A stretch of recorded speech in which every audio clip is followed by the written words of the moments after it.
Desperate Remedies, Thomas Hardy. Chapter 11 The Events of 5 Days, 1. November the 29th. The search began at dawn, but 9:15 o'clock came without bringing any result. Manston ate a little breakfast, and crossed the hollow of the park which intervened between the old and modern manor houses, to ask for an interview with Miss Aldclyffe. He met her midway. She was about to pay him a visit of condolence, and to place every man on the estate at his disposal, that the search for any relic of his dead and destroyed wife might not be delayed an instant. He accompanied her back to the house. At first they conversed as if the death of the poor woman was an event which the husband must of necessity deeply lament, and when all under this head that social form seemed to require had been uttered, they spoke of the material damage done, and of the steps which had better be taken to remedy it. It was not till both were shut inside her private room that she spoke to him in her blunt and cynical manner. A certain newness of bearing in him, peculiar to the present morning, had hitherto forbidden her this tone. The demeanour of the subject of her favouritism had altered, she could not tell in what way. He was entirely a changed man. "Are you really sorry for your poor wife, Mr. Manston?" she said. "Well, I am," he answered shortly. "But only as for any human being who has met with a violent death." He confessed it, for she was not a good woman. He added, "I should be sorry to say such a thing now the poor creature is dead." Miss Aldclyffe returned reproachfully. "Why?" he asked. "Why should I praise her if she doesn't deserve it? I say exactly what I have often admired Sterne for saying in one of his letters, that neither reason nor scripture asks us to speak nothing but good of the dead. And now, madame," he continued, after a short interval of thought, "I may, perhaps, hope that you will assist me, or rather not thwart me, in endeavouring to win the love of a young lady living about you, one in whom I am much interested already." "Scyther." "Yes, Scyther. You have been loving Scyther all the while?" "Yes." Surprise was a preface to much agitation in her, which caused her to rise from her seat, and pace to the side of the room. The steward quietly looked on and added, "I have been loving and still love her." She came close up to him, wistfully contemplating his face, one hand moving indecisively at her side. "And your secret marriage was, then, the true and only reason for that backwardness regarding the courtship of Scyther, which, they tell me, has been the talk of the village, not your indifference to her attractions." Her voice had a tone of conviction in it, as well as of inquiry, but none of jealousy. "Yes," he said, "and not a dishonourable one. What held me back was just that one thing, a sense of morality that perhaps, madame, you did not give me credit for." The latter words were spoken with a mien and tone of pride. Miss Aldclyffe preserved silence. "And now," he went on, "I may as well say a word in vindication of my conduct lately, at the risk, too, of offending you. My actual motive in submitting to your order that I should send for my late wife, and live with her, was not the mercenary policy of wishing to retain an office which brings me greater comforts than any I have enjoyed before. This unquenchable passion for Scyther. Though I saw the weakness, folly, and even wickedness of it continually, it still forced me to try to continue near her, even as the husband of another woman."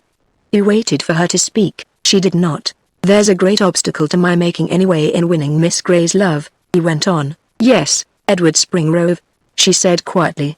"I know it. I did once want to see them married. They have had a slight quarrel, and it will soon be made up again," unless she spoke as if she had only half attended to Manston's last statement. "He is already engaged to be married to somebody else," said the steward. "Who?" said she. "You mean to his cousin at Peakhill? That's nothing to help us.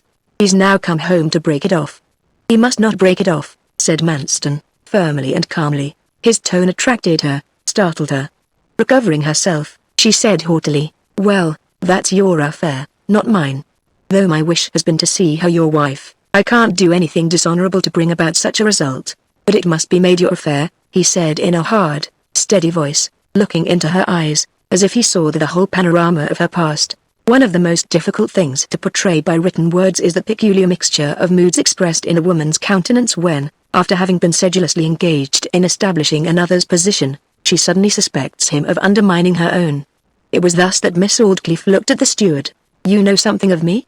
she faltered. "I know all," he said. "Then curse that wife of yours. She wrote and said she wouldn't tell you." She burst out. Couldn't she keep her word for a day? She reflected and then said, "But no more as to a stranger. I will not yield. I have committed no crime. I yielded to her threats in a moment of weakness, though I felt inclined to defy her at the time. It was chiefly because I was mystified as to how she got to know of it." "Pooh. I will put up with threats no more."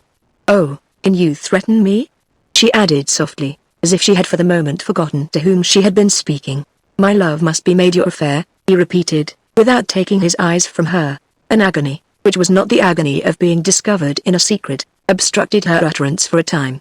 How can you turn upon me so when I schemed to get you here, schemed that you might win her till I found you were married? Oh, how can you? Oh. Oh.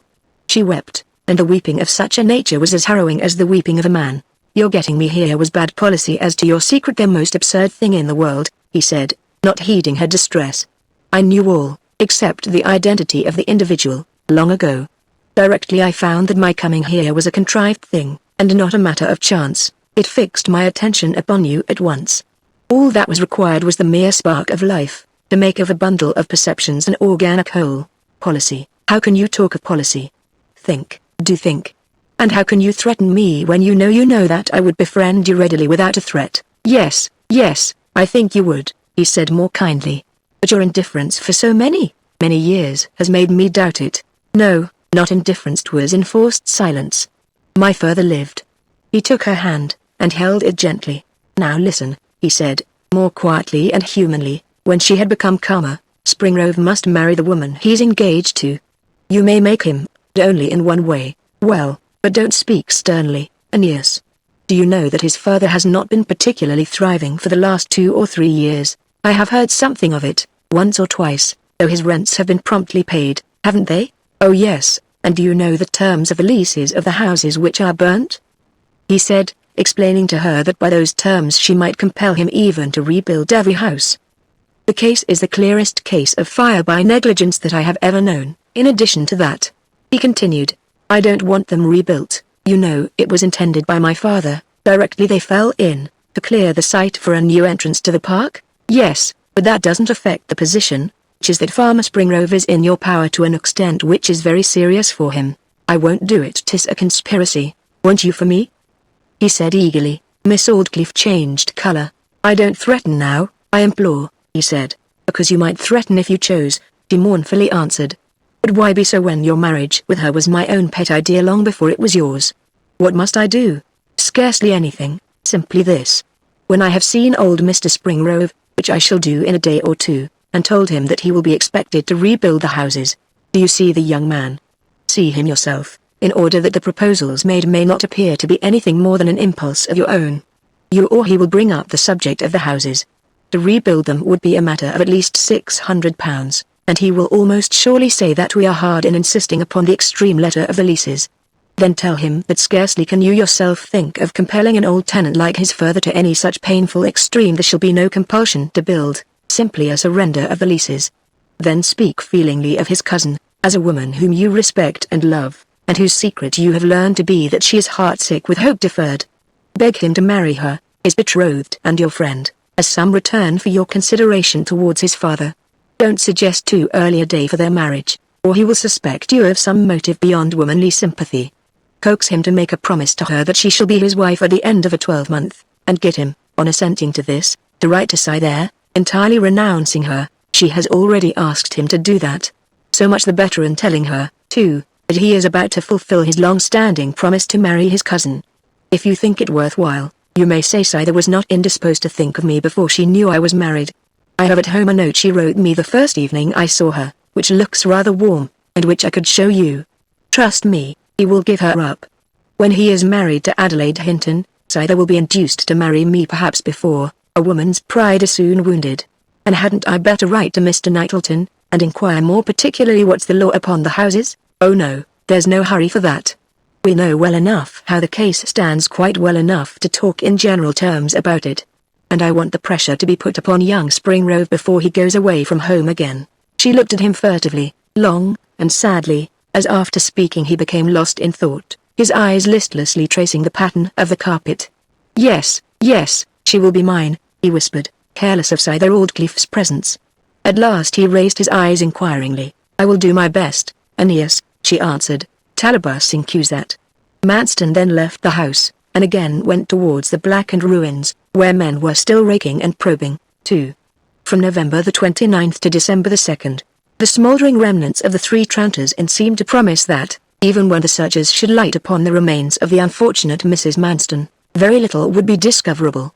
consisting so largely of the charcoal and ashes of hard dry oak and chestnut, intermingled with thatch. The interior of the heap was one glowing mass of embers, which, on being stirred about, emitted sparks and flame long after it was dead and black on the outside. It was persistently hoped, however, that some traces of the body would survive the effect of the hot coals, and after a search pursued uninterruptedly for 30 hours, under the direction of Manston himself, enough was found to set at rest any doubts of her fate. The melancholy gleanings consisted of her watch, bunch of keys, a few coins, and 2 charred and blackened bones. 2 days later the official inquiry into the cause of her death was held at the Rising Sun Inn, before Mr. Floy, the coroner, and a jury of the chief inhabitants of the district. The little tavern, the only remaining one in the village, was crowded to excess by the neighbouring peasantry as well as their richer employers, all who could by any possibility obtain an hour's release from their duties being present as listeners. The jury viewed the sad and infinitesimal remains, which were folded in a white cambric cloth, and laid in the middle of a well-finished coffin lined with white silk, by Manston's order, which stood in an adjoining room, the bulk of the coffin being completely filled in with carefully arranged flowers and evergreens, also the steward's own doing. Abraham Brown, of Hoxton, London, an old white-headed man, without the ruddiness which makes white hairs so pleasing, was sworn, and deposed that he kept a lodging-house at an address he named. On a Saturday evening less than a month before the fire, a lady came to him, with very little luggage, and took the front room on the 2nd floor. He did not inquire where she came from, as she paid a week in advance, but she gave her name as Mrs. Manston, referring him, if he wished for any guarantee of her respectability, to Mr. Manston, Knapwater Park. Here she lived for 3 weeks, rarely going out. She slept away from her lodgings one night during the time. At the end of that time, on the 28th of November, she left his house in a 4-wheeled cab, about 12 o'clock in the day, telling the driver to take her to the Waterloo station. She paid all her lodging expenses, and not having given notice the full week previous to her going away, offered to pay for the next, but he only took half. She wore a thick black veil, and grey waterproof cloak, when she left him, and her luggage was 2 boxes, one of plain deal, with black japanned clamps, the other sewn up in canvas. Joseph Chinney, porter at the Carriford Road station, deposed that he saw Mrs. Manston, dressed as the last witness had described, get out of a second-class carriage on the night of the 28th. She stood beside him whilst her luggage was taken from the van. The luggage, consisting of the clamped deal box and another covered with canvas, was placed in the cloakroom. She seemed at a loss at finding nobody there to meet her. She asked him for some person to accompany her, and carry her bag to Mr. Manston's house, Knapwater Park. He was just off duty at that time, and offered to go himself. A witness here repeated the conversation he had had with Mrs. Manston during their walk, and testified to having left her at the door of the 3 Tranters Inn, Mr. Manston's house being closed. Next, Farmer Springrove was called. A murmur of surprise and commiseration passed round the crowded room when he stepped forward. The events of the few preceding days had so worked upon his nervously thoughtful nature that the blue orbits of his eyes, and the mere spot of scarlet to which the ruddiness of his cheeks had contracted, seemed the result of a heavy sickness. A perfect silence pervaded the assembly when he spoke. His statement was that he received Mrs. Manston at the threshold, and asked her to enter the parlour. She would not do so, and stood in the passage whilst the maid went upstairs to see that the room was in order. The maid came down to the middle landing of the staircase, when Mrs. Manston followed her up to the room. He did not speak 10 words with her altogether. Afterwards, whilst he was standing at the door listening for his son Edward's return, he saw her light extinguished, having first caught sight of her shadow moving about the room. The coroner: did her shadow appear to be that of a woman undressing? Springrove: I cannot say, as I didn't take particular notice. It moved backwards and forwards. She might have been undressing or merely pacing up and down the room. Mrs. Fittler, the ostler's wife and chambermaid, said that she preceded Mrs. Manston into the room, put down the candle, and went out. Mrs. Manston scarcely spoke to her, except to ask her to bring a little brandy. Witness went and fetched it from the bar, brought it up, and put it on the dressing table. The coroner: had Mrs. Manston begun to undress when you came back? No, sir, she was sitting on the bed, with everything on, as when she came in. Did she begin to undress before you left? Not exactly before I had left, but when I had closed the door, and was on the landing, I heard her boot drop on the floor, as it does sometimes when pulled off. Had her face appeared worn and sleepy? I cannot say, as her bonnet and veil were still on when I left, for she seemed rather shy and ashamed to be seen at the 3 Tranters at all. And did you hear or see any more of her? No more, sir. Mrs. Cricket: temporary servant to Mr. Manston, said that in accordance with Mr. Manston's orders, everything had been made comfortable in the house for Mrs. Manston's expected return on Monday night. Mr. Manston told her that himself and Mrs. Manston would be home late, not till between 11 and 12 o'clock, and that supper was to be ready. Not expecting Mrs. Manston so early, she had gone out on a very important errand to Mrs. Leete the postmistress. Mr. Manston deposed that in looking down the columns of Bradshaw he had mistaken the time of the train's arrival, and hence was not at the station when she came. The broken watch produced was his wife's. He knew it by a scratch on the inner plate, and by other signs. The bunch of keys belonged to her, 2 of them fitted the locks of her 2 boxes. Mr. Ffoulkes, agent to Lord Claydonfield at Chittlewood, said that Mr. Manston had pleaded as his excuse for leaving him rather early in the evening after their day's business had been settled, that he was going to meet his wife at Carriford Road Station, where she was coming by the last train that night. The sergeant said that the remains were those of a human being. The small fragment seemed a portion of one of the lumbar vertebrae, the other the head of the os femoris, but they were both so far gone that it was impossible to say definitely whether they belonged to the body of a male or female. There was no moral doubt that they were a woman's. He did not believe the death resulted from burning by fire. He thought she was crushed by the fall of the west gable, which being of wood, as well as the floor, burnt after it had fallen, and consumed the body with it. 2 or 3 additional witnesses gave unimportant testimony. The coroner summed up, and the jury without hesitation found that the deceased Mrs. Manston came by her death accidentally through the burning of the 3 tranters in 3. December the 2nd. Afternoon. When Mr. Springrove came from the door of the Rising Sun at the end of the inquiry, Manston walked by his side as far as the stile to the park, a distance of about a stone's throw. "Ah, Mr. Springrove, this is a sad affair for everybody concerned." "Everybody," said the old farmer, with deep sadness. "'Tis quite a misery to me. I hardly know how I shall live through each day as it breaks. I think of the words, 'In the morning thou shalt say, would God it were even.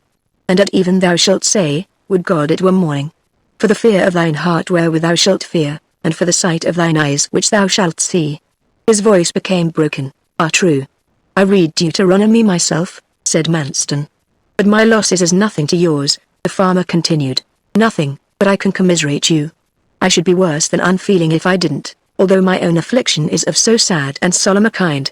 Indeed, my own loss makes me more keenly alive to yours, different in nature as it is. What sum do you think would be required of me to put the houses in place again? I have roughly thought 600 or 700 pounds, if the letter of the law is to be acted up to," said the old man, with more agitation in his voice. "Yes, exactly.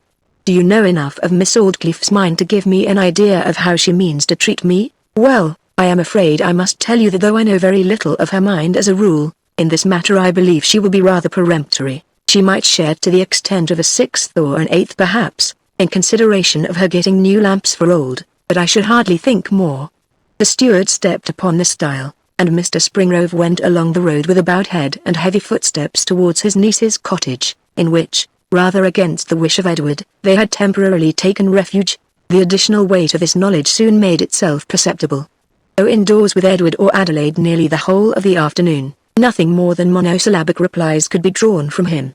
Edward continually discovered him looking fixedly at the wall or floor, quite unconscious of another's presence. At supper he ate just as usual, but quite mechanically, and with the same abstraction. 4. December the 3rd. The next morning he was in no better spirits. Afternoon came, his son was alarmed, and managed to draw from him an account of the conversation with the steward. "Nonsense, he knows nothing about it," said Edward vehemently. "I'll see Miss Aldclyffe myself. Now promise me, father, that you'll not believe till I come back, and tell you to believe it, that Miss Aldclyffe will do any such unjust thing." Edward started at once for Knapwater House. He strode rapidly along the high road, till he reached a wicket where a footpath allowed of a short cut to the mansion. Here he leant down upon the bars for a few minutes, meditating as to the best manner of opening his speech, and surveying the scene before him in that absent mood which takes cognizance of little things without being conscious of them at the time, though they appear in the eye afterwards as vivid impressions. It was a yellow, lustrous, late autumn day, one of those days of the quarter when morning and evening seem to meet together without the intervention of a noon.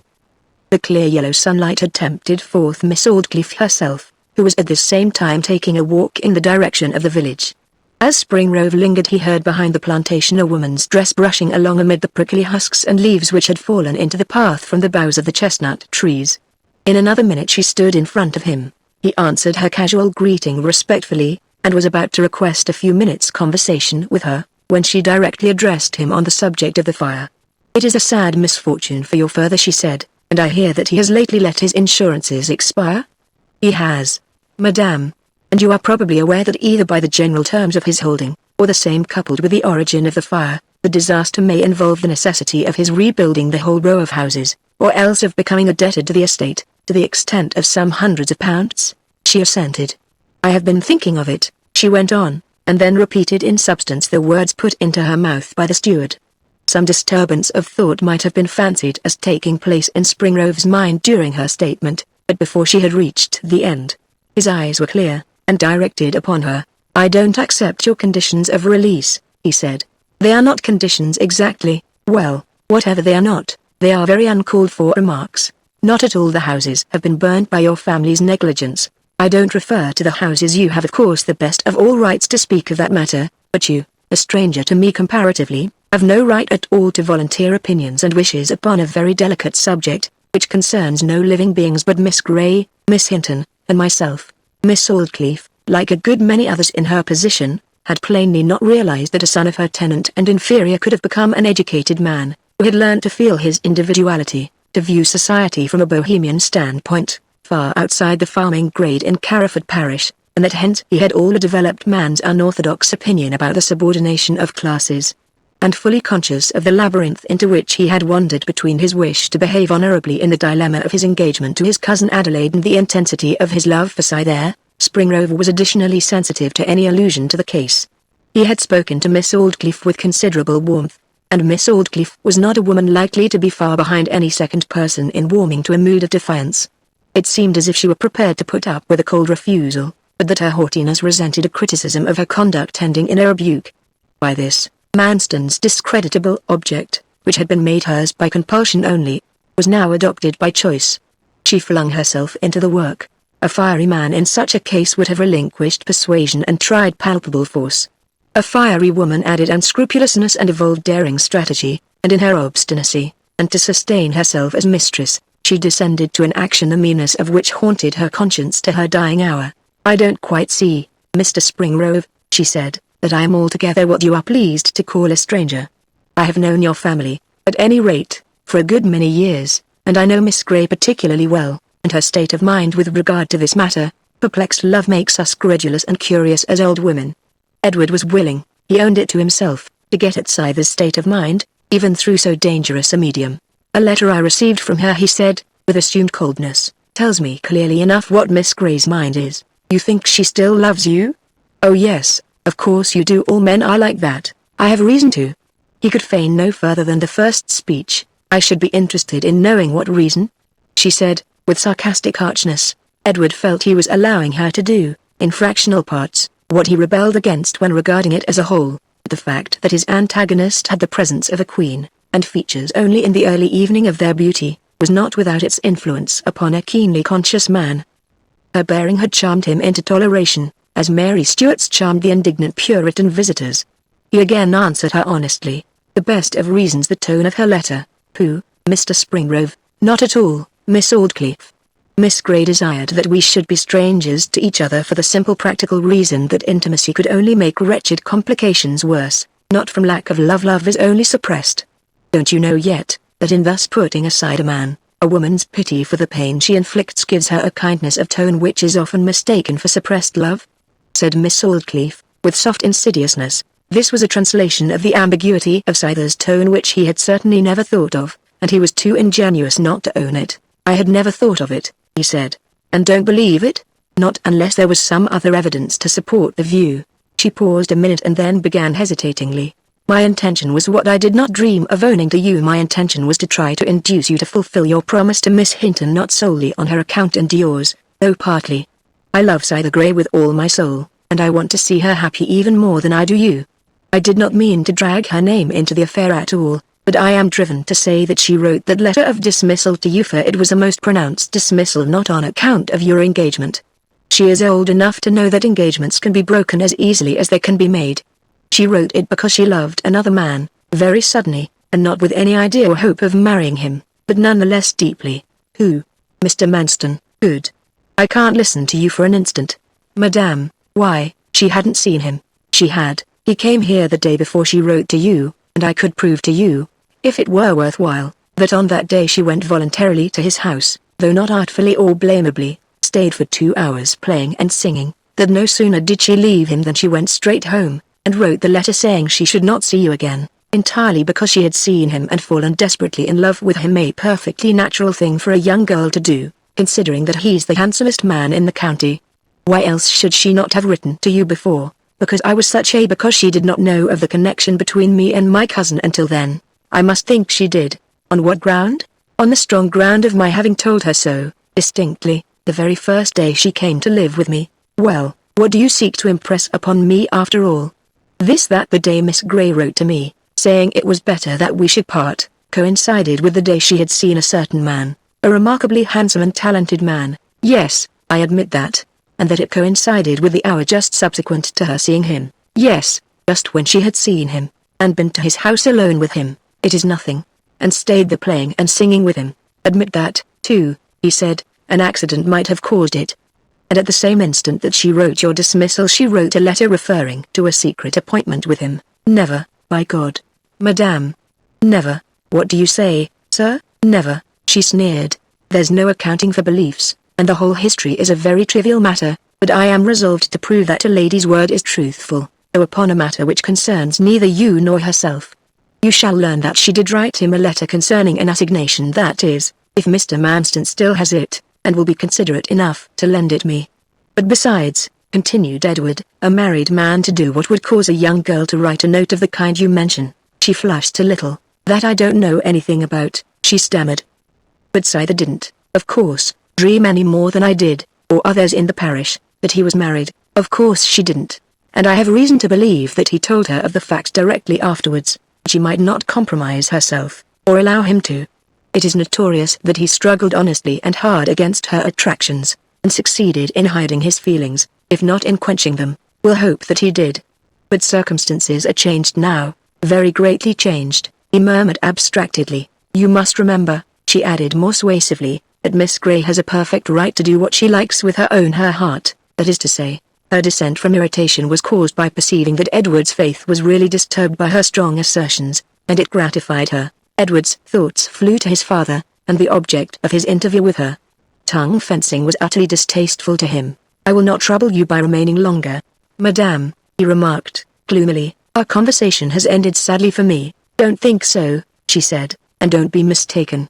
I am older than you are, many years older, and I know many things. Full of miserable doubt, and bitterly regretting that he had raised his father's expectations by anticipations impossible of fulfillment, Edward slowly went his way into the village, and approached his cousin's house. The farmer was at the door looking eagerly for him. He had been waiting there for more than half an hour. His eye kindled quickly. Well, dead, what does she say? He asked, in the intensely sanguine tones which fall sadly upon a listener's ear, because, antecedently, they raise pictures of inevitable disappointment for the speaker, in some direction or another. Nothing for us to be alarmed at, said Edward, with a forced cheerfulness. But must we rebuild? It seems we must, father. The old man's eyes swept the horizon, then he turned to go in, without making another observation. All lights seemed extinguished in him again. When Edward went in he found his father with the bureau open, unfolding the leases with a shaking hand, folding them up again without reading them, then putting them in a niche only to remove them again. Adelaide was in the room. She said thoughtfully to Edward, as she watched the farmer, I hope it won't kill poor Uncle, Edward. What should we do if anything were to happen to him? He is the only near relative you and I have in the world. It was perfectly true, and somehow Edward felt more bound up with her after that remark. She continued. And he was only saying so hopefully the day before the fire, that he wouldn't for the world let anyone else give me away to you when we are married. For the first time a conscientious doubt arose in Edward's mind as to the justice of the course he was pursuing in resolving to refuse the alternative offered by Miss Aldclyffe. Could it be selfishness as well as independence? How much he had thought of his own heart, how little he had thought of his father's peace of mind. The old man did not speak again till supper time, when he began asking his son an endless number of hypothetical questions on what might induce Miss Aldclyffe to listen to kinder terms, speaking of her now not as an unfair woman, but as a lachesis or fate whose course it behoved nobody to condemn. In his earnestness he once turned his eyes on Edward's face. Their expression was woeful, the pupils were dilated and strange in aspect. If she will only agree to that, he reiterated for the 100th time, increasing the sadness of his listeners. An aristocratic knocking came to the door, and Jane entered with a letter, addressed, Mr. Edward Springrove, Jr. Charles from Knapwater House brought it, she said. Miss Aldclyffe's writing, said Mr. Springrove, before Edward had recognized it himself. Now 'tis all right, she's going to make an offer. She doesn't want the houses there, not she. They are going to make that the way into the park. Edward opened the seal and glanced at the inside. He said, with a supreme effort of self-command, it is only directed by Miss Aldclyffe, and refers to nothing connected with the fire. I wonder at her taking the trouble to send it tonight. His father looked absently at him and turned away again. Shortly afterwards they retired for the night. Alone in his bedroom, Edward opened and read what he had not dared to refer to in their presence. The envelope contained another envelope in Scyther's handwriting, addressed to Manston, Esquire, Old Manor House. Inside this was the note she had written to the steward after her detention in his house by the thunderstorm, Knapwater House. September 20th, I find I cannot meet you at 7 o'clock by the waterfall as I promised. The emotion I felt made me forgetful of realities.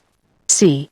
Gray. Miss Aldclyffe had not written a line, and, the unvarying rule observable when words are not an absolute necessity, her silence seemed 10 times as convincing as any expression of opinion could have been. He then, step by step, recalled all the conversation on the subject of Scyther's feelings that had passed between himself and Miss Aldclyffe in the afternoon, and by a confusion of thought, natural enough under the trying experience, concluded that because the lady was truthful in her portraiture of effects, she must necessarily be right in her assumption of causes.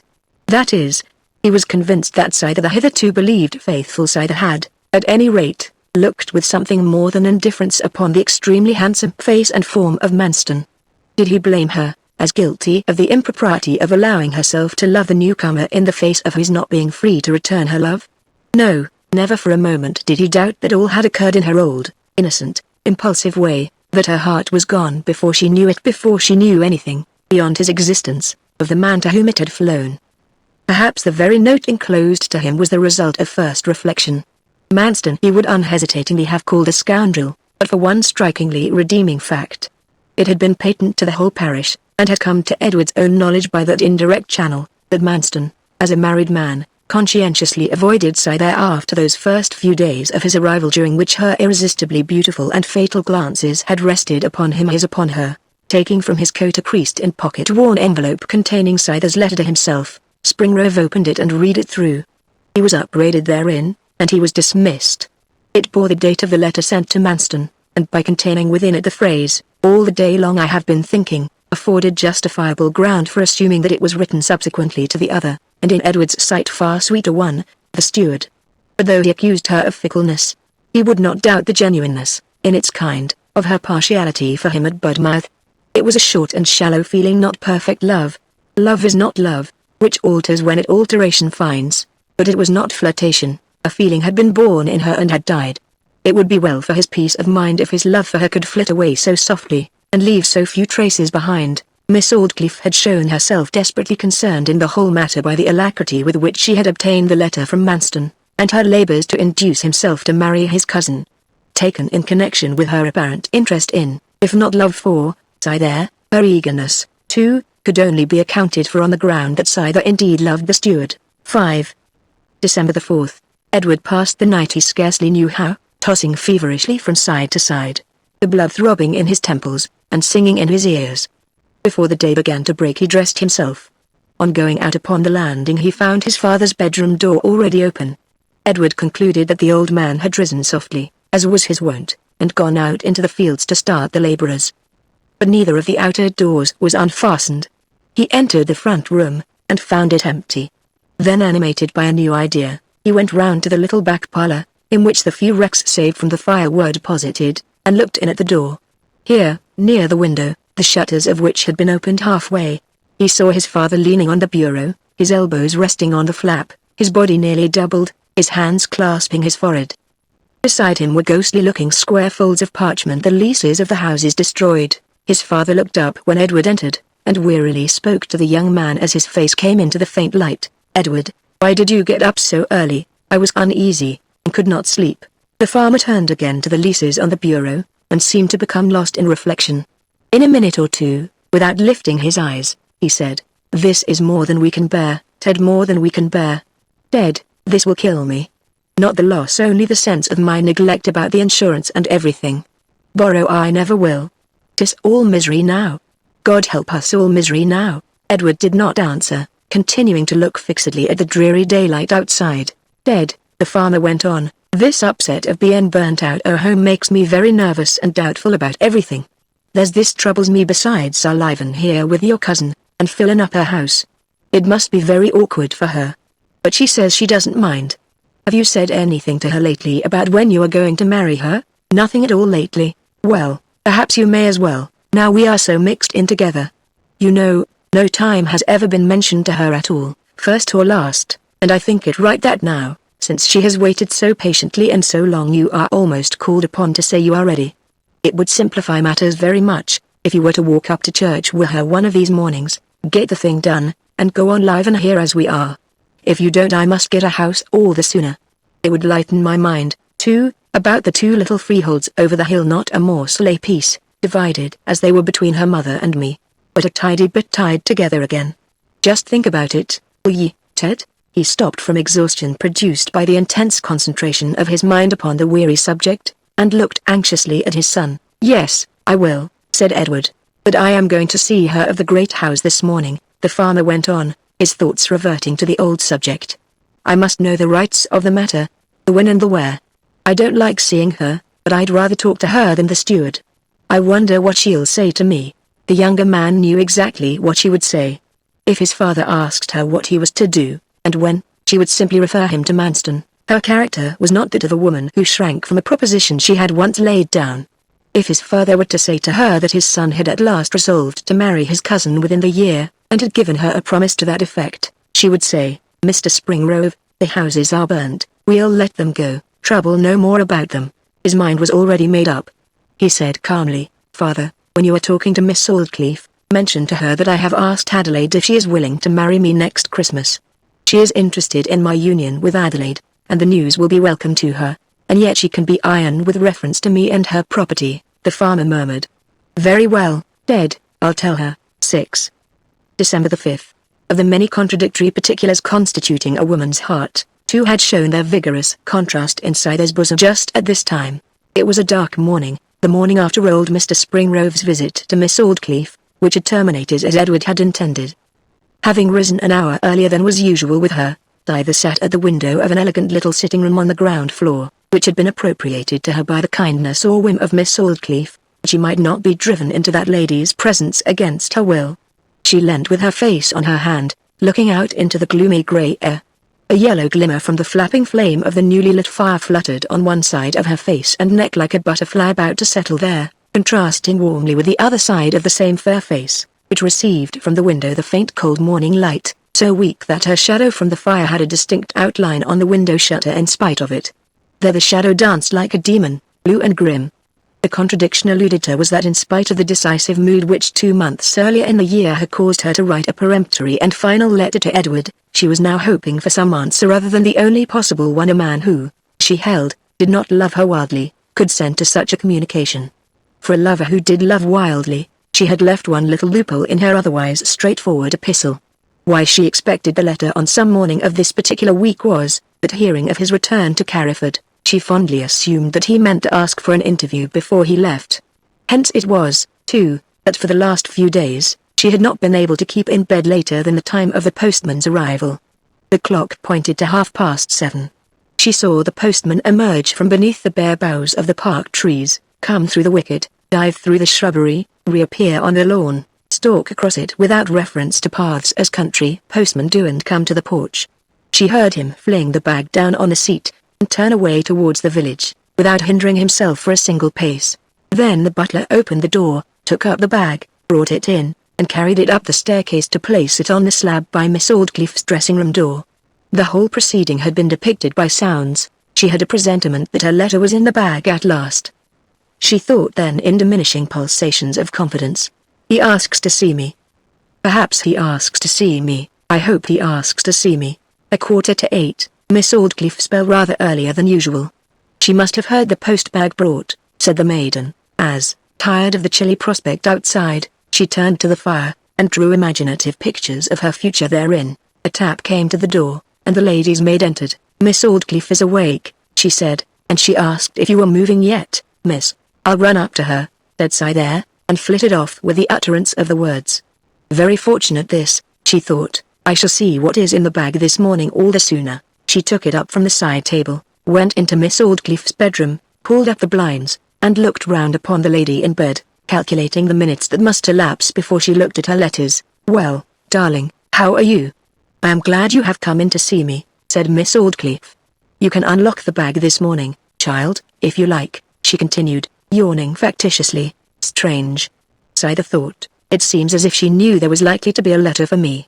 From her bed Miss Aldclyffe watched the girl's face as she tremblingly opened the postbag and found there an envelope addressed to her in Edward's handwriting, one he had written the day before, after the decision he had come to on an impartial, and on that account torturing, survey of his own, his father's, his cousin Adelaide's, and what he believed to be Scyther's, position.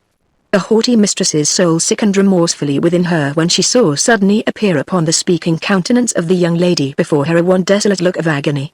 The master sentences of Edward's letter were these: "You speak truly. That we never meet again is the wisest and only proper course.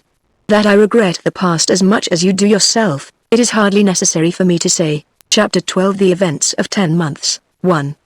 December to April, week after week, month after month, the time had flown by. Christmas had passed, dreary winter with dark evenings had given place to more dreary winter with light evenings. Thaws had ended in rain, rain in wind, wind in dust. Showery days had come, the period of pink dawns and white sunsets. With the third week in April the cuckoo had appeared, with the fourth, the nightingale. Edward Springrove was in London, attending to the duties of his new office, and it had become known throughout the neighbourhood of Carriford that the engagement between himself and Miss Adelaide Hinton would terminate in marriage at the end of the year. The only occasion on which a lover of the idle delicious days at Budmouth watering place had been seen by Scyther after the time of the decisive correspondence, was once in church, when he sat in front of her, and beside Miss Hinton. The rencounter was quite an accident. Springrove had come there in the full belief that Scyther was away from home with Miss Aldclyffe, and he continued ignorant of her presence throughout the service. It is at such moments as these, when a sensitive nature writhes under the conception that its most cherished emotions have been treated with contumely, that the sphere-descended maid, music, friend of pleasure at other times, becomes a positive enemy, ragging, bewildering, unrelenting. The congregation sang the first psalm and came to the verse, "Like some fair tree which, fed by streams, with timely fruit doth bend, he still shall flourish, and success, all his designs attend." Scyther's lips did not move, nor did any sound escape her, or could she help singing the words in the depths of her being, although the man to whom she applied them sat at her rival's side? Perhaps the moral compensation for all a woman's petty cleverness under thriving conditions is the real nobility that lies in her extreme foolishness at these other times, her sheer inability to be simply just, her exercise of an illogical power entirely denied to men in general, the power not only of kissing, but of delighting to kiss the rod by a punctilious observance of the self-immolating doctrines in the Sermon on the Mount.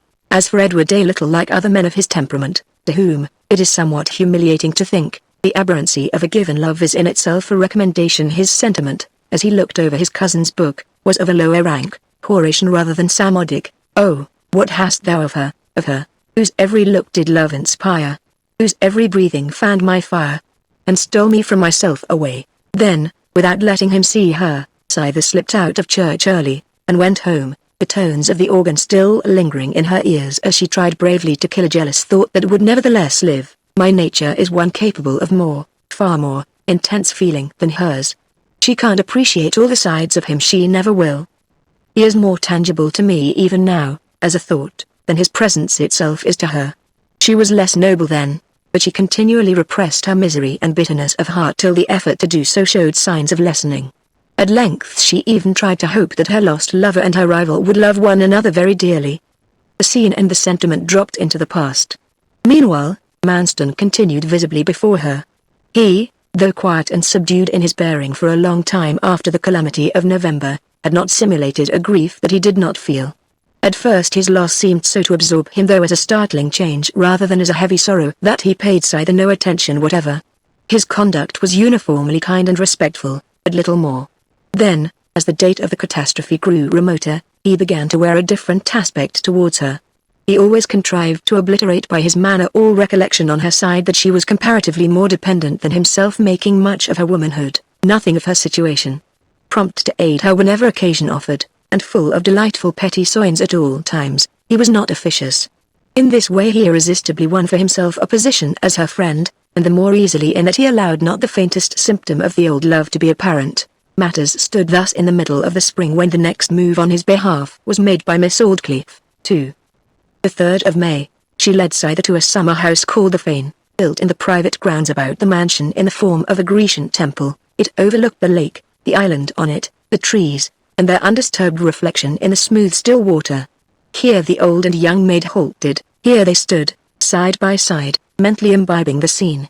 The month was May, the time, morning. Cuckoos, thrushes, blackbirds, and sparrows gave forth a perfect confusion of song and twitter. The road was spotted white with the fallen leaves of apple blossoms, and the sparkling grey dew still lingered on the grass and flowers. 2 swans floated into view in front of the women, and then crossed the water towards them. "They seem to come to us without any will of their own, quite involuntarily, don't they?" said Scyther, looking at the birds' graceful advance. "Yes, but if you look narrowly you can see their hips just beneath the water, working with the greatest energy. I'd rather not see that. It spoils the idea of proud indifference to direction which we associate with a swan. It does. We'll have involuntarily. Ah, now this reminds me of something." "Of what?" "Of a human being who involuntarily comes towards yourself." Scyther looked into Miss Aldclyffe's face. Her eyes grew round as circles, and lines of wonderment came visibly upon her countenance. She had not once regarded Manston as a lover since his wife's sudden appearance and subsequent death. The death of a wife, and such a death, was an overwhelming matter in her ideas of things. "Is it a man or woman?" she said, quite innocently. "Mr. Manston," said Miss Aldclyffe quietly. "Mr. Manston attracted by me now?" said Scyther, standing at gaze. "Didn't you know it?" "Certainly I did not." "Why? His poor wife has only been dead 6 months. Of course he knows that. But loving is not done by months, or method, or rule, or nobody would ever have invented such a phrase as falling in love. He does not want his love to be observed just yet, on the very account you mention, but conceal it as he may from himself and us, it exists definitely and very intensely, I assure you. I suppose then, that if he can't help it, it is no harm of him," said Scyther naively, and beginning to ponder. "Of course it isn't, you know that well enough. She was a great burden and trouble to him. This may become as great good to you both." A rush of feeling at remembering that the same woman, before Manston's arrival, had just as frankly advocated Edward's claims, checked Scyther's utterance for a while. "There, don't look at me like that, for heaven's sake," said Miss Aldclyffe. "You could almost kill a person by the force of reproach you can put into those eyes of yours. I verily believe, Edward once in the young lady's thoughts, there was no getting rid of him. She wanted to be alone. 'Do you want me here?' she said. Now there, you want to be off, and have a good cry," said Miss Aldclyffe, taking her hand.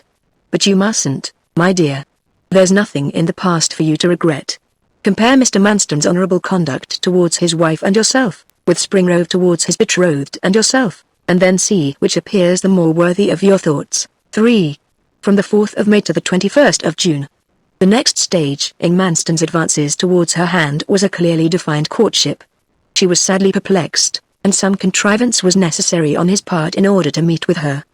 But it is next to impossible for an appreciative woman to have a positive repugnance towards an unusually handsome and gifted man, even though she may not be inclined to love him.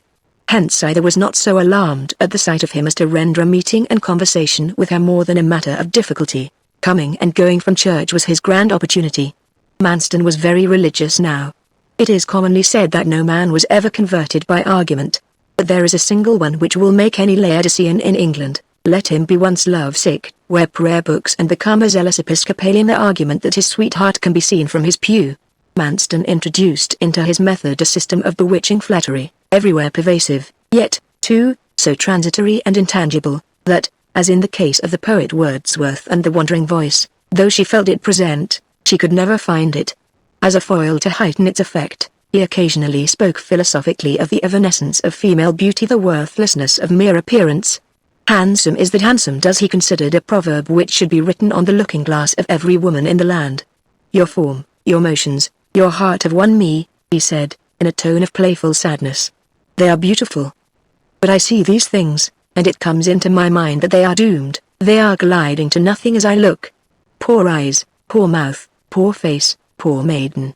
Where will her glories be in 20 years? I say. Where will all of her be in 100? Then I think it is cruel that you should bloom a day, and fade forever and ever.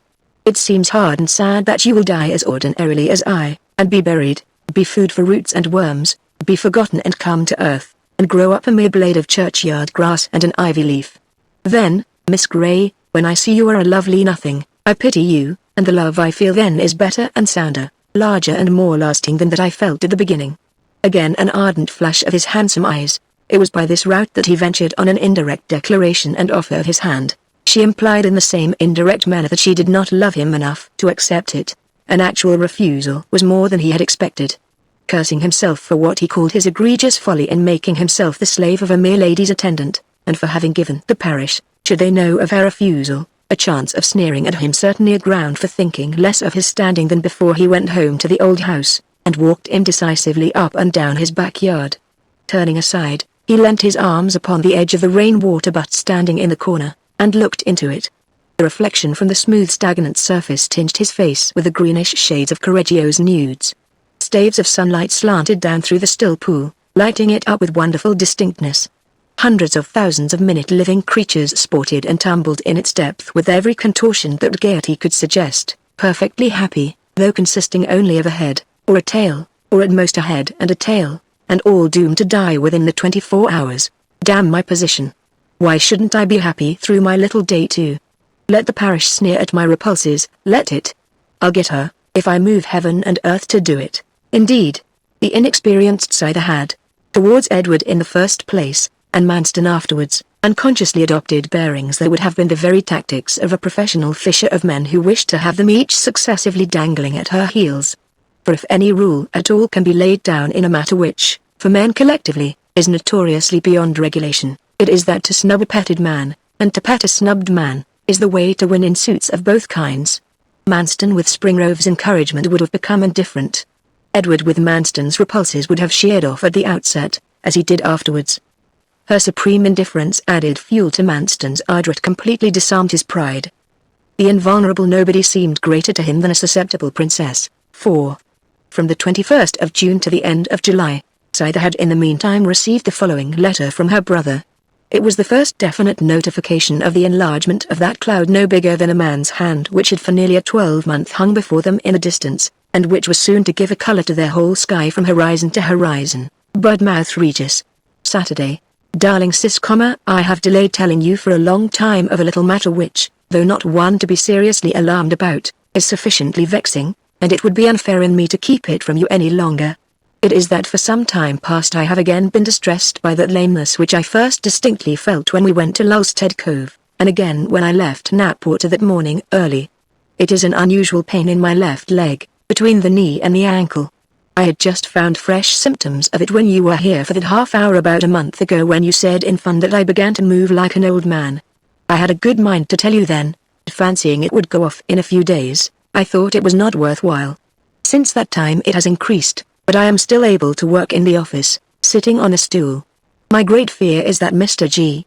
will have some outdoor measuring work for me to do soon, and that I shall be obliged to decline it. However, we will hope for the best. How it came, what was its origin, or what it tends to, I cannot think. You shall hear again in a day or two, if it is no better.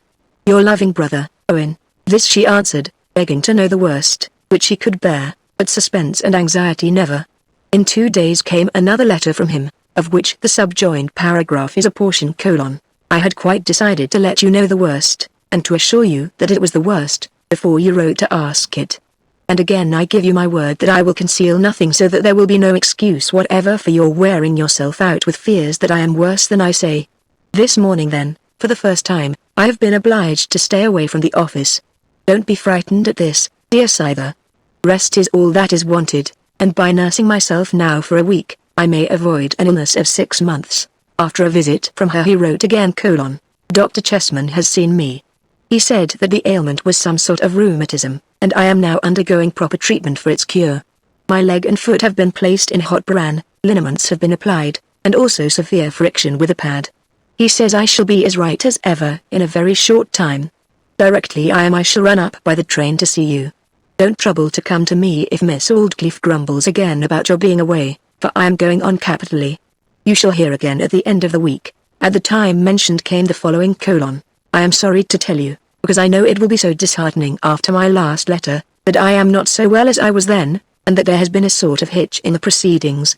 After I had been treated for rheumatism a few days longer, in which treatment they pricked the place with a long needle several times, I saw that Dr. Chestman was in doubt about something, and I requested that he would call in a brother professional man to see me as well. They consulted together and then told me that rheumatism was not the disease after all, but erysipelas. They then began treating it differently, as became a different matter. Blisters, flour, and starch, seemed to be the order of the day now. Medicine, of course. Besides, Mr. Gradfield has been in to inquire about me. He says he has been obliged to get a designer in my place, which grieves me very much, though, of course, it could not be avoided. A month passed away. Throughout this period, Scyther visited him as often as the limited time at her command would allow, and wore as cheerful a countenance as the womanly determination to do nothing which might depress him could enable her to wear. Another letter from him then told her these additional facts: the doctors find they are again on the wrong tack. They cannot make out what the disease is. Oh Scyther, how I wish they knew. This suspense is wearing me out. Could not Miss Aldclyffe spare you for a day? Do come to me. We will talk about the best course then. I am sorry to complain, but I am worn out. Scyther went to Miss Aldclyffe, and told her of the melancholy turn her brother's illness had taken. Miss Aldclyffe at once said that Scyther might go, and offered to do anything to assist her which lay in her power. Scyther's eyes beamed gratitude as she turned to leave the room, and hastened to the station. Oh, Scyther, said Miss Aldclyffe, calling her back, just one word. Has Mr. Manston spoken to you lately? Yes, said Scyther, blushing timorously. He proposed? Yes. And you refused him? Yes. Tut, tut. Now listen to my advice, said Miss Aldclyffe emphatically, and accept him before he changes his mind. The chance which he offers you of settling in life is one that may possibly, probably, not occur again. His position is good and secure, and the life of his wife would be a happy one. You may not be sure that you love him madly, but suppose you are not sure? My father used to say to me as a child when he was teaching me whist, when in doubt win the trick. That advice is 10 times as valuable to a woman on the subject of matrimony. In refusing a man there is always the risk that you may never get another offer. Why didn't you win the trick when you were a girl? Said Scyther. Come, my lady, but I'm not the text, said Miss Aldclyffe, her face glowing like fire. Scyther laughed stealthily. I was about to say, resumed Miss Aldclyffe severely, that here is Mr. Manston waiting with the tenderest solicitude for you, and you overlooking it, as if it were altogether beneath you. Think how you might benefit your sick brother if you were Mrs. Manston. You will please me very much by giving him some encouragement. You understand me, Scyther dear? Scyther was silent. And, said Miss Aldclyffe, still more emphatically, on your promising that you will accept him some time this year, I will take especial care of your brother. You are listening, Scyther? Yes, she whispered, leaving the room. She went to Budmouth, passed the day with her brother, and returned to Knapwater wretched and full of foreboding. Owen had looked startlingly thin and pale, thinner and paler than ever she had seen him before. The brother and sister had that day decided that notwithstanding the drain upon their slender resources, another surgeon should see him. Time was everything. Owen told her the result in his next letter: The 3 practitioners between them have at last hit the nail on the head, I hope. They probed the place, and discovered that the secret lay in the bone. I underwent an operation for its removal 3 days ago, after taking chloroform. Thank God it is over. Though I am so weak, my spirits are rather better.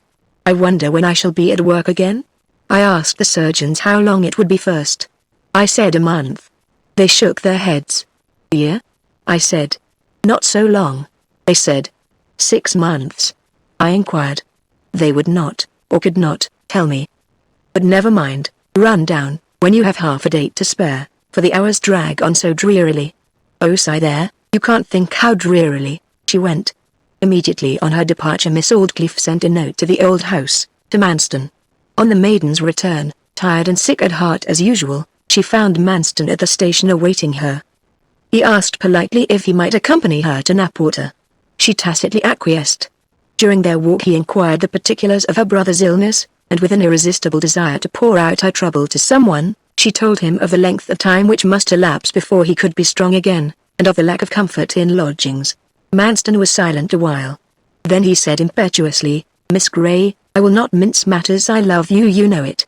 Stratagem, they say, is fair in love, and I am compelled to adopt it now. Forgive me, for I cannot help it. Consent to be my wife at any time that may suit you. Any remote day you may name will satisfy me, and you shall find him well provided for." For the first time in her life she truly dreaded the handsome man at her side who pleaded thus selfishly, and shrank from the hot voluptuous nature of his passion for her, which, disguise it as he might under a quiet and polished exterior, at times radiated forth with a scorching white heat. She perceived how animal was the love which bargained. "I do not love you, Mr. Manston," she replied coldly. 5. From the 1st to the 27th of August, the long sunny days of the later summertime brought only the same dreary accounts from Budmouth, and saw either paying the same sad visits. She grew perceptibly weaker, in body and mind. Manston still persisted in his suit, with more of his former indirectness, now that he saw how unexpectedly well she stood an open attack. His was the system of dares at the Sicilian games. He, like a captain who beleaguers round some strong-built castle on a rising ground, views all the approaches with observing eyes. This and that other part again he tries, and more on industry than force relies. Miss Aldclyffe made it appear more clearly than ever that aid to Owen from herself depended entirely upon Scyther's acceptance of her steward. Hemmed in and distressed, Scyther's answers to his importunities grew less uniform. They were firm, or wavering, as Owen's malady fluctuated. Had a register of her pitiful oscillations been kept, it would have rivaled in pathos the diary wherein De Quincey tabulates his combat with opium, perhaps as noticeable an instance as any in which a thrilling dramatic power has been given to mere numerals. Thus she wearily and monotonously lived through the month, listening on Sundays to the well-known round of chapters narrating the history of Elijah and Elisha in famine and drought, on weekdays to buzzing flies in hot sunny rooms.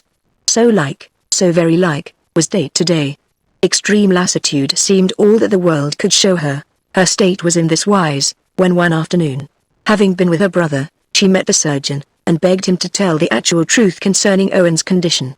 The reply was that he feared that the first operation had not been thorough, that although the wound had healed, another attempt might still be necessary, unless nature were left to effect her own cure. At the time such a self-healing proceeding would occupy might be ruinous. How long would it be? She said, "It is impossible to say. A year or two, more or less. And suppose he submitted to another artificial extraction, then he might be well in 4 or 6 months. Now the remainder of his and her possessions, together with a sum he had borrowed, would not provide him with necessary comforts for half the time."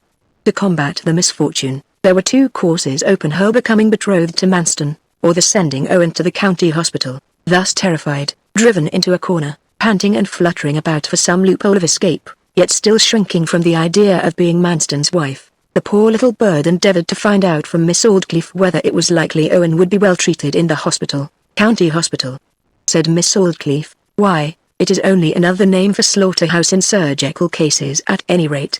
Certainly if anything about your body is snapped in two they do join you together in a fashion, but 'tis so askew and ugly, that you may as well be apart again." Then she terrified the inquiring and anxious maiden by relating horrid stories of how the legs and arms of poor people were cut off at a moment's notice, especially in cases where the restorative treatment was likely to be long and tedious. "You know how willing I am to help you, there," she added reproachfully. "You know it. Why are you so obstinate then? Why do you selfishly bar the clear, honorable, and only sisterly path which leads out of this difficulty? I cannot, on my conscience, countenance you. No, I cannot." Manston once more repeated his offer, and once more she refused, but this time weakly, and with signs of an internal struggle. Manston's eye sparkled. He saw for the 100th time in his life, that perseverance, if only systematic, was irresistible by womankind. 6. The 27th of August, on going to Budmouth 3 days later, she found to her surprise that the steward had been there, had introduced himself, and had seen her brother. A few delicacies had been brought him also by the same hand. Owen spoke in warm terms of Manston and his free and unceremonious call, as he could not have refrained from doing of any person, of any kind, whose presence had served to help away the tedious hours of a long day, and who had, moreover, shown that sort of consideration for him which the accompanying basket implied antecedent consideration, so telling upon all invalids and which he so seldom experienced except from the hands of his sister. How should he perceive, amid this tithe-paying of mint, and anise, and cumin, the weightier matters which were left undone? Again the steward met her at Carriford Road Station on her return journey. Instead of being frigid as at the former meeting at the same place, she was embarrassed by a strife of thought, and murmured brokenly her thanks for what he had done. The same request that he might see her home was made. He had perceived his error in making his kindness to Owen a conditional kindness, and had hastened to efface all recollection of it. Though I let my offer on her brother's my friend's behalf seem dependent on my lady's graciousness to me, he whispered wooingly in the course of their walk, I could not conscientiously adhere to my statement. It was said with all the impulsive selfishness of love. Whether you choose to have me, or whether you don't, I love you too devotedly to be anything but kind to your brother. Miss Grey, sigh there, I will do anything. He continued earnestly, to give you pleasure indeed I will. She saw on the one hand her poor and much-loved Owen recovering from his illness and troubles by the disinterested kindness of the man beside her, on the other she drew him dying, wholly by reason of her self-enforced poverty. To marry this man was obviously the course of common sense, to refuse him was impolitic temerity. There was reason in this. But there was more behind than 100 reasons: a woman's gratitude and her impulse to be kind. The wavering of her mind was visible in her telltale face. He noticed it, and caught at the opportunity. They were standing by the ruinous foundations of an old mill in the midst of a meadow. Between grey and half-overgrown stonework, the only signs of masonry remaining, the water gurgled down from the old mill pond to a lower level, under the cloak of rank broad leaves, the sensuous natures of the vegetable world. On the right hand the sun, resting on the horizon line, streamed across the ground from below. Copper-coloured and lilac clouds stretched out in flats beneath a sky of pale soft green. All dark objects on the earth that lay towards the sun were overspread by a purple haze, against which a swarm of wailing gnats shone forth luminously, rising upward and floating away like sparks of fire. The stillness oppressed and reduced her to mere passivity. The only wish the humidity of the place left in her was to stand motionless. The helpless flatness of the landscape gave her, as it gives all such temperaments, a sense of bare equality with, and no superiority to, a single entity under the sky. He came so close that their clothes touched. Will you try to love me? You try to love me? He said, in a whisper, taking her hand. He had never taken it before. She could feel his hand trembling exceedingly as it held hers in its clasp. Considering his kindness to her brother, his love for herself, and Edward's fickleness, ought she to forbid him to do this? How truly pitiful it was to feel his hand tremble so all for her. Should she withdraw her hand? She would think whether she would. Thinking, and hesitating, she looked as far as the autumnal haze on the marshy ground would allow her to see distinctly. There was the fragment of a hedge, all that remained of a wet old garden, standing in the middle of the mead, without a definite beginning or ending, purposeless and valueless. It was overgrown, and choked with mandrakes, and she could almost fancy she heard their shrieks. Should she withdraw her hand?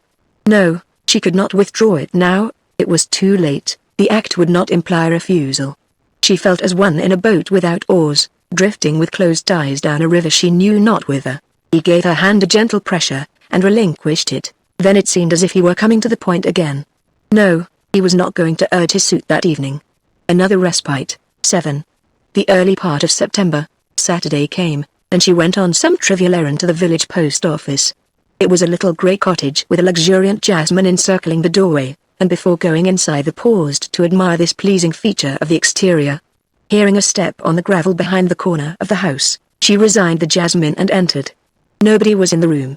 She could hear Mrs. Leete, the widow who acted as postmistress, walking about over her head. Scyther was going to the foot of the stairs to call Mrs. Leete, but before she had accomplished her object, another form stood at the half-open door. Manston came in. Both on the same errand, he said gracefully. I will call her, said Scyther, moving in haste to the foot of the stairs. One moment. He glided to her side. Don't call her for a moment, he repeated, but she had said, Mrs. Leete. He seized Scyther's hand, kissed it tenderly, and carefully replaced it by her side. She had that morning determined to check his further advances, until she had thoroughly considered her position. The remonstrance was now on her tongue, but as accident would have it, before the word could be spoken Mrs. Leete was stepping from the last stair to the floor, and no remonstrance came. With the subtlety which characterized him in all his dealings with her, he quickly concluded his own errand, bade her a goodbye, in the tones of which love was so garnished with pure politeness that it only showed its presence to herself, and left the house, putting it out of her power to refuse him her companionship homeward, or to object to his late action of kissing her hand. The Friday of the next week brought another letter from her brother. In this he informed her that, in absolute grief lest he should distress her unnecessarily, he had some time earlier borrowed a few pounds. A week ago, he said, his creditor became importunate, but that on the day on which he wrote, the creditor had told him there was no hurry for a settlement, that his sister's suitor had guaranteed the sum. "Is he Mr. Manston?" "Tell me, sigh there," said Owen. He also mentioned that a wheelchair had been anonymously hired for his especial use, though as yet he was hardly far enough advanced towards convalescence to avail himself of the luxury. "Is this Mr. Manston's doing?" he inquired. She could dally with her perplexity, evade it, trust to time for guidance, no longer. The matter had come to a crisis. She must once and for all choose between the dictates of her understanding and those of her heart. She longed, till her soul seemed nigh to bursting, for her lost mother's return to earth, but for 1 minute, she might have tender counsel to guide her through this, her great difficulty. As for her heart, she half fancied that it was not Edward's to quite the extent that it once had been. She thought him cruel in conducting himself towards her as he did at Budmouth, cruel afterwards in making so light of her.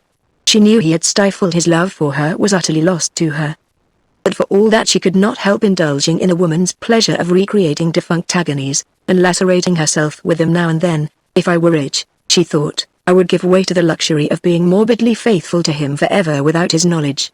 But she considered, in the first place she was a homeless dependent, and what did practical wisdom tell her to do under such desperate circumstances?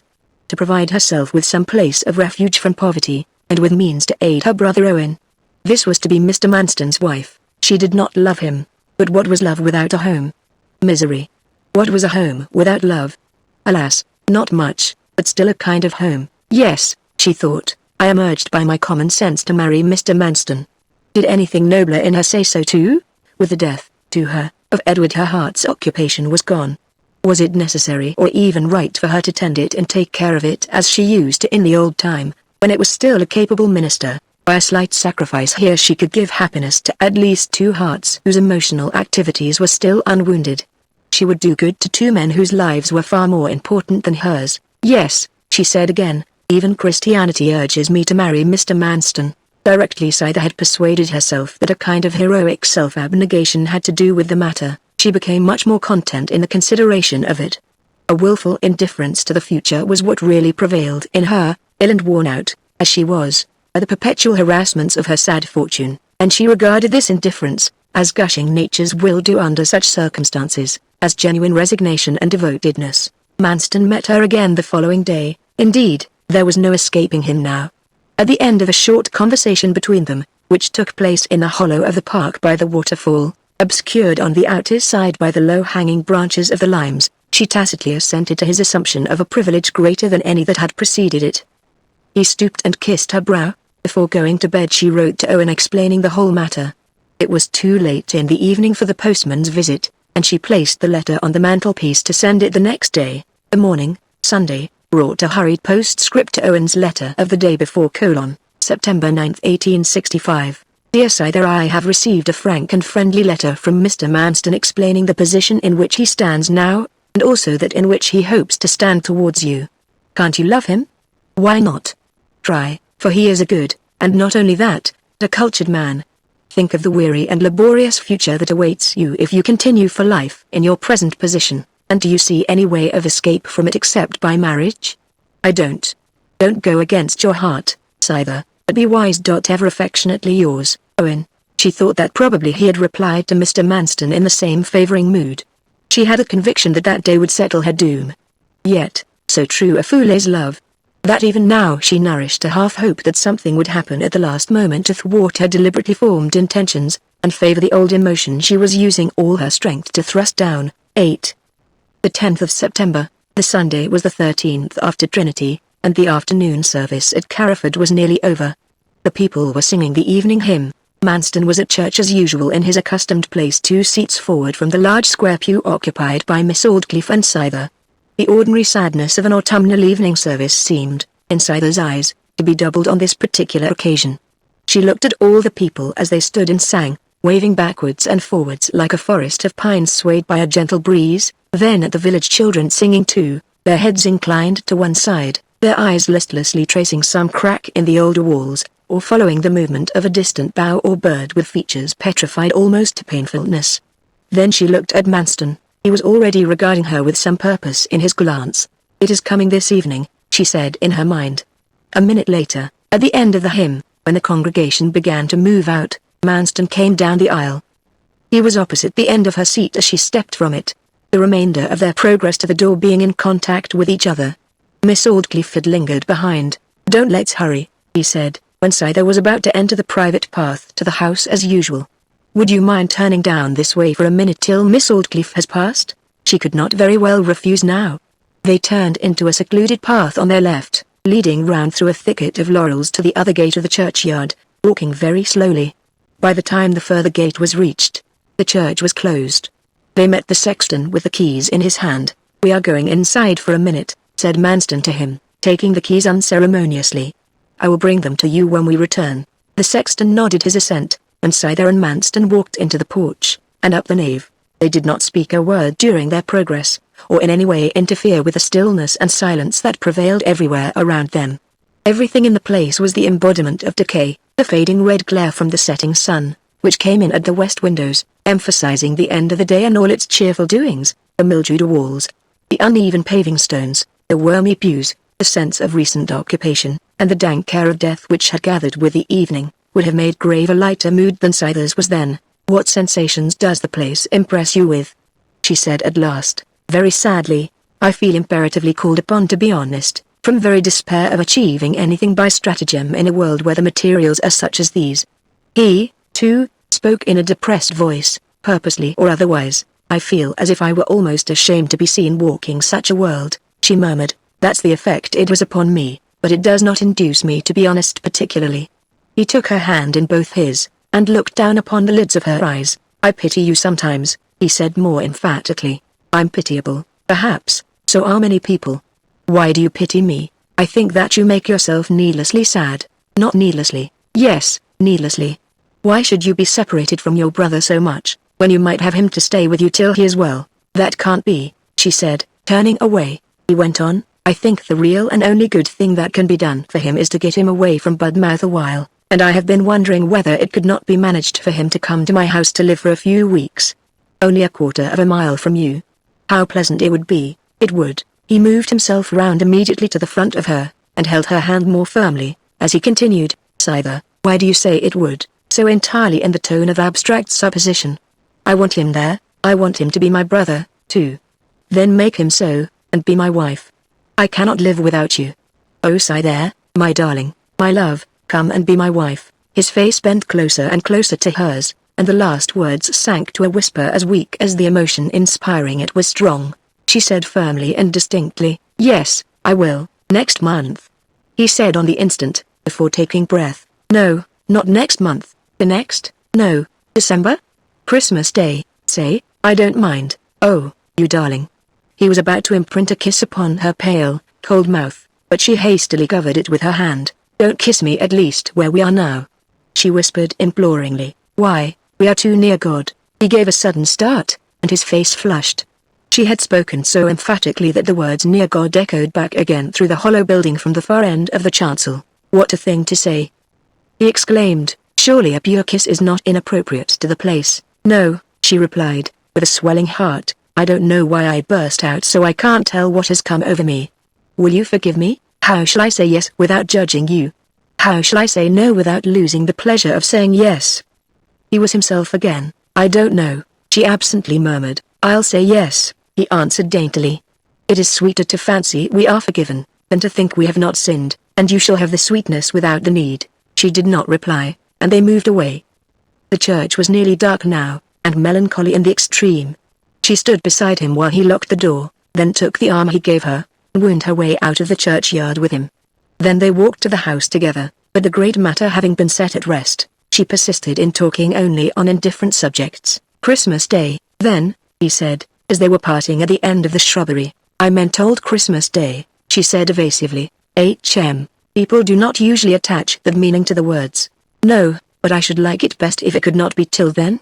It seemed to be still her instinct to delay the marriage to the utmost. "Very well, love," he said gently. "'Tis a fortnight longer still, but never mind.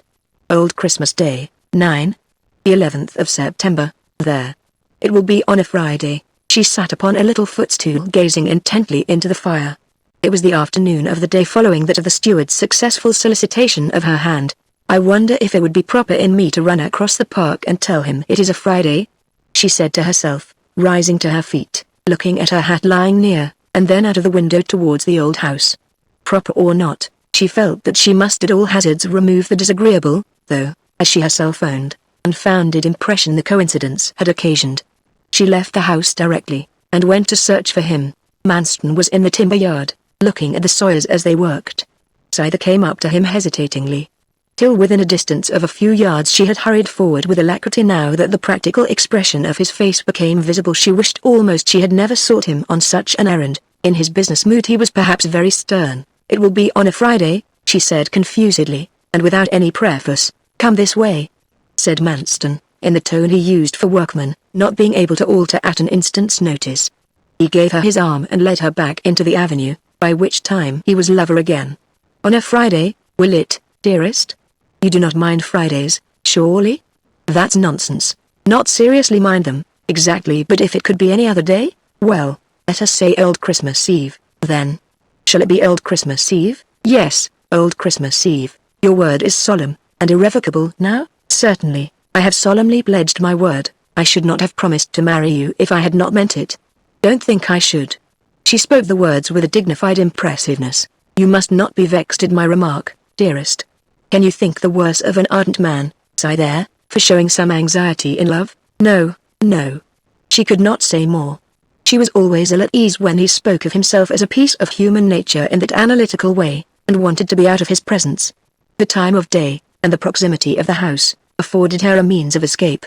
"I must be with Miss Aldclyffe now. Will you excuse my hasty coming and going?" she said prettily. Before he had replied she had parted from him. "Scyther, was it Mr. Manston I saw you scudding away from in the avenue just now?" said Miss Aldclyffe, when Scyther joined her. "Yes, yes. Come, why don't you say more than that? I hate those taciturn yeses of yours. I tell you everything, and yet you are as close as wax with me. I parted from him because I wanted to come in. What a novel and important announcement. Well, is the day fixed?" "Yes." Miss Aldclyffe's face kindled into intense interest at once. "Is it indeed? When is it to be?" "On Old Christmas Eve." "Old Christmas Eve." Miss Aldclyffe drew Scyther round to her front, and took a hand in each of her own. "And then you will be a bride," she said slowly, looking with critical thoughtfulness upon the maiden's delicately rounded cheeks. The normal area of the colour upon each of them decreased perceptibly after that slow and emphatic utterance by the elder lady. Miss Aldclyffe continued impressively, "You did not say Old Christmas Eve as a fiancé should have said the words, and you don't receive my remark with the warm excitement that foreshadows a bright future. How many weeks are there to the time? I have not reckoned them." "Not? Fancy a girl not counting the weeks. I find I must take the lead in this matter. You are so childish, or frightened, or stupid, or something, about it. Bring me my diary, and we will count them at once." Scyther silently fetched the book. Miss Aldclyffe opened the diary at the page containing the almanac, and counted 16 weeks, which brought her to the 31st of December, a Sunday. Scyther stood by, looking on as if she had no appetite for the scene. 16 to the 31st. Then let me see, Monday will be the 1st of January, Tuesday the 2nd, Wednesday 3rd, Thursday 4th, Friday 5th. You have chosen a Friday, as I declare, a Thursday, surely? Said Scyther. Number Old Christmas Day comes on a Saturday. The perturbed little brain had reckoned wrong. Well, it must be a Friday, she murmured in a reverie. Number have it altered, of course, said Miss Aldclyffe cheerfully.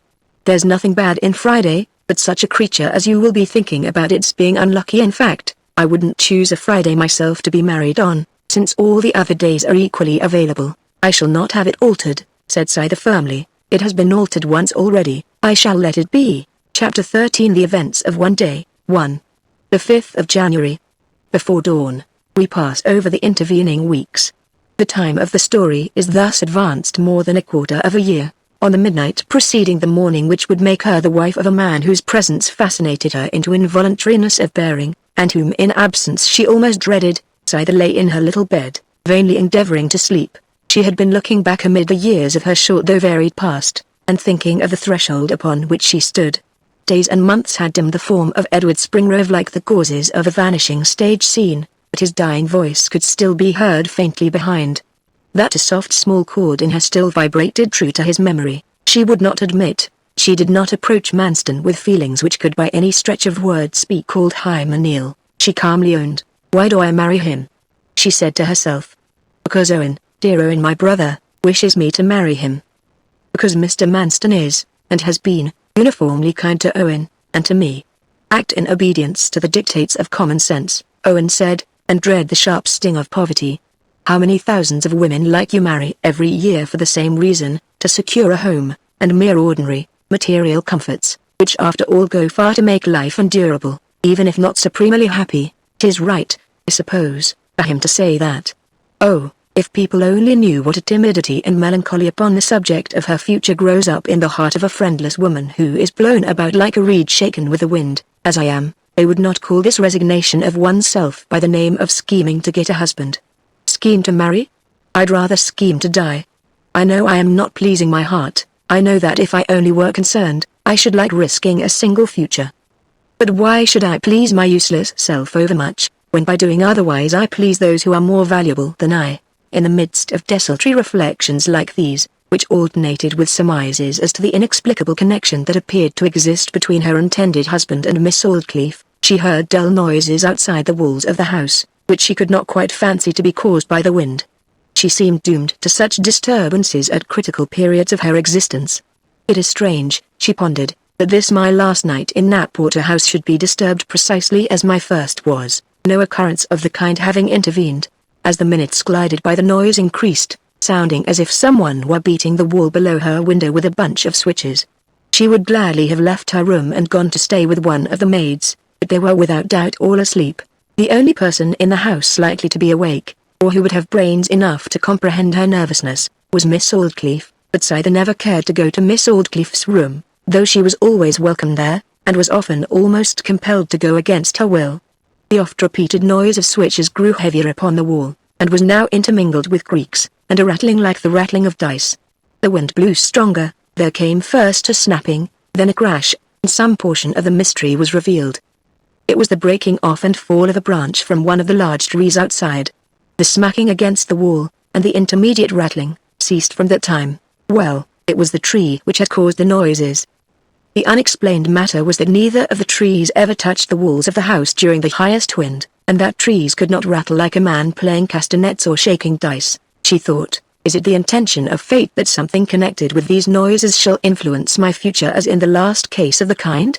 During the dilemma she fell into a troubled sleep, and dreamt that she was being whipped with dry bones suspended on strings, which rattled at every blow like those of a malefactor on a gibbet, that she shifted and shrank and avoided every blow. They fell then upon the wall to which she was tied. She could not see the face of the executioner for his mask, but his form was like Manston's, "Thank heaven," she said, when she awoke and saw a faint light struggling through her blind. Now what were those noises? To settle that question seemed more to her than the event of the day. She pulled the blind aside and looked out. All was plain. The evening previous had closed in with a grey drizzle, borne upon a piercing air from the north, and now its effects were visible. The hoary drizzle still continued, but the trees and shrubs were laden with icicles to an extent such as she had never before witnessed. A shoot of the diameter of a pin's head was iced as thick as her finger. All the boughs in the park were bent almost to the earth with the immense weight of the glistening encumbrance. The walks were like a looking-glass. Many boughs had snapped beneath their burden, and lay in heaps upon the icy grass. Opposite her eye, on the nearest tree, was a fresh yellow scar, showing where the branch that had terrified her had been splintered from the trunk. "I never could have believed it possible," she thought, surveying the bowed-down branches, "that trees would bend so far out of their true positions without breaking." By watching a twig she could see a drop collect upon it from the hoary fog, sink to the lowest point, and there become coagulated as the others had done, or that I could so exactly have imitated them, she continued. "On this morning I am to be married unless this is a scheme of the Great Mother to hinder a union of which she does not approve. Is it possible for my wedding to take place in the face of such weather as this, too?" Morning. Her brother Owen was staying with Manston at the old house. Contrary to the opinion of the doctors, the wound had healed after the first surgical operation, and his leg was gradually acquiring strength, though he could only as yet get about on crutches, or ride, or be dragged in a chair. Miss Aldclyffe had arranged that Scyther should be married from Knapwater House, and not from her brother's lodgings at Budmouth, which was Scyther's first idea. Owen, too, seemed to prefer the plan. The capricious old maid had latterly taken to the contemplation of the wedding with even greater warmth than had at first inspired her, and appeared determined to do everything in her power, consistent with her dignity, to render the adjuncts of the ceremony pleasing and complete. But the weather seemed in flat contradiction of the whole proceeding. At 8 o'clock the coachman crept up to the house almost upon his hands and knees, entered the kitchen, and stood with his back to the fire, panting from his exertions in pedestrianism. The kitchen was by far the pleasantest apartment in Knapwater House on such a morning as this. The vast fire was the centre of the whole system, like a sun, and threw its warm rays upon the figures of the domestics, wheeling about it in true planetary style. A nervously feeble imitation of its flicker was continually attempted by a family of polished metallic utensils standing in rows and groups against the walls opposite, the whole collection of shines nearly annihilating the weak daylight from outside. A step further in, and the nostrils were greeted by the scent of green herbs just gathered, and the eye by the plump form of the cook, wholesome, white-aproned, and flowery-looking as edible as the food she manipulated, her movements being supported and assisted by her satellites, the kitchen and scullery maids. Minute recurrent sounds prevailed: the click of the smoke jack, the flap of the flames, and the light touches of the women's slippers upon the stone floor. The coachman hummed, spread his feet more firmly upon the hearthstone, and looked hard at a small plate in the extreme corner of the dresser. "No weddin' this morn, that's my opinion. In fact, there can't be," he said abruptly, as if the words were the mere torso of a many-membered thought that had existed complete in his head.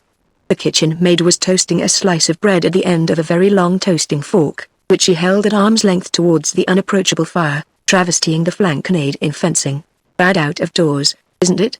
she said, with a look of commiseration for things in general. "Bad? Not even a livened soul, gentle or simple, can stand on level ground. As to getting uphill to the church, 'tis perfect lunacy. And I speak of foot passengers. As to horses and carriage, 'tis murder to think of 'em. I am going to send straight as a line into the breakfast room, and say 'tis a closer. Below here's Clark Cricket and John Day a comin'. Now just look at 'em and picture a weddin' if you can." All eyes were turned to the window, from which the clerk and gardener were seen crossing the court, bowed and stooping like Bell and Nebo. "You'll have to go if it breaks all the horses' legs in the county," said the cook, turning from the spectacle, knocking open the oven door with the tongs, glancing critically in, and slamming it together with a clang. Oh, why shall I?" asked the coachman, including in his auditory by a glance the clerk and gardener who had just entered. "Because Mr. Manston is in the business. Did you ever know him to give up the weather of any kind, or for any other mortal thing in heaven or earth? Morn so such as it is," interrupted Mr. Cricket cheerily, coming forward to the blaze and warming one hand without looking at the fire. "Mr. Manston gee up for anything in heaven or earth, did you say? You might cut it short by saying to Miss Aldclyffe, and leaven out heaven and earth as trifles. But it might be put off. Puttin' off a thing isn't getting rid of a thing, if that thing is a woman. Oh no, no." The coachman and gardener now naturally subsided into secondaries. The cook went on rather sharply, as she dribbled milk into the exact center of a little crater of flour in a platter. "It might be in this case, she's so indifferent, dang my old sides. And so it might be. I have a bit of news. I thought there was something upon my tongue, but 'tis a secret, not a word, mind, not a word." "Why, Miss Hinton took a holiday yesterday." "Yes?" inquired the cook, looking up with perplexed curiosity. "D'ye think that's all? Don't be so cunning if it is all. Deliver you from the evil of raising a woman's expectations wrongfully, I'll skimmer your pate as sure as you cry amen." "Well, it isn't all. When I got home last night my wife said, 'Miss Adelaide took a holiday this morn,' says she. My wife, that is, walked over to Netherminton, met the common man, and got married. Says she, got married. What, Lord a mercy, did Springrove come? Springrove? No, Springrove's nothing to do with 'twas Farmer Bollins. They've been playing Bo Peep for these 2 or 3 months seemingly. Whilst Master Teddy Springrove has been daddlin', and hawkin', and spettin' about having her, she's quietly left him all forsook. Serve him right. I don't blame the little woman a bit. Farmer Bollins is old enough to be her father, quite, and rich enough to be 10 fathers. They say he's so rich that he has business in every bank, and measures his money in half-pint cups. Lord, I wish it was me, don't I wish 'twas me," said the scullery maid. "Yes, 'twas as neat a bit of stitching as ever I heard of," continued the clerk, with a fixed eye, as if he were watching the process from a distance. "Not a soul knew anything about it, and my wife is the only one in our parish who knows it yet. Miss Hinton came back from the wedding, went to Mr. Manston, puffed herself out large, and said she was Mrs. Bollins, but that if he wished, she had no objection to keep on the house till the regular time of giving notice had expired, or till he could get another tenant, just like her independence, said the cook. Well, independent or no, she's Mrs. Bollins now. Ah, I shall never forget once when I went by Farmer Bollins's garden years ago now years, when he was taking up ash-leaf taties. A merry feller I was at that time, a very merry feller, for it was before I took holy orders, and it didn't prick my conscience as did now. Farmer, says I, little taties seem to turn out small this year, don't em? Oh no, cricket, says he, some beaver-sized. He's a dull man, Farmer Bollins is, he always was. However, that's neither here nor there. He's married to a shop woman, and if I don't make a mistake she'll bring him a pretty good family, gie her time. Well, it don't matter, there's a providence in it, said the scullery maid. God Almighty always sends bread as well as children. But 'tis the bread to one house and the children to another very often. However, I think I can see my Lady Hinton's reason for chosen yesterday to sickness or health it. Your young miss, and that one, had crossed one another's path in regard to young Master Springrove, and I expect that when Addie Hinton found Miss Grey wasn't going to have en, she thought she'd be beforehand with her old enemy in marrying somebody else too. That's maid's logic all over, and maid's malice likewise. Women who are bad enough to divide against themselves under a man's partiality are good enough to instantly unite in a common cause against his attack. I'll just tell you one thing then, said the cook, shaking out her words to the time of a whisk she was beating eggs with. Whatever maid's logic is and maid's malice too, if Scyther Grey even now knows that young Springrove is free again, she'll fling over the steward as soon as look at him. No, number not now, the coachman broke in like a moderator. There's honour in that maid, if ever there was in one. No Miss Hinton's tricks in her. She'll stick to Manston, piff. Don't let a word be said till the wedding is over, for heaven's sake, the clerk continued. Miss Aldclyffe would fairly hang and quarter me, if my news broke off at the wedding at a last minute like this. Then you had better get your wife to bolt you in the closet for an hour or two, for you'll chatter it yourself to the whole boiling parish if she don't. 'Tis a poor womanly fella, you shouldn't ha' begun it, clerk. I knew how 'twould be, said the gardener soothingly, in a whisper to the clerk's mangled remains. The clerk turned and smiled at the fire, and warmed his other hand. 3 noon, the weather gave way. In half an hour there began a rapid thaw. By 10 o'clock the roads, though still dangerous, were practicable to the extent of the half-mile required by the people of Knapwater Park. One mass of heavy leaden clouds spread over the whole sky. The air began to feel damp and mild out of doors, though still cold and frosty within. They reached the church and passed up the nave, the deep-coloured glass of the narrow windows rendering the gloom of the morning almost night itself inside the building. Then the ceremony began. The only warmth or spirit imported into it came from the bridegroom, who retained a vigorous even Spencerian bridal mood throughout the morning. Scyther was as firm as he at this critical moment, as cold as the air surrounding her. The few persons forming the wedding party were constrained in movement and tone, and from the nave of the church came occasional coughs, emitted by those who, in spite of the weather, had assembled to see the termination of Scyther's existence as a single woman. Many poor people loved her. They pitied her success. Why, they could not tell, except that it was because she seemed to stand more like a statue than Scyther Grey.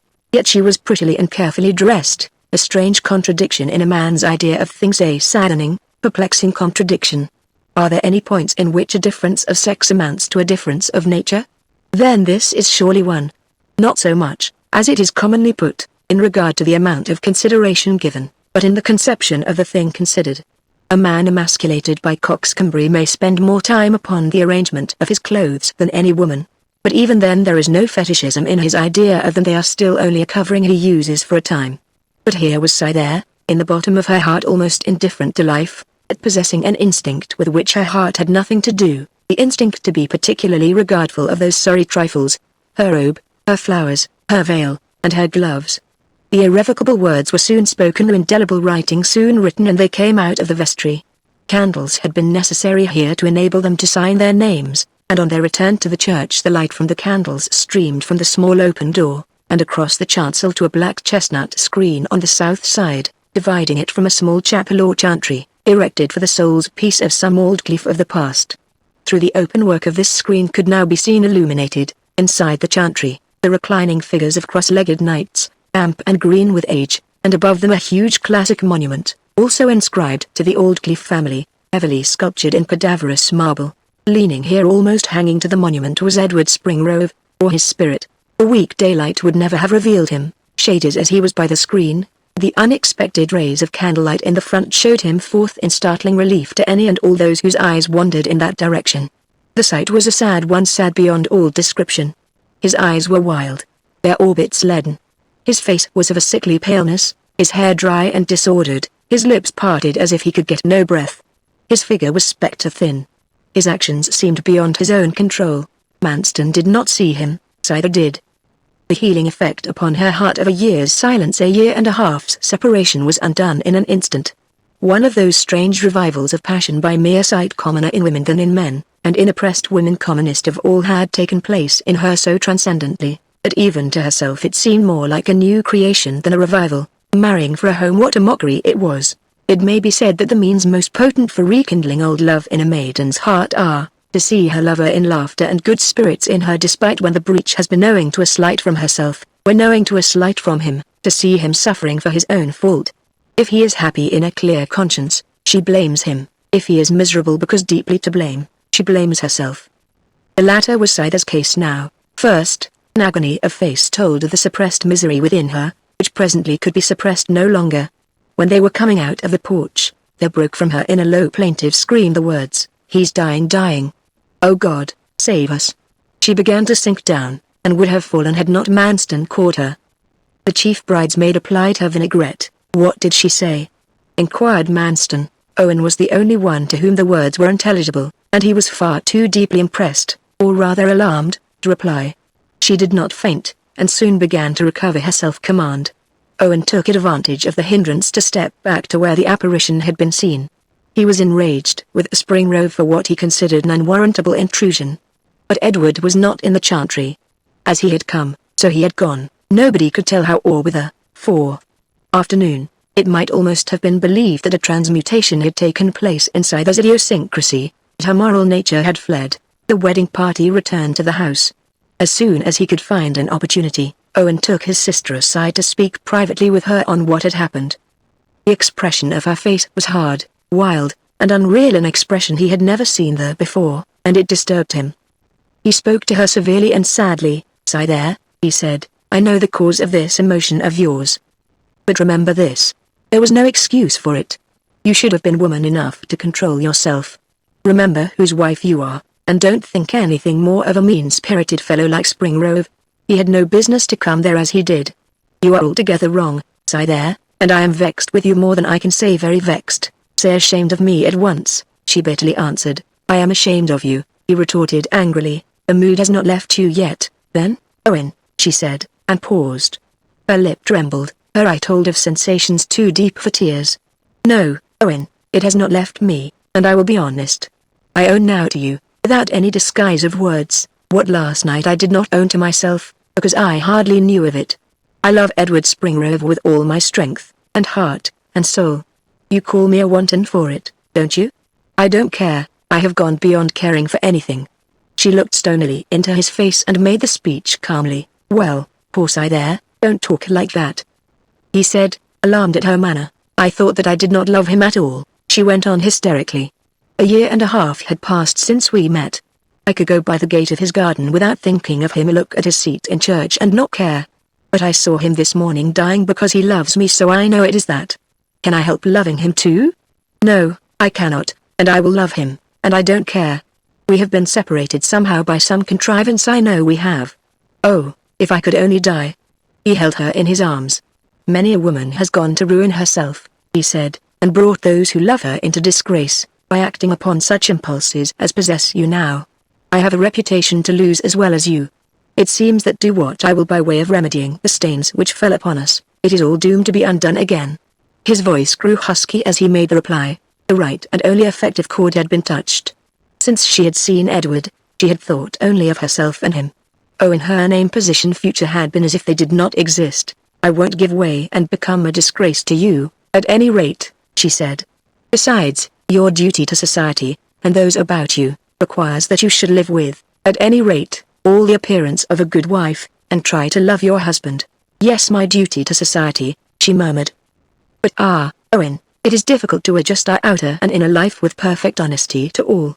Though it may be right to care more for the benefit of the many than for the indulgence of your own single self, when you consider that the many, and duty to them, only exist to you through your own existence, what can be said? What do our own acquaintances care about us?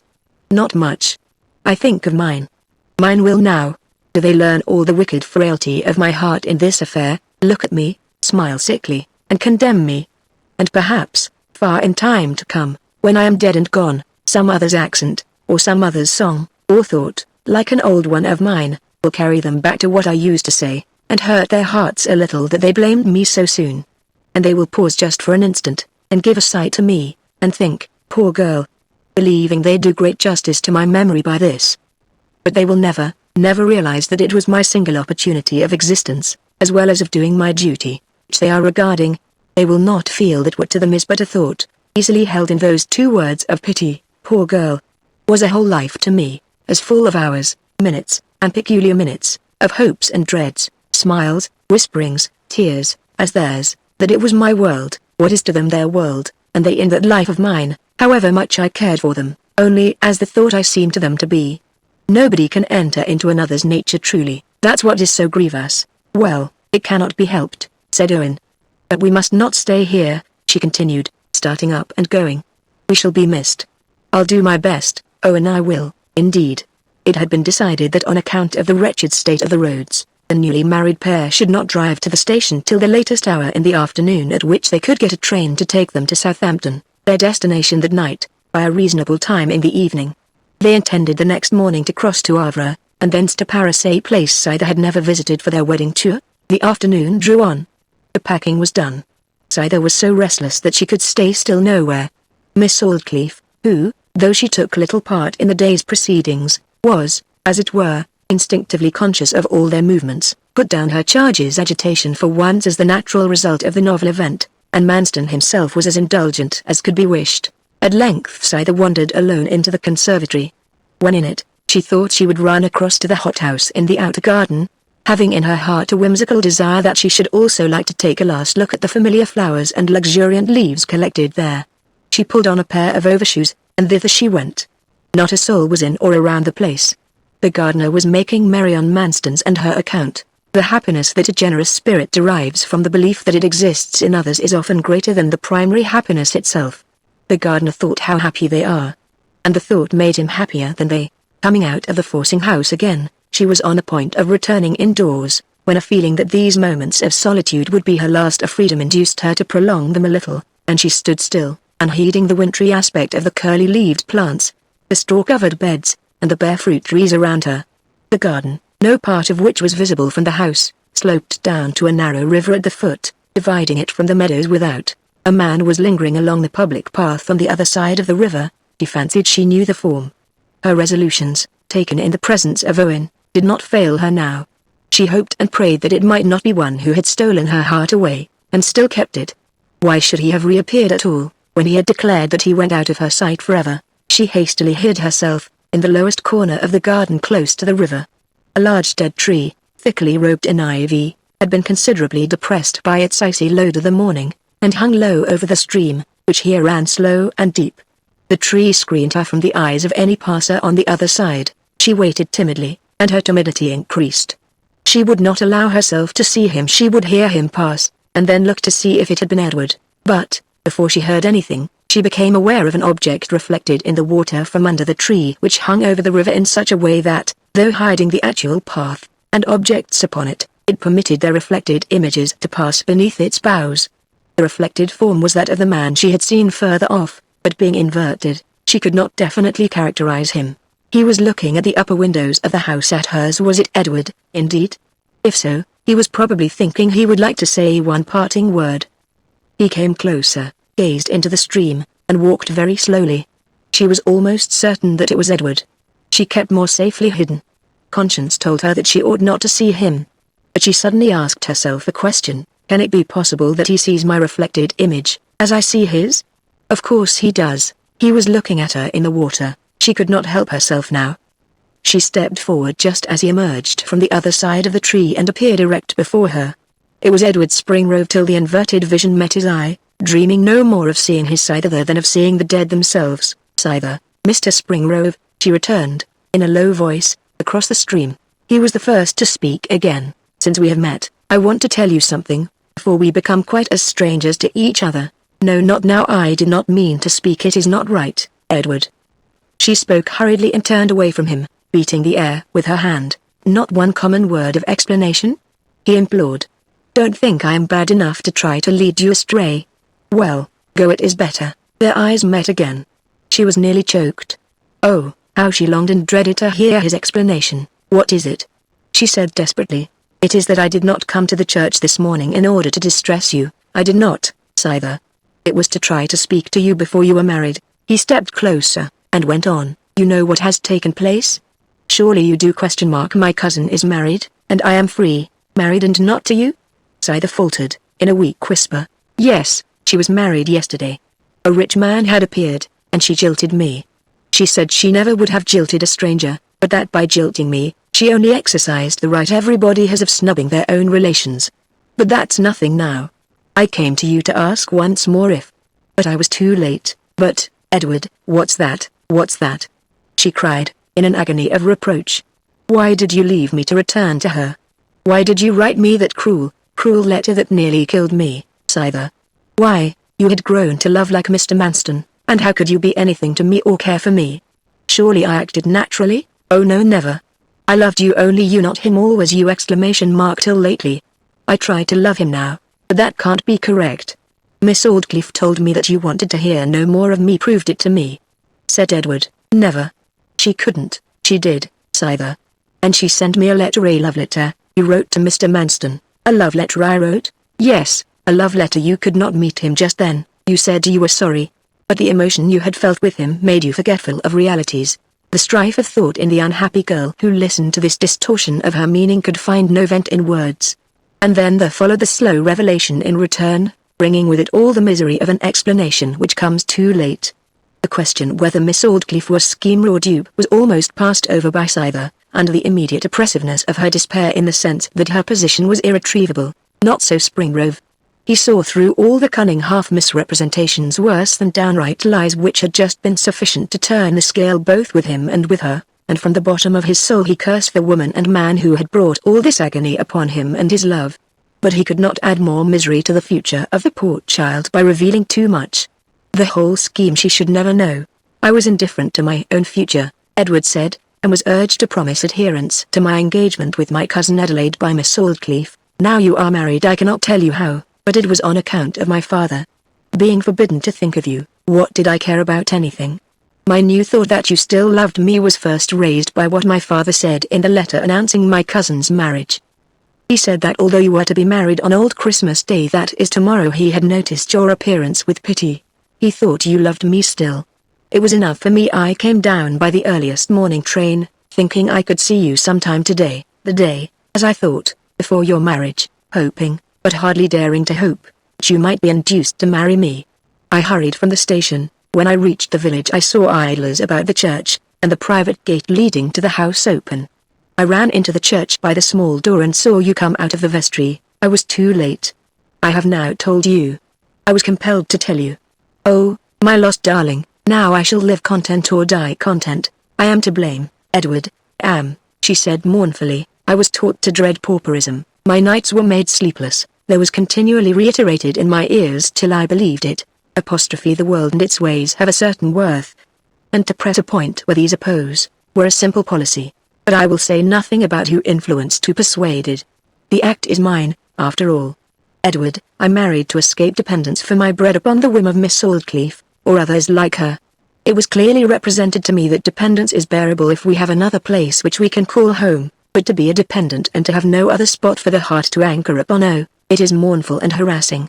But that without which all persuasion would have been as air, was added by my miserable conviction that you were false. That did it, that turned me. You were to be considered as nobody to me, and Mr. Manston was invariably kind. Well, the deed is done, I must abide by it. I shall never let him know that I do not love him, never. If things had only remained as they seemed to be, if you had really forgotten me and married another woman, I could have borne it better. I wish I did not know the truth as I know it now. But our life, what is it? Let us be brave, Edward, and live out our few remaining years with dignity. They will not be long. Oh, I hope they will not be long. Now, goodbye, goodbye.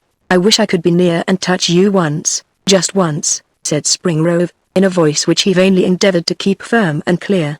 They looked at the river, then into it. A shoal of minnows was floating over the sandy bottom, like the black dashes on Minerva. Though narrow, the stream was deep, and there was no bridge. Sigh there, reach out your hand that I may just touch it with mine. She stepped to the brink and stretched out her hand and fingers towards his, but not into them.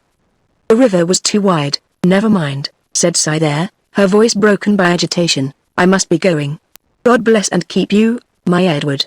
God bless you. I must touch you. I must press your hand, he said. They came nearer still their fingers met. There was a long firm clasp, so close and still that each hand could feel the other's pulse throbbing beside its own. My Scyther. My stolen pet lamb. She glanced a mute farewell from her large perturbed eyes, turned, and ran up the garden without looking back. All was over between them. The river flowed on as quietly and obtusely as ever, and the minnows gathered again in their favorite spot as if they had never been disturbed. Nobody indoors guessed from her countenance and bearing that her heart was near to breaking with the intensity of the misery which gnawed there.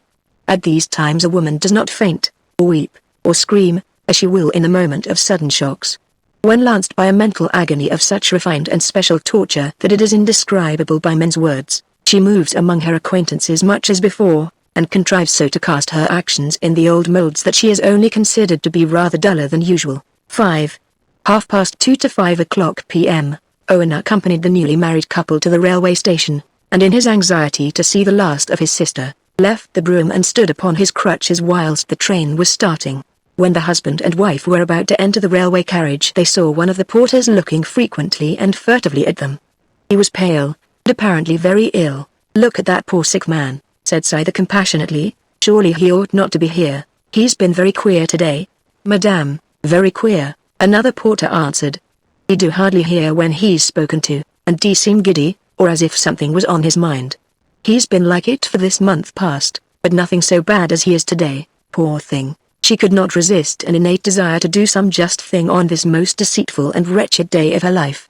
Going up to him she gave him money, and told him to send to the old man a house for wine or whatever he wanted. The train moved off as the trembling man was murmuring his incoherent thanks. Owen waved his hand. Scyther smiled back to him as if it were unknown to her that she wept all the while. Owen was driven back to the old house. But he could not rest in the lonely place. His conscience began to reproach him for having forced on the marriage of his sister with a little too much peremptoriness. Taking up his crutches he went out of doors and wandered about the muddy roads with no object in view save that of getting rid of time. The clouds which had hung so low and densely during the day cleared from the west just now as the sun was setting, calling forth a weakly twitter from a few small birds. Owen crawled down the path to the waterfall, and lingered thereabout till the solitude of the place oppressed him, when he turned back and into the road to the village. He was sad, he said to himself. If there is ever any meaning in those heavy feelings which are called presentiments, and I don't believe there is, there will be in mine today. Poor little Scyther. At that moment the last low rays of the sun touched the head and shoulders of a man who was approaching, and showed him up to Owen's view. It was old Mr. Springrove. They had grown familiar with each other by reason of Owen's visits to Knapwater during the past year. The farmer inquired how Owen's foot was progressing, and was glad to see him so nimble again. How is your son? Said Owen mechanically. He is at home, sitting by the fire, said the farmer, in a sad voice. This morning he slipped indoors from God knows where. And there he sits and mopes, and thinks, and presses his head so hard, that I can't help feeling for him. Is he married? Said Owen. Scyther had feared to tell him of the interview in the garden. No. I can't quite understand how the matter rests. Ah. Edward, too, who started with such promise, but he should now have become such a careless fellow, not a month in one place. There, Mr. Gray, I know what it is mainly owing to. If it hadn't been for that heart affair, he might have done, but the less said about him the better. I don't know what we should have done if Miss Aldclyffe had insisted upon the conditions of the leases. Your brother-in-law, the steward, had a hand in making it light for us, I know, and I heartily thank him for it. He ceased speaking, and looked round at the sky. Have you heard what's happened? He said suddenly. I was just coming out to learn about it. I haven't heard of anything. It is something very serious, though I don't know what. All I know is what I heard a man call out to Bina, that it very much concerns somebody who lives in the parish. It seems singular enough, even to minds who have no dim beliefs in adumbration and presentiment, that at that moment not the shadow of a thought crossed Owen's mind that the somebody whom the matter concerned might be himself, or any belonging to him. The event about to transpire was as portentous to the woman whose welfare was more dear to him than his own, as any, short of death itself, could possibly be, and ever afterwards, when he considered the effect of the knowledge the next half-hour conveyed to his brain, even his practical good sense could not refrain from wonder that he should have walked toward the village after hearing those words of the farmer, in so leisurely and unconcerned a way. How unutterably mean must my intelligence have appeared to the eye of a foreseeing God, he frequently said in after-time. Columbus on the eve of his discovery of the world was not so contemptibly unaware. After a few additional words of commonplace the farmer left him, and, as has been said, Owen proceeded slowly and indifferently towards the village. The labouring men had just left work, and passed the park gate, which opened into the street as Owen came down towards it. They went along in a drift, earnestly talking, and were finally about to turn in at their respective doorways. But upon seeing him they looked significantly at one another, and paused. He came into the road, on that side of the village green which was opposite the row of cottages, and turned round to the right. When Owen turned, all eyes turned, one or two men went hurriedly indoors, and afterwards appeared at the doorstep with their wives, who also contemplated him, talking as they looked. They seemed uncertain how to act in some matter. If they want me, surely they will call me, he thought, wondering more and more. He could no longer doubt that he was connected with the subject of their discourse. The first who approached him was a boy. "What has occurred?" said Owen. "Oh, a man ha got crazy religious, and sent for the parson. Is that all?" "Yes, sir. He wished he was dead," he said, "and he's almost out of his mind, we're wishing it so much." "That was before Mr. Rawnham came." "Who is he?" said Owen. "Joseph Chinney, one of the railway porters. He used to be night porter. The man who was ill this afternoon, by the way. He was told to come to the old house for something, but he hasn't been." "But has anything else happened, anything that concerns the wedding today?" "No, sir." Concluding that the connection which had seemed to be traced between himself and the event must in some way have arisen from Scyther's friendliness towards the man, Owen turned about and went homewards in a much quieter frame of mind, yet scarcely satisfied with the solution. The route he had chosen led through the dairy yard, and he opened the gate. 5 minutes before this point of time, Edward Springrove was looking over one of his father's fields at an outlying hamlet of 3 or 4 cottages some mile and a half distant. A turnpike gate was close by the gate of the field. The carrier to Casterbridge came up as Edward stepped into the road, and jumped down from the van to pay toll. He recognized Springrove. "This is a pretty set-to in your place, sir," he said. "You don't know about it, I suppose?" "What?" said Springrove. The carrier paid his dues, came up to Edward, and spoke 10 words in a confidential whisper, then sprang upon the shafts of his vehicle, gave a clinching nod of significance to Springrove, and rattled away. Edward turned pale with the intelligence. His first thought was, bring her home. The next, did Owen Gray know what had been discovered? He probably did by that time, but no risks of probability must be run by a woman he loved dearer than all the world besides. He would at any rate make perfectly sure that her brother was in possession of the knowledge, by telling it him with his own lips. Off he ran in the direction of the old manor house. The path was across arable land, and was ploughed up with the rest of the field every autumn, after which it was trodden out afresh. The thaw had so loosened the soft earth, that lumps of stiff mud were lifted by his feet at every leap he took, and flung against him by his rapid motion, as it were doggedly impeding him, and increasing tenfold the customary effort of running.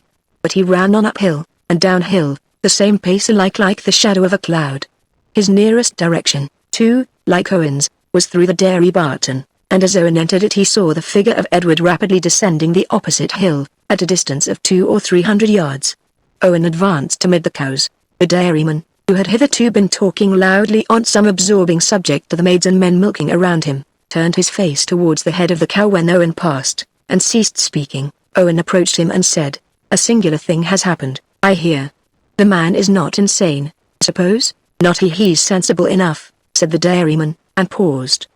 He was a man noisy with his associates, stolid and taciturn with strangers. "Is it true that he is Chinney, the railway porter?" "That's the man, sir."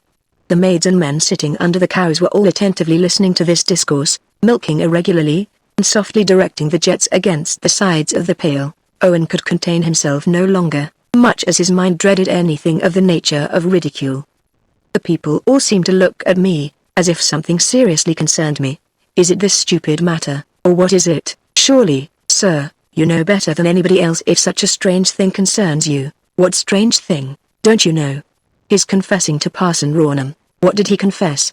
Tell me, if you really ha'n't heard. 'Tis this. He was as usual on duty at the station on the night of the fire last year, otherwise he wouldn't ha' known it. Known what? For God's sake tell, man. But at this instant the two opposite gates of the dairy yard, one on the east, the other on the west side, slammed almost simultaneously. The rector from one, Springrove from the other, came striding across the barton. Edward was nearest, and spoke first. He said in a low voice, "Your sister is not legally married. His first wife is still living. How it comes out I don't know." "Oh, here you are at last, Mr. Gray, thank heaven," said the rector breathlessly. "I have been to the old house, and then to Miss Aldcliffe's looking for you something very extraordinary." He beckoned to Owen, afterwards included Springrove in his glance, and the three stepped aside together. A porter at the station. He was a curious nervous man. He had been in a strange state all day, but he wouldn't go home. Your sister was kind to him, it seems, this afternoon. When she and her husband had gone, he went on with his work, shifting luggage vans. Well, he got in the way, as if he were quite lost to what was going on, and they sent him home at last. Then he wished to see me. I went directly. There was something on his mind, he said, and told it. About the time when the fire of last November 12th was got under, whilst he was by himself in the porter's room, almost asleep, somebody came to the station and tried to open the door. He went out and found the person to be the lady he had accompanied to Carriford earlier in the evening, Mrs. Manston. She asked, when would be another train to London. The first the next morning, he told her, was at 6:15 from Budmouth, but that it was express, and didn't stop at Carriford Road. It didn't stop till it got to Anglebury. "How far is it to Anglebury?" she said. He told her, and she thanked him, and went away up the line. In a short time she ran back and took out her purse. "Don't on any account say a word in the village or anywhere that I have been here, or a single breath about me. I'm ashamed ever to have come." He promised. She took out 2 sovereigns. "Swear it on the testament in the waiting room," she said, "and I'll pay you these." He got a book, took an oath upon it, received the money, and she left him. He was off duty at 5:30. He has kept silence all through the intervening time till now, but lately the knowledge he possessed weighed heavily upon his conscience and weak mind. Yet the nearer came the wedding day, the more he feared to tell. The actual marriage filled him with remorse. He says your sister's kindness afterwards was like a knife going through his heart. He thought he had ruined her, but whatever can be done? Why didn't he speak sooner? Cried Owen. He actually called at my house twice yesterday. The rector continued, resolved, it seems, to unburden his mind. I was out both times. He left no message, and, they say, he looked relieved that his object was defeated. Then he says he resolved to come to you at the old house last night. Started, reached the door, and dreaded to knock and then went home again. Here will be a tale for the newsmongers of the county, said Owen bitterly. The idea of his not opening his mouth sooner, the criminality of the thing, that's the inconsistency of a weak nature. But now that it is put to us in this way, how much more probable it seems that she should have escaped than have been burnt. You will, of course, go straight to Mr. Manston, and ask him what it all means? Edward interrupted, of course I shall. Manston has no right to carry off my sister unless he's her husband, said Owen. I shall go and separate them. Certainly you will, said the rector. Where's the man? In his cottage. 'Tis no use going to him, either. I must go off at once and overtake them, lay the case before Manston, and ask him for additional and certain proofs of his first wife's death. An up train passes soon, I think. Where have they gone? Said Edward. To Paris, as far as Southampton this afternoon, to proceed tomorrow morning. Where in Southampton? I really don't know, some hotel. I only have their Paris address. But I shall find them by making a few inquiries. The rector had in the meantime been taking out his pocket-book, and now opened it at the first page, whereon it was his custom every month to gum a small railway timetable cut from the local newspaper. The afternoon express is just gone, he said, holding open the page, and the next train to Southampton passes at 10 minutes to 6 o'clock. Now it wants, let me see, 5 and 40 minutes to that time. Mr. Gray, my advice is that you come with me to the porter's cottage, where I will shortly write out the substance of what he has said, and get him to sign it. You will then have far better grounds for interfering between Mr. and Mrs. Manston than if you went to them with a mere hearsay story. The suggestion seemed a good one. Yes, there will be time before the train starts, said Owen. Edward had been musing restlessly. Let me go to Southampton in your place, on account of your lameness? He said suddenly to Gray. I am much obliged to you, but I think I can scarcely accept the offer, returned Owen coldly. Mr. Manston is an honourable man, and I had much better see him myself. There is no doubt, said Mr. Rawnham, that the death of his wife was fully believed in by himself. None whatever, said Owen, and the news must be broken to him, the question of other proofs asked, in a friendly way. It would not do for Mr. Springrove to appear in the case at all. He still spoke rather coldly. The recollection of the attachment between his sister and Edward was not a pleasant one to him. You will never find them, said Edward. You have never been to Southampton, and I know every house there. That makes little difference, said the rector. He will have a cab. Certainly Mr. Gray is the proper man to go on the errand. Stay, I'll telegraph to ask them to meet me when I arrive at the terminus, said Owen. That is, if their train has not already arrived. Mr. Rawnham pulled out his pocketbook again. The 2:30 train reached Southampton a quarter of an hour ago, he said. It was too late to catch them at the station. Nevertheless, the rector suggested that it would be worthwhile to direct a message to all the respectable hotels in Southampton, on the chance of its finding them, and thus saving a deal of personal labour to Owen in searching about the place. I'll go and telegraph, whilst you return to the man, said Edward, an offer which was accepted. Gray and the rector then turned off in the direction of the porter's cottage. Edward, dispatched the message at once, hurriedly followed the road towards the station, still restlessly thinking. All Owen's proceedings were based on the assumption, natural under the circumstances, of Manston's good faith, and that he would readily acquiesce in any arrangement which should clear up the mystery. But, thought Edward, suppose, and heaven forgive me, I cannot help supposing it, that Manston is not that honourable man. What will a young and inexperienced fellow like Owen do? Will he not be hoodwinked by some specious story or another, framed to last till Manston gets tired of Portside there? And then the disclosure of the truth will ruin and blacken both their futures irremediably. However, he proceeded to execute his commission. This he put in the form of a simple request from Owen to Manston, that Manston would come to the Southampton platform, and wait for Owen's arrival, as he valued his reputation. The message was directed as the rector had suggested, Edward guaranteeing to the clerk who sent it off that every expense connected with the search would be paid. No sooner had the telegram been dispatched than his heart sank within him at the want of foresight shown in sending it. Had Manston, all the time, a knowledge that his first wife lived, the telegram would be a forewarning which might enable him to defeat Owen still more signally. Whilst the machine was still giving off its multitudinous series of raps, Edward heard a powerful rush under the shed outside, followed by a long sonorous creak. It was a train of some sort, stealing softly into the station, and it was an up train. There was the ring of a bell. It was certainly a passenger train, yet a booking office window was closed. Ha, ha, John, 17 minutes after time and only 3 stations up the line. The Ink Line again? The voice was the station master's, and the reply seemed to come from the guard. Yes, the other side of the cutting. The thaw has made it all in a perfect cloud of fog, and the rails are as slippery as glass. We had to bring them through the cutting twice. Anybody else for the 4:45 express? The voice continued. The few passengers, having crossed over to the other side long before this time, had taken their places at once. A conviction suddenly broke in upon Edward's mind, then a wish overwhelmed him.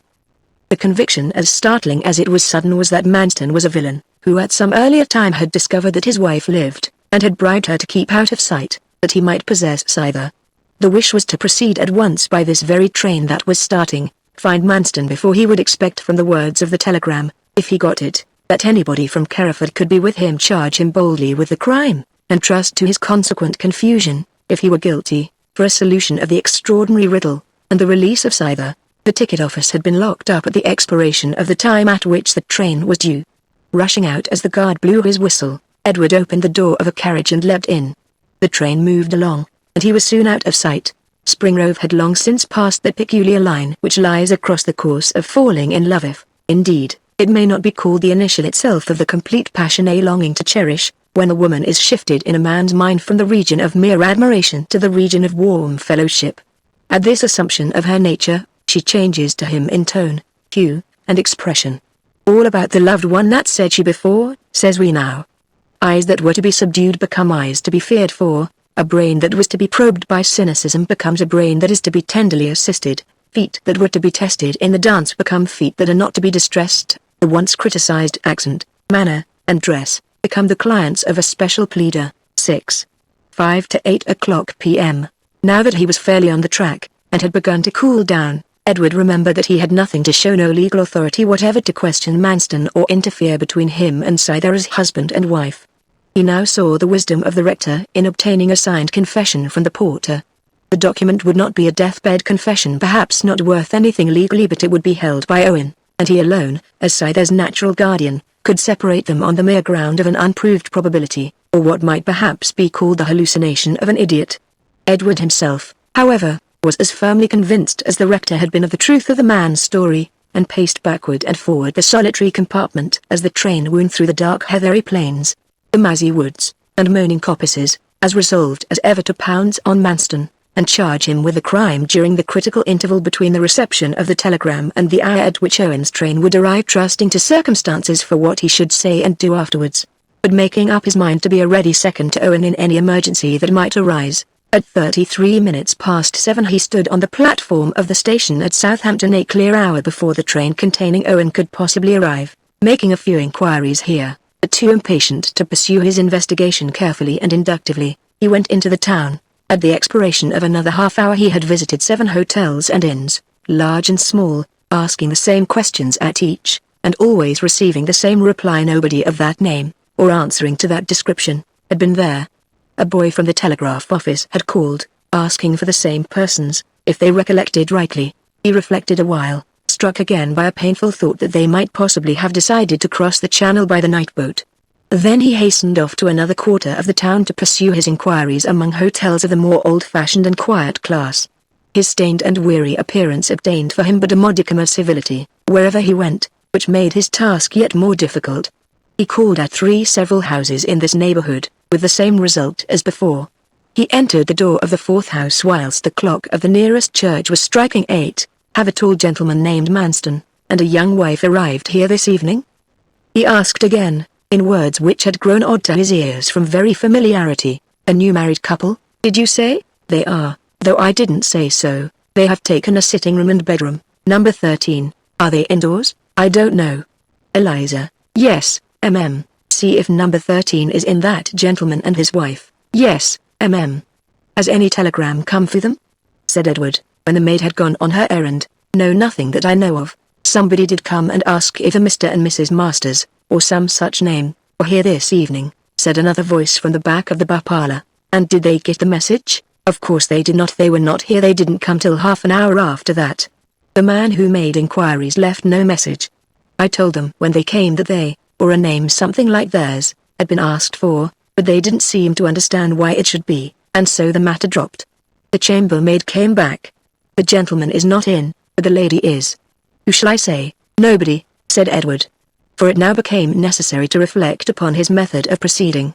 His object in finding their whereabouts apart from the wish to assist Owen had been to see Manston, ask him flatly for an explanation, and confirm the request of the message in the presence of Scyther so as to prevent the possibility of the steward's palming off a story upon Scyther, or eluding her brother when he came. But here were 2 important modifications of the expected condition of affairs. The telegram had not been received, and Scyther was in the house alone. He hesitated as to the propriety of intruding upon her in Manston's absence. Besides, the women at the bottom of the stairs would see him. His intrusion would seem odd, and Manston might return at any moment. He certainly might call, and wait for Manston with the accusation upon his tongue, as he had intended. But it was a doubtful course. That idea had been based upon the assumption that Scyther was not married. If the first wife were really dead after all, and he felt sick at the thought, Scyther as the steward's wife might in after years perhaps, at once be subjected to indignity and cruelty on account of an old lover's interference now. Yes, perhaps the announcement would come most probably and safely for her from her brother Owen, the time of whose arrival had almost expired. But, on turning round, he saw that the staircase and passage were quite deserted. He and his errand had as completely died from the minds of the attendants as if they had never been. There was absolutely nothing between him and Scyther's presence. Reason was powerless now. He must see her right or wrong, fair or unfair to Manston, offensive to her brother or no. His lips must be the first to tell the alarming story to her, who loved her as he He went back lightly through the hall, up the stairs, 2 at a time, and followed the corridor till he came to the door numbered 13. He knocked softly. Nobody answered. There was no time to lose if he would speak to Scyther before Manston came. He turned the handle of the door and looked in. The lamp on the table burned low, and showed writing materials open beside it. The chief light came from the fire, the direct rays of which were obscured by a sweet familiar outline of head and shoulders still as precious to him as ever. 7. 8:15 p.m. There is an attitude approximatively called pensive in which the soul of a human being, and especially of a woman, dominates outwardly and expresses its presence so strongly, that the intangible essence seems more apparent than the body itself. This was Scyther's expression now. What old days and sunny eves at Budmouth Bay was she picturing? Her reverie had caused her not to notice his knock. "Scyther," he said softly. She let drop her hand, and turned her head, evidently thinking that her visitor could be no other than Manston, yet puzzled at the voice. There was no preface on Springrove's tongue. He forgot his position, hers, that he had come to ask quietly if Manston had other proofs of being a widower, everything, and jumped to a conclusion. "You are not his wife, Scyther, come away. He has a wife living," he cried in an agitated whisper. "Owen will be here directly." She started up, recognized the tidings first, the bearer of them afterwards. "Not his wife? Oh, what is it? Who is living?" She awoke by degrees. "What must I do?" "Edward, it is you. Why did you come? Where is Owen? What has Manston shown you in proof of the death of his other wife? Tell me quick." "Nothing. We have never spoken of the subject." "Where is my brother Owen?" I want him. He is coming by and by." "Come to the station to meet him, do," implored Springrove. "If Mr. Manston comes, he will keep you from me. I am nobody," he added bitterly, feeling the reproach her words had faintly shadowed forth. "Mr. Manston is only gone out to post a letter he has just written," she said, and without being distinctly cognizant of the action, she wildly looked for her bonnet and cloak, and began putting them on, but in the act of fastening them uttered a spasmodic cry. "No, I'll not go out with you," she said, flinging the articles down again. Running to the door, she flitted along the passage, and downstairs. "Give me a private room, quite private," she said breathlessly to someone below. "Number 12 is a single room."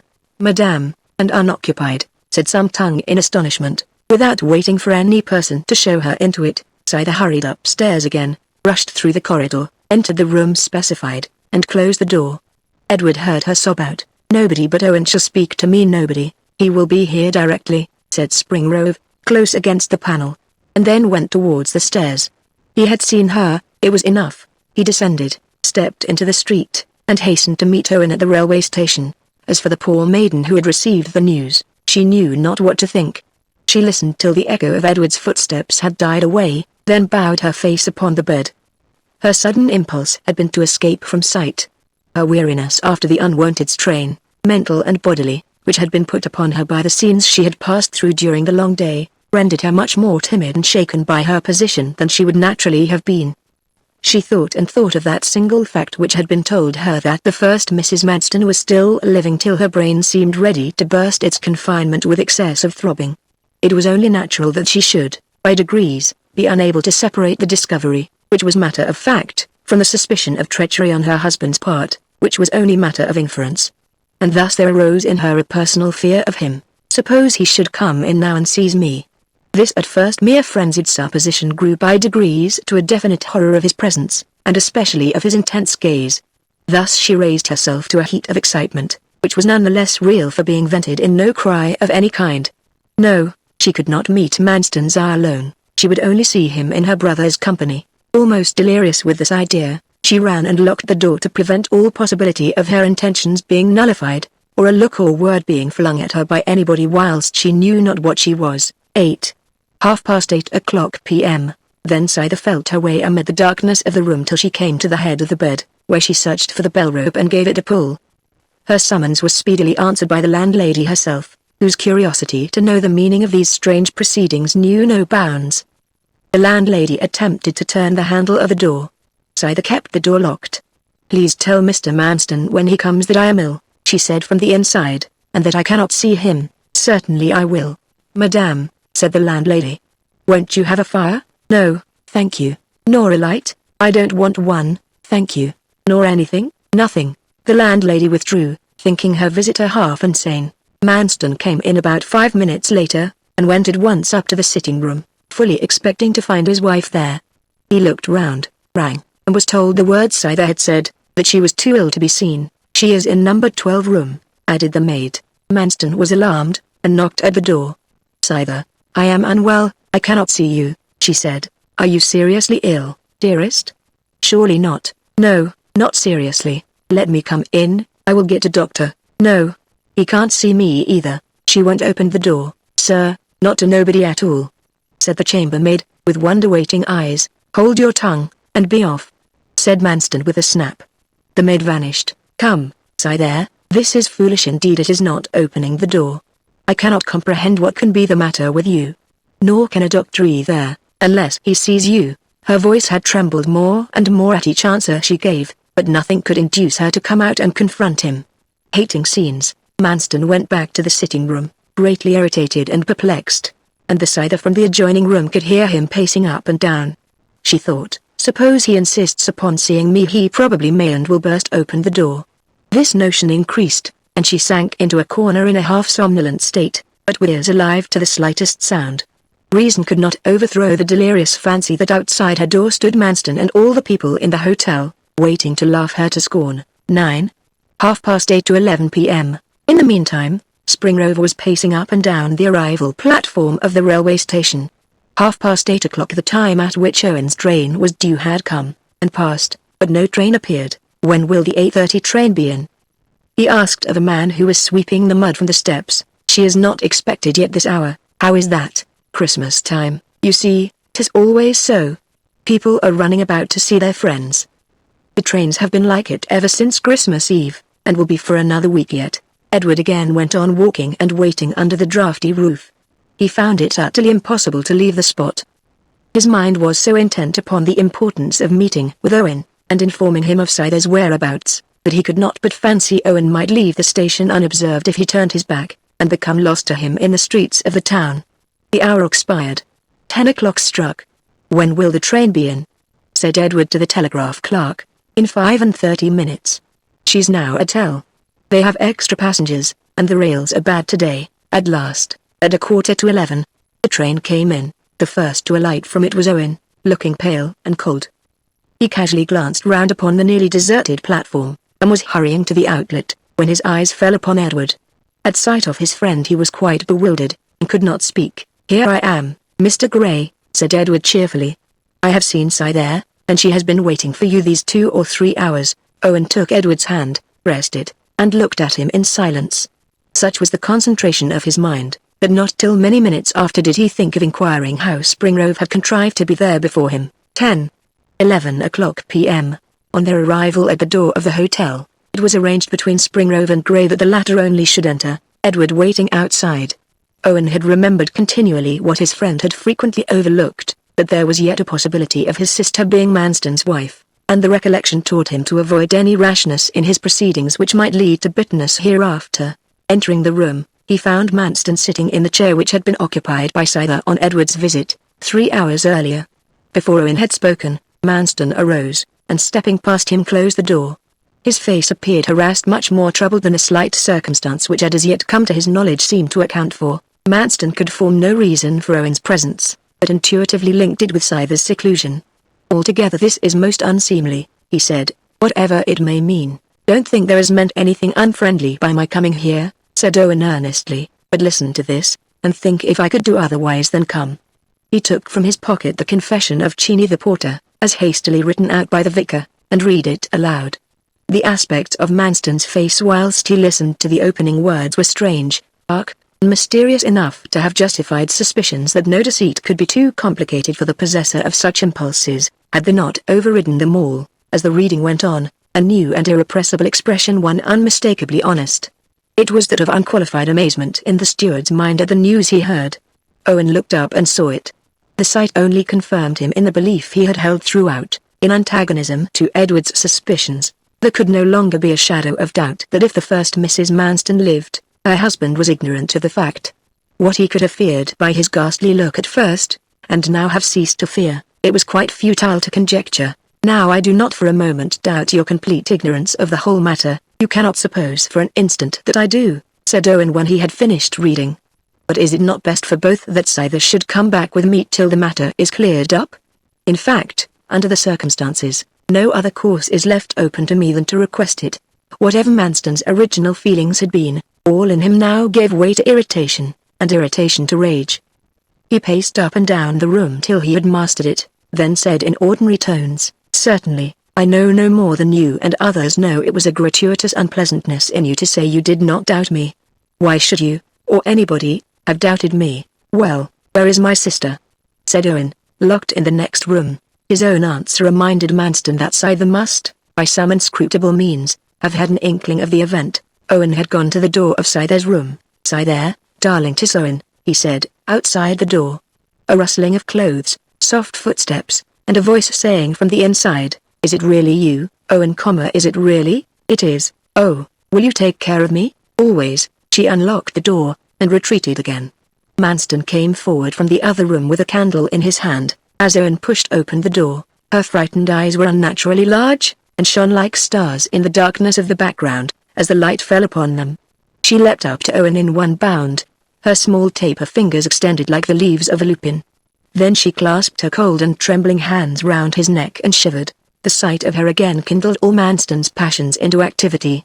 "She shall not go with you," he said firmly, and stepping a pace or two closer, "unless you prove that she is not my wife, and you can't do it." "This is proof," said Owen, holding up the paper. "No proof at all," said Manston hotly. "'Tis not a deathbed confession, and those are the only things of the kind held as good evidence. Send for a lawyer," Owen returned, "and let him tell us the proper course to adopt." "Never mind the law, let me go with Owen," cried Scyther, still holding on to him. "You will let me go with him, won't you, sir?" she said, turning appealingly to Manston. "We'll have it all right and square," said Manston, with more quietness. "I have no objection to your brother sending for a lawyer, if he wants to." It was getting on for 12 o'clock, but the proprietor of the hotel had not yet gone to bed on account of the mystery on the first floor, which was an occurrence unusual in the quiet family lodging. Owen looked over the banisters, and saw him standing in the hall. It struck Ray that the wisest course would be to take the landlord to a certain extent into their confidence, appeal to his honor as a gentleman, and so on, in order to acquire the information he wanted, and also to prevent the episode of the evening from becoming a public piece of news. He called the landlord up to where they stood, and told him the main facts of the story. The landlord was fortunately a quiet, prejudiced man, and a meditative smoker. "I know the very man you want to see, the very man," he said, looking at the general features of the candle flame. "Sharp as a needle, and not overrich. Timms will put you all straight in no time, trust Timms for that. He's in bed by this time for certain," said Owen. "Never mind that, Timms knows me, I know him. He'll oblige me as a personal favor. Wait here a bit. Perhaps, too, he's up at some party or another. He's a nice, jovial fellow, sharp as a needle, too, mind you, sharp as a needle, too." He went downstairs, put on his overcoat, and left the house. The three persons most concerned entering the room, and standing motionless, awkward, and silent in the midst of it. Scyther pictured to herself the long weary minutes she would have to stand there, whilst a sleepy man could be prepared for consultation, till the constraint between them seemed unendurable to her. She could never last out the time. Owen was annoyed that Manston had not quietly arranged with him at once. Manston at Owen's homeliness of idea in proposing to send for an attorney, as if he would be a touchstone of infallible proof. Reflection was cut short by the approach of footsteps, and in a few moments the proprietor of the hotel entered, introducing his friend. "Mr. Timms has not been in bed," he said. "He had just returned from dining with a few friends, so there's no trouble given. To save time I explained the matter as we came along." It occurred to Owen and Manston both that they might get a misty exposition of the law from Mr. Timms at that moment of concluding dinner with a few friends. "As far as I can see," said the lawyer, yawning, and turning his vision inward by main force, "it is quite a matter for private arrangement between the parties, whoever the parties are, at least at present. I speak more as a father than as a lawyer, it is true, but, let the young lady stay with her father, or guardian, safe out of shame's way, until the mystery is sifted, whatever the mystery is. Should the evidence prove to be false, or trumped up by anybody to get her away from you, her husband, you may sue them for the damages accruing from the delay." "Yes, yes," said Manston, who had completely recovered his self-possession and common sense. "Let it all be settled by herself." Turning to Scyther he whispered so softly that Owen did not hear the words. "Do you wish to go back with your brother, dearest? Leave me here miserable, and lonely, or will you stay with me, your own husband? I'll go back with Owen. Very well. He relinquished his coaxing tone, and went on sternly, and remember this, Scythere, I am as innocent of deception in this thing as you are yourself. Do you believe me? I do, she said. I had no shadow of suspicion that my first wife lived. I don't think she does even now. Do you believe me? I believe you, she said. And now, good evening. He continued, opening the door and politely intimating to the three men standing by that there was no further necessity for their remaining in his room. In 3 days I shall claim her. The lawyer and the hotel keeper retired first. Owen, gathering up as much of his sister's clothing as lay about the room, took her upon his arm, and followed them. Edward, to whom she owed everything, who had been left standing in the street like a dog without a home, was utterly forgotten. Owen paid the landlord and the lawyer for the trouble he had occasioned them, looked to the packing, and went to the door. A fly, which somewhat unaccountably was seen lingering in front of the house, was called up, and Scythere's luggage put upon it. Do you know of any hotel near the station that is open for night arrivals? Owen inquired of the driver. A place has been bespoke for you, sir, at the White Unicorn, and the gentleman wished me to give you this. Bespoken by Springrove, who ordered the fly, of course, said Owen to himself. By the light of the street lamp he read these lines, hurriedly traced in pencil: I have gone home by the mail train. It is better for all parties that I should be out of the way. Tell Scythere that I apologize for having caused her such unnecessary pain, as it seems I did, but it cannot be helped now. E.S. Owen handed his sister into the vehicle, and told the flyman to drive on. Poor Springrove, I think we have served him rather badly, he said to Scythere, repeating the words of the note to her. A thrill of pleasure passed through her bosom as she listened to them. They were the genuine reproach of a lover to his mistress. The trifling coldness of her answer to him would have been noticed by no man who was only a friend. But, in entertaining that sweet thought, she had forgotten herself, and her position for the instant. Was she still Manston's wife? That was the terrible supposition, and her future seemed still a possible misery to her. For, on account of the late jarring accident, a life with Manston, which would otherwise have been only a sadness, must become a burden of unutterable sorrow. Then she thought of the misrepresentation and scandal that would ensue if she were no wife. One cause for thankfulness accompanied the reflection. Edward knew the truth. They soon reached the quiet old inn, which had been selected for them by the forethought of the man who loved her well. Here they installed themselves for the night, arranging to go to Budmouth by the first train the next day. At this hour Edward Springrove was fast approaching his native county on the wheels of the night mail. Chapter 14: The Events of 5 Weeks. 1. From the 6th to the 13th of January, Manston had evidently resolved to do nothing in a hurry. This much was plain, but his earnest desire and intention was to raise in Scythere's bosom no feelings of permanent aversion to him. The instant after the first burst of disappointment had escaped him in the hotel at Southampton, he had seen how far better it would be to lose her presence for a week than her respect forever. She shall be mine, I will claim the young thing yet, he insisted. And then he seemed to reason over methods for compassing that object, which, to all those who were in any degree acquainted with the recent event, appeared the least likely of possible contingencies. He returned to Knapwater late the next day, and was preparing to call on Miss Aldclyffe, when the conclusion forced itself upon him that nothing would be gained by such a step. No, every action of his should be done openly, even religiously. At least, he called on the rector, and stated this to be his resolve. Certainly, said Mr. Rawnham, it is best to proceed candidly and fairly, or undue suspicion may fall on you. You should, in my opinion, take active steps at once. I will do the utmost that lies in my power to clear up the mystery, and silence the hubbub of gossip that has been set going about me. But what can I do? They say that the man who comes first in the chain of inquiry is not to be found. I mean the porter. I am sorry to say that he is not. When I returned from the station last night, after seeing Owen Gray off, I went again to the cottage where he has been lodging, to get more intelligence, as I thought. He was not there. He had gone out at dusk, saying he would be back soon. But he has not come back yet. I rather doubt if we shall see him again.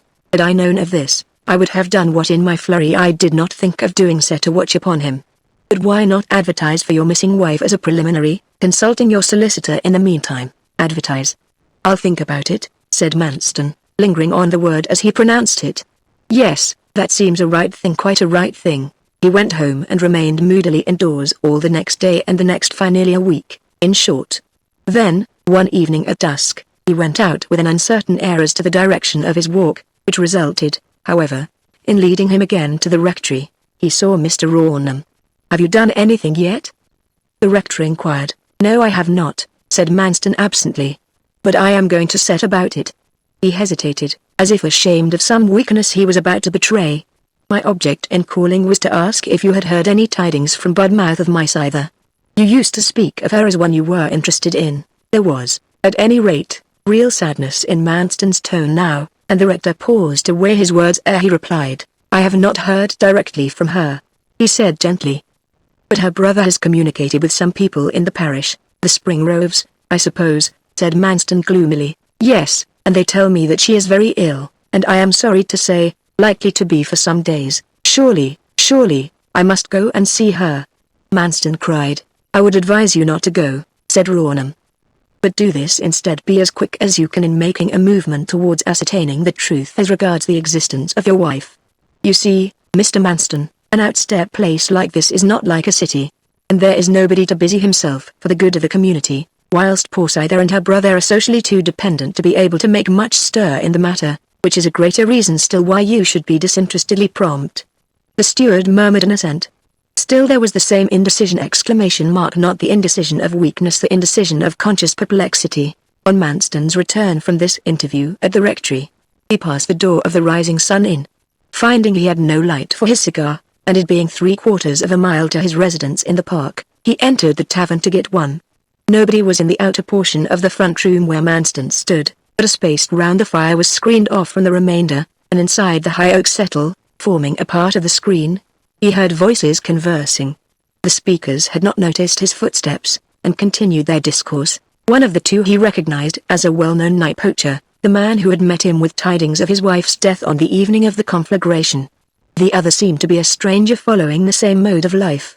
The conversation was carried on in the emphatic and confidential tone of men who are slightly intoxicated, its subject being an unaccountable experience that one of them had had on the night of the fire. What the steward heard was enough, and more than enough, to lead him to forget or to renounce his motive in entering. The effect upon him was strange and strong. His first object seemed to be to escape from the house again without being seen or heard. Having accomplished this, he went in at the park gate, and strode off under the trees to the old house. The sitting down by the fire, and burying himself in reflection, he allowed the minutes to pass by unheeded. First the candle burnt down in its socket and stunk. He did not notice it. Then the fire went out. He did not see it.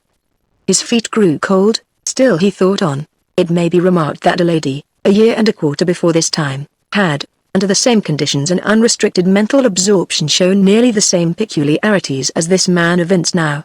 The lady was Miss Aldclyffe. It was 12:30 when Manston moved, as if he had come to a determination. The first thing he did the next morning was to call at Knapwater House, where he found that Miss Aldclyffe was not well enough to see him. She had been ailing from slight internal hemorrhage ever since the confession of the porter Chinney. Apparently not much aggrieved at the denial, he shortly afterwards went to the railway station and took his departure for London, leaving a letter for Miss Aldclyffe, stating the reason of his journey thither to recover traces of his missing wife. During the remainder of the week paragraphs appeared in the local and other newspapers, drawing attention to the facts of this singular case. The writers, with scarcely an exception, dwelt forcibly upon a feature which had at first escaped the observation of the villagers, including Mr. Rawnham, that if the announcement of the man Chinney were true, it seemed extremely probable that Mrs. Manston left her watch and keys behind on purpose to blind people as to her escape, and that therefore she would not now let herself be discovered, unless a strong pressure were put upon her. The writers added that the police were on the track of the porter, who very possibly had absconded in the fear that his reticence was criminal, and that Mr. Manston, the husband, was, with praiseworthy energy, making every effort to clear the whole matter up, too. From the 18th to the end of January, 5 days from the time of his departure, Manston returned from London and Liverpool, looking very fatigued and thoughtful. He explained to the rector and other of his acquaintance that all the inquiries he had made at his wife's old lodgings and his own had been totally barren of results, but he seemed inclined to push the affair to a clear conclusion now that he had commenced. After the lapse of another day or two he proceeded to fulfill his promise to the rector, and advertised for the missing woman in 3 of the London papers.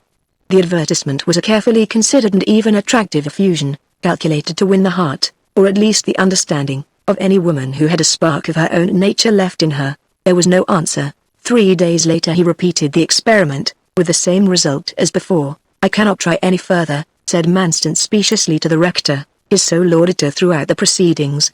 "Mr. Rawnham, I'll tell you the truth plainly. I don't love her. I do love Cythere, and the whole of this business of searching for the other woman goes altogether against me.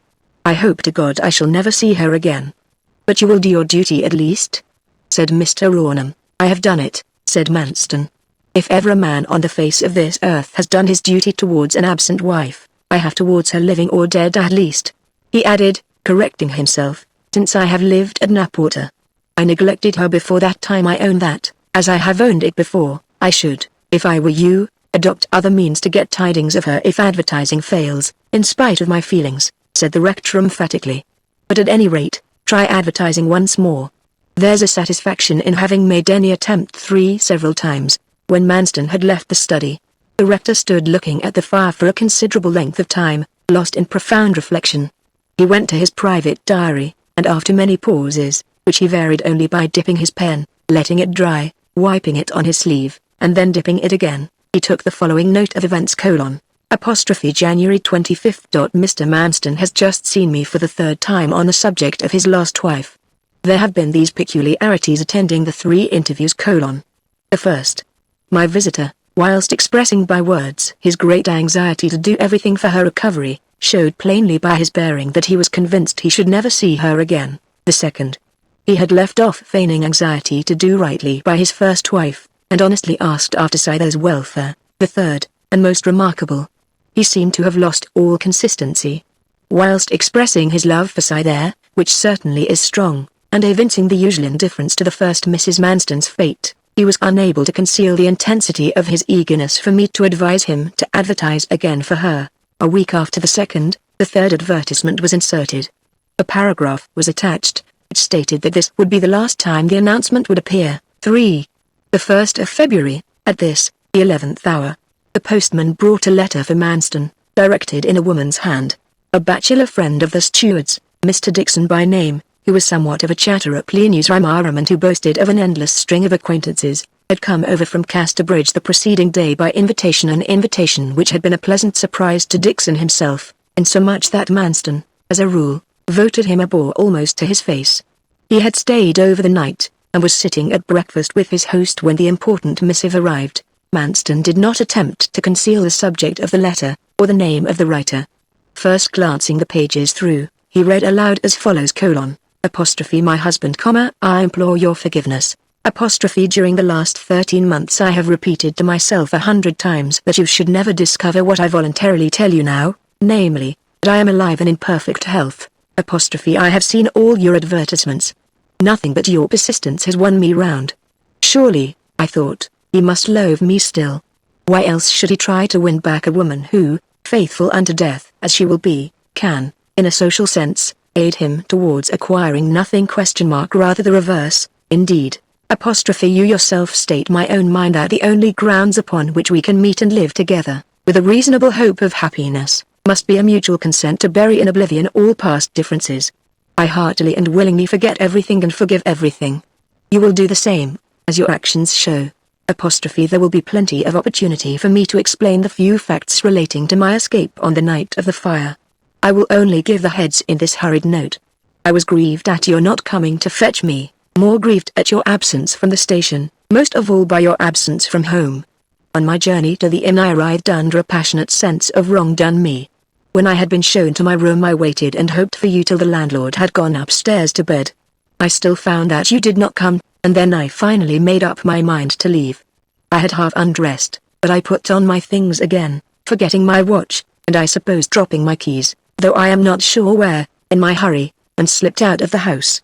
There. Well, that's a rum story, said Mr. Dixon, interrupting. What's a rum story?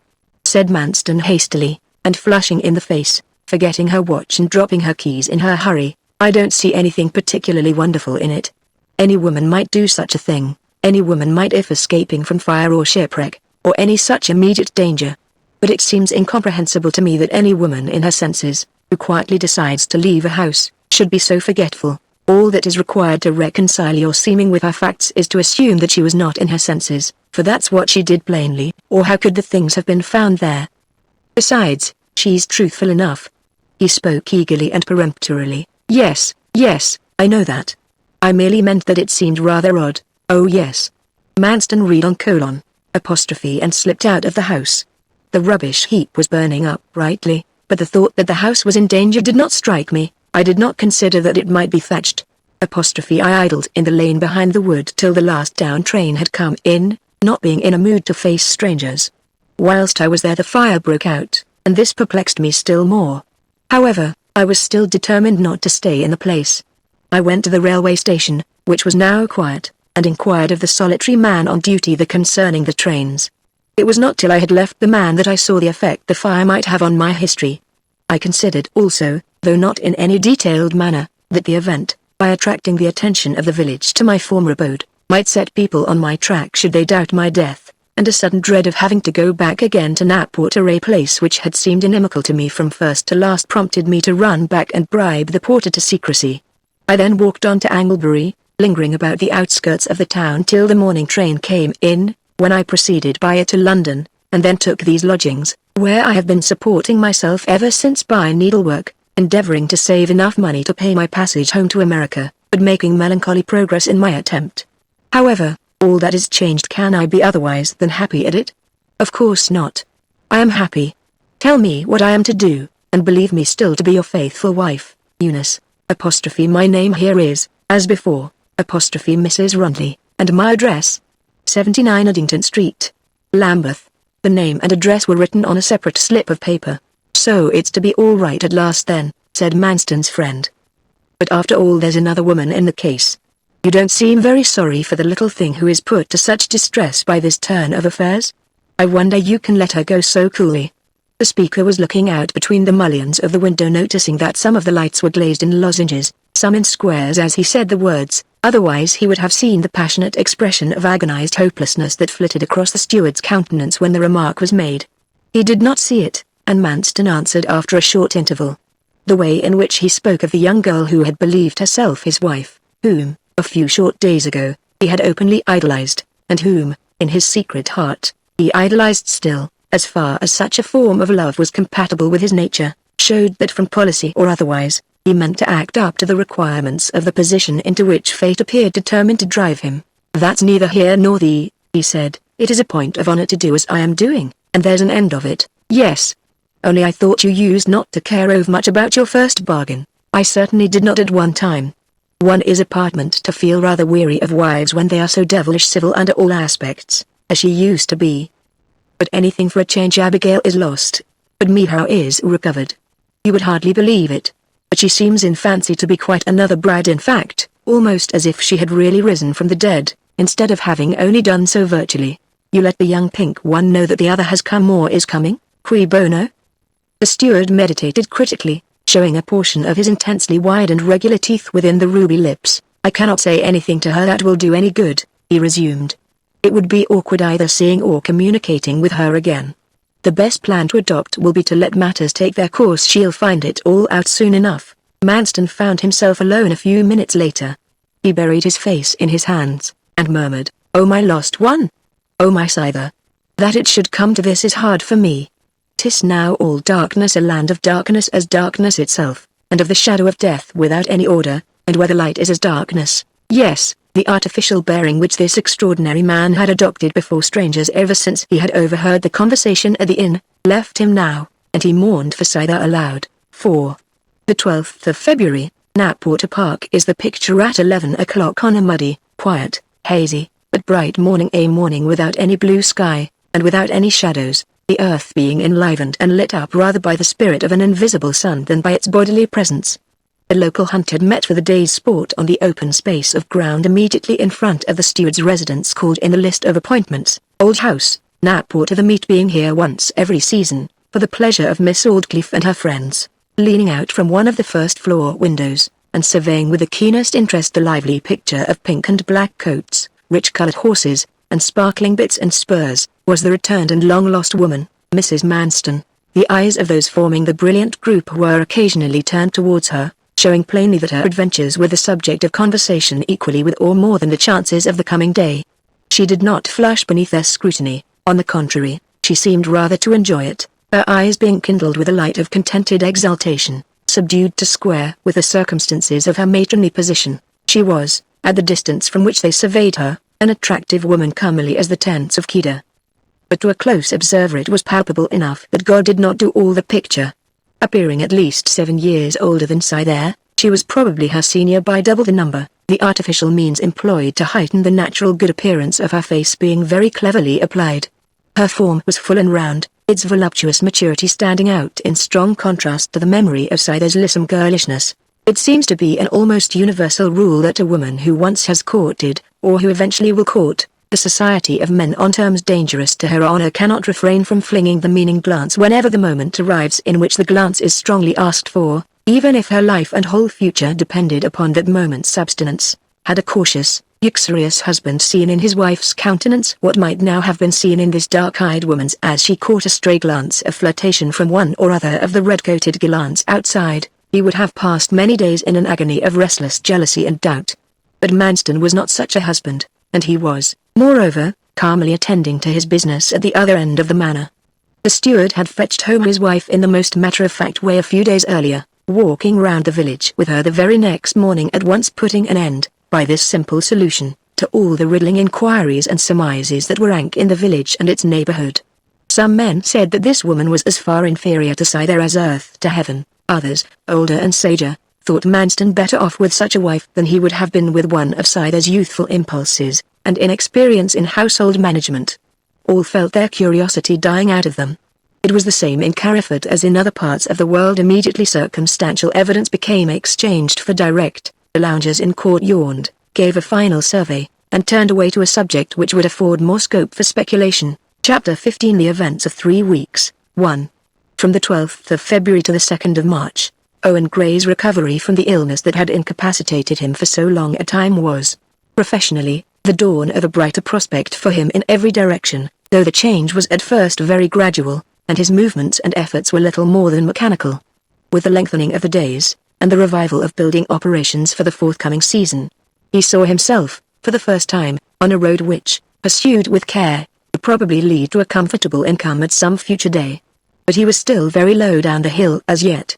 The first undertaking entrusted to him in the new year began about a month after his return from Southampton.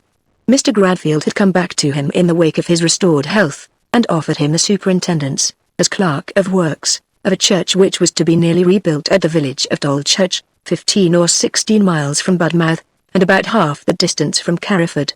"I am now being paid at the rate of £150 a year," he said to his sister in a burst of thankfulness, "and you shall never, Scythere, be at any tyrannous lady's beck and call again as long as I live.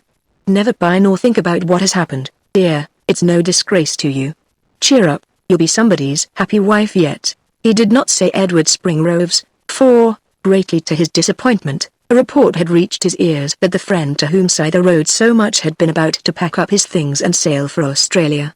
However, this was before the uncertainty concerning Mrs. Manston's existence had been dispersed by her return, a phenomenon that altered the cloudy relationship in which Scythere had lately been standing towards her old lover, to one of distinctness, which result would have been delightful but for circumstances about to be mentioned.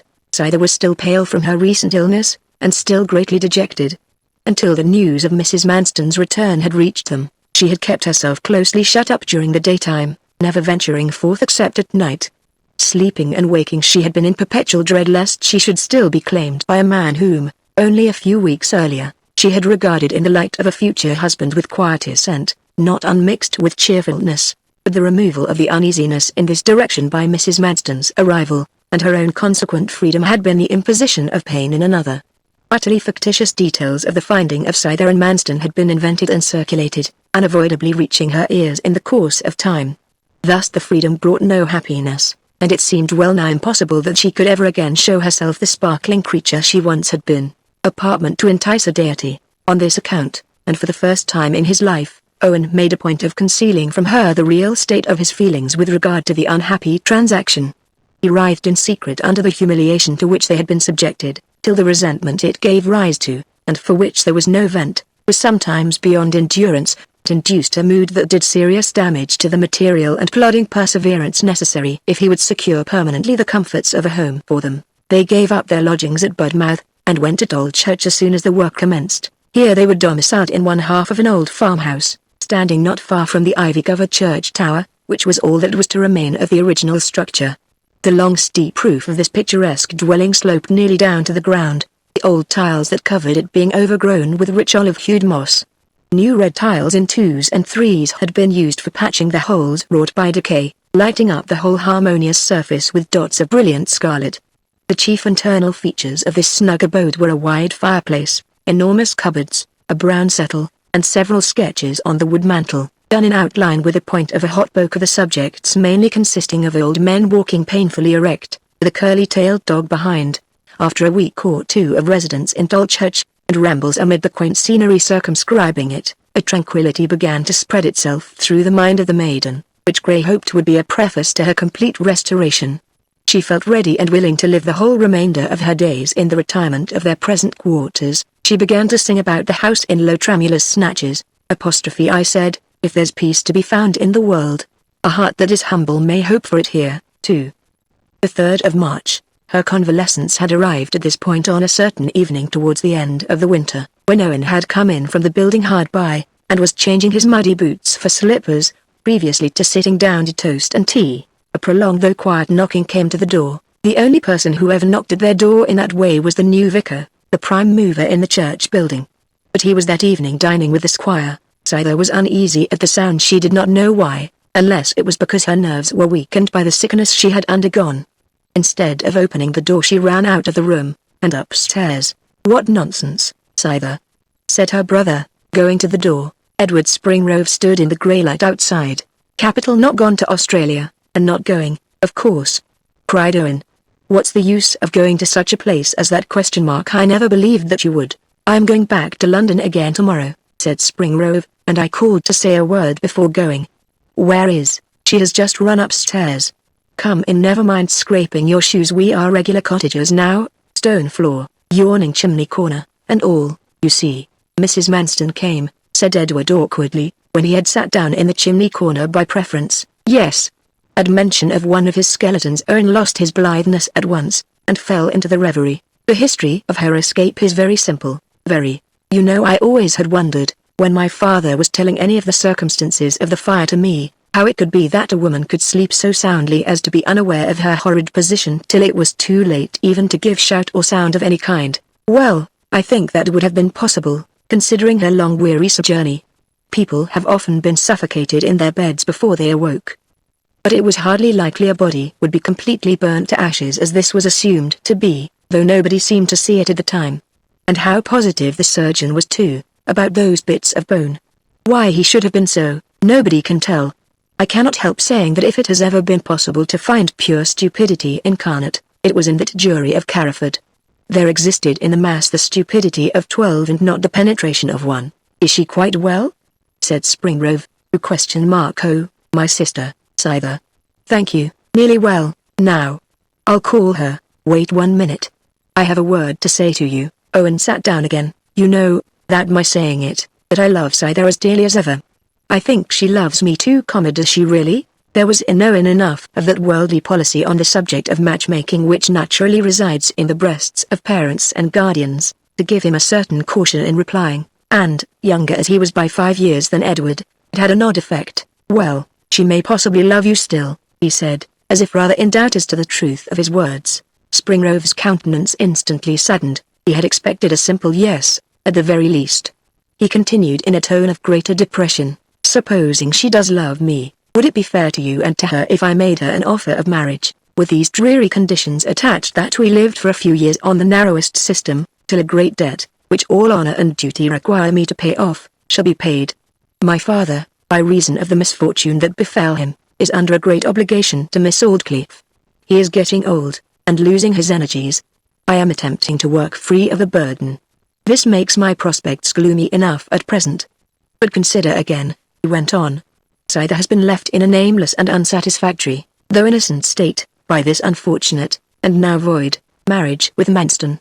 A marriage with me, though under the materially untoward conditions I have mentioned, would make us happy. It would give her a locus standi.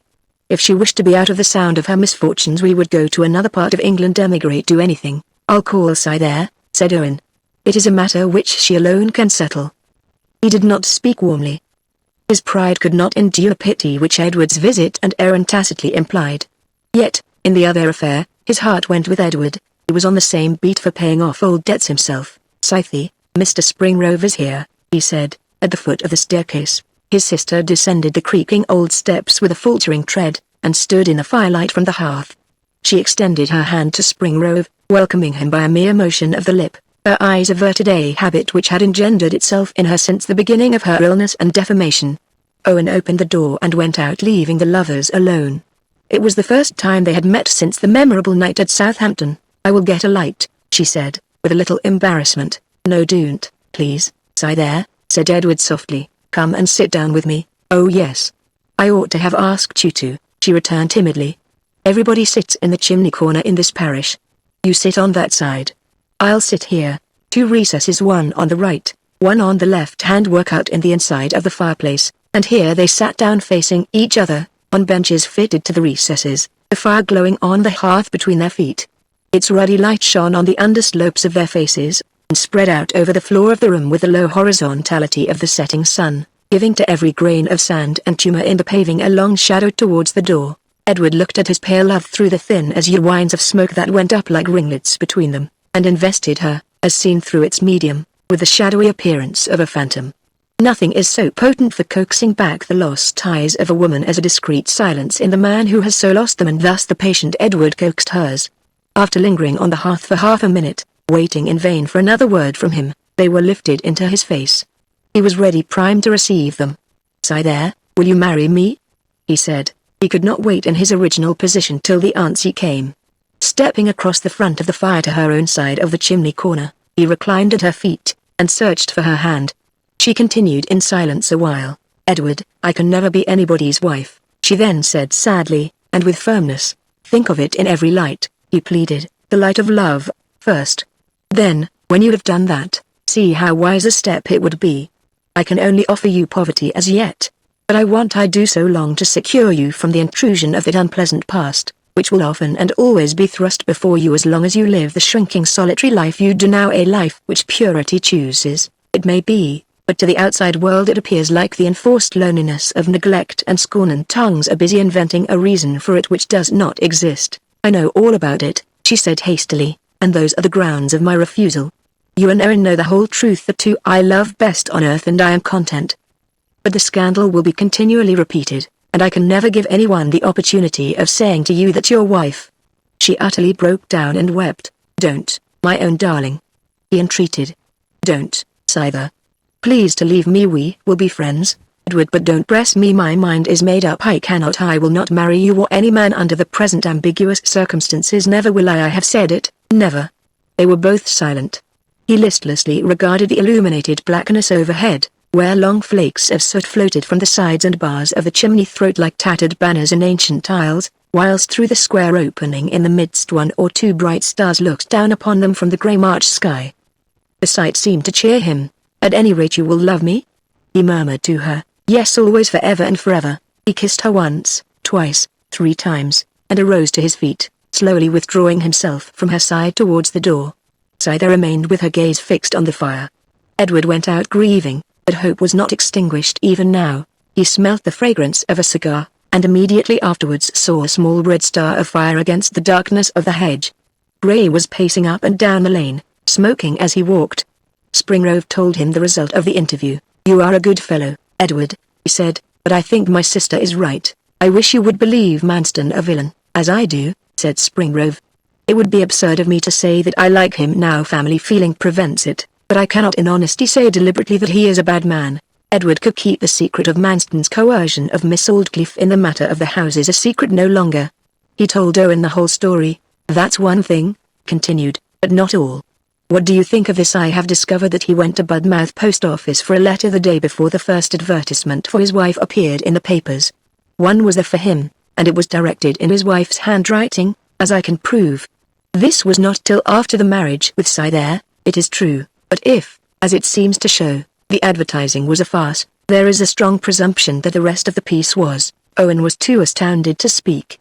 He dropped his cigar, and fixed his eyes upon his companion. "Illusion, yes. With his first wife?" "Yes, with his wife. I am firmly persuaded of it." "What did you discover?" "That he fetched from the post office at Budmouth a letter from her the day before the first advertisement appeared. Gray was lost in a long consideration. "Ah," he said, "it would be difficult to prove anything of that sort now. The writing could not be sworn to, and if he is guilty the letter is destroyed. I have other suspicions." "Yes, as you said," interrupted Owen, who had not till now been able to form the complicated set of ideas necessary for picturing the position. "Yes, there is this to be remembered. Scyther had been taken from him before that letter came, and his knowledge of his wife's existence could not have originated till after the wedding. I could have sworn he believed her dead then." His manner was unmistakable. "Well, I have other suspicions," repeated Edward, "and if I only had the right, if I were her husband or brother, he should be convicted of bigamy yet." "The reproof was not needed," said Owen, with a little bitterness. "What can I do? A man with neither money nor friends, whilst Manston has Miss Aldclyffe and all her fortune to back him up. God only knows what lies between the mistress and her steward, but since this has transpired, if it is true, I can believe the connection to be even an unworthy one, a thing I certainly never so much as owned to myself before." 3. The 5th of March, Edward's disclosure had the effect of directing Owen Gray's thoughts into an entirely new and uncommon channel. On the Monday after Springrove's visit, Owen had walked to the top of a hill in the neighbourhood of Dolchurch, a wild hill that had no name, beside a barren down where it never looked like summer.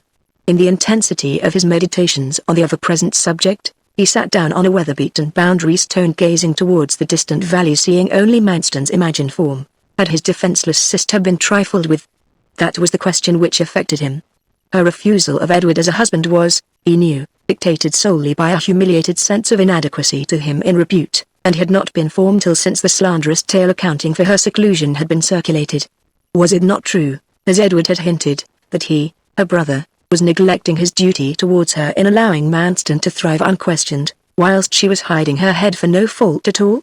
Was it possible that Manston was sensuous villain enough to have contemplated, at any moment before the marriage with Scyther, the return of his first wife, when he should have grown weary of his new toy?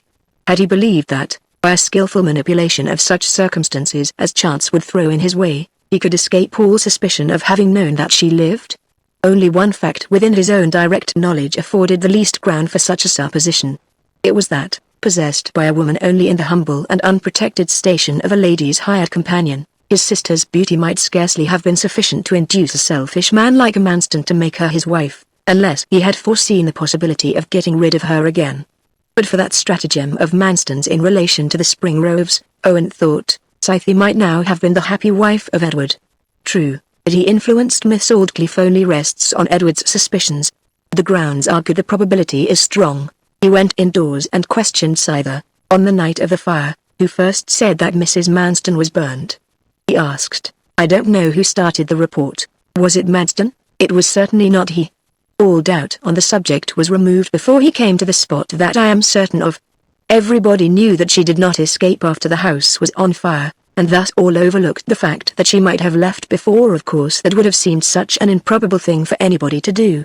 Yes, until the porter's story of her irritation and doubt as to her course made it natural. What settled the matter at the inquest, said Scyther, was Mr. Manston's evidence that the watch was his wife's. He was sure of that, wasn't he? I believe he said he was certain of it. It might have been hers, left behind in her perturbation, as they say it was impossible as that seems at first sight. Yes, on the whole, he might have believed in her death. I know by several proofs that then, and at least for some time after, he had no other thought than that she was dead. I now think that before the porter's confession he knew something about her, though not that she lived. Why do you? From what he said to me on the evening of the wedding day, when I had fastened myself in the room at the hotel, after Edward's visit. He must have suspected that I knew something, for he was irritated, and in a passion of uneasy doubt. He said, "You don't suppose my first wife is come to light again, madame, surely?" Directly he had let the remark slip out, he seemed anxious to withdraw it. "That's odd," said Owen. "I thought it very odd. Still we must remember he might only have hit upon the thought by accident, in doubt as to your motive." "Yes, the great point to discover remains the same as ever. Did he doubt his first impression of her death before he married you?" "I can't help thinking he did, although he was so astounded at our news that night." "Edward swears he did. It was perhaps only a short time before," said Scyther, "when he could hardly recede from having me, seasoning justice with mercy as usual." "Scyther, 'tis unfair to yourself to talk like that. If I could only bring him to ruin as a bigamist, supposing him to be one, I should die happy. That's what we must find out by fair means or foul. Was he a wilful bigamist? It is no use trying, Owen. You would have to employ a solicitor, and how can you do that? I can't at all. I know that very well. But neither do I altogether wish to at present. A lawyer must have a case facts to go upon, that means. Now they are scarce at present, as scarce as money is with us. Until we have found more money there is no hurry for a lawyer. Perhaps by the time we have the facts we shall have the money. The only thing we lose in working alone in this way, is time, not the issue, for the fruit that one mind matures in a 12-month forms a more perfectly organized whole than that of 12 minds in 1 month, especially if the interests of the single one are vitally concerned, and those of the 12 are only hired. But there is not only my mind available. You are a shrewd woman, Cythe, and Edward is an earnest ally. Then, if we really get a sure footing for a criminal prosecution, the Crown will take up the case. I don't much care to press on in the matter, she murmured. What good can it do us, Owen, after all? Selfishly speaking, it will do this good that all the facts of your journey to Southampton will become known, and the scandal will die. Besides, Manston will have to suffer. It's an act of justice to you and to other women, and to Edward Springrove. He now thought it necessary to tell her of the real nature of the Springroves' obligation to Miss Aldclyffe and their nearly certain knowledge that Manston was the prime mover in effecting their embarrassment. Her face flushed as she listened, and now, he said, our first undertaking is to find out where Mrs. Manston lived during the separation. Next, when the first communications passed between them after the fire, if we only had Miss Aldclyffe's countenance and assistance as I used to have them, Cythe returned, how strong we should be. Oh, what power is it that he exercises over her, swaying her just as he wishes? She loves me now. Mrs. Morris in her letter said that Miss Aldclyffe prayed for me. Yes, she heard her praying for me, and crying. Miss Aldclyffe did not mind an old friend like Mrs. Morris knowing it, either. Yet in opposition to this, notice her dead silence and inaction throughout this proceeding. It is a mystery, but never mind that now, said Owen impressively. About where Mrs. Manston has been living. We must get this part of it first. Learn the place of her stay in the early stage of their separation, during the period of Manston's arrival here, and so on, for that was where she was first communicated with on the subject of coming to Knapwater, before the fire, and that address, too, was her point of departure when she came to her husband by stealth in the night. You know the time I visited you in the evening and went home early in the morning, and it was found that he had been visited too. Ah! Couldn't we inquire of Mrs. Leete, who keeps the post office at Carriford, if she remembers where the letters to Mrs. Manston were directed? He never posted his letters to her in the parish, it was remarked at the time. I was thinking if something relating to her address might not be found in the report of the inquest in the Casterbridge Chronicle of the date. Some facts about the inquest were given in the papers to a certainty. Her brother caught eagerly at the suggestion. Who has a file of the chronicles? He said. Mr. Rawnham used to file them, said Cythe.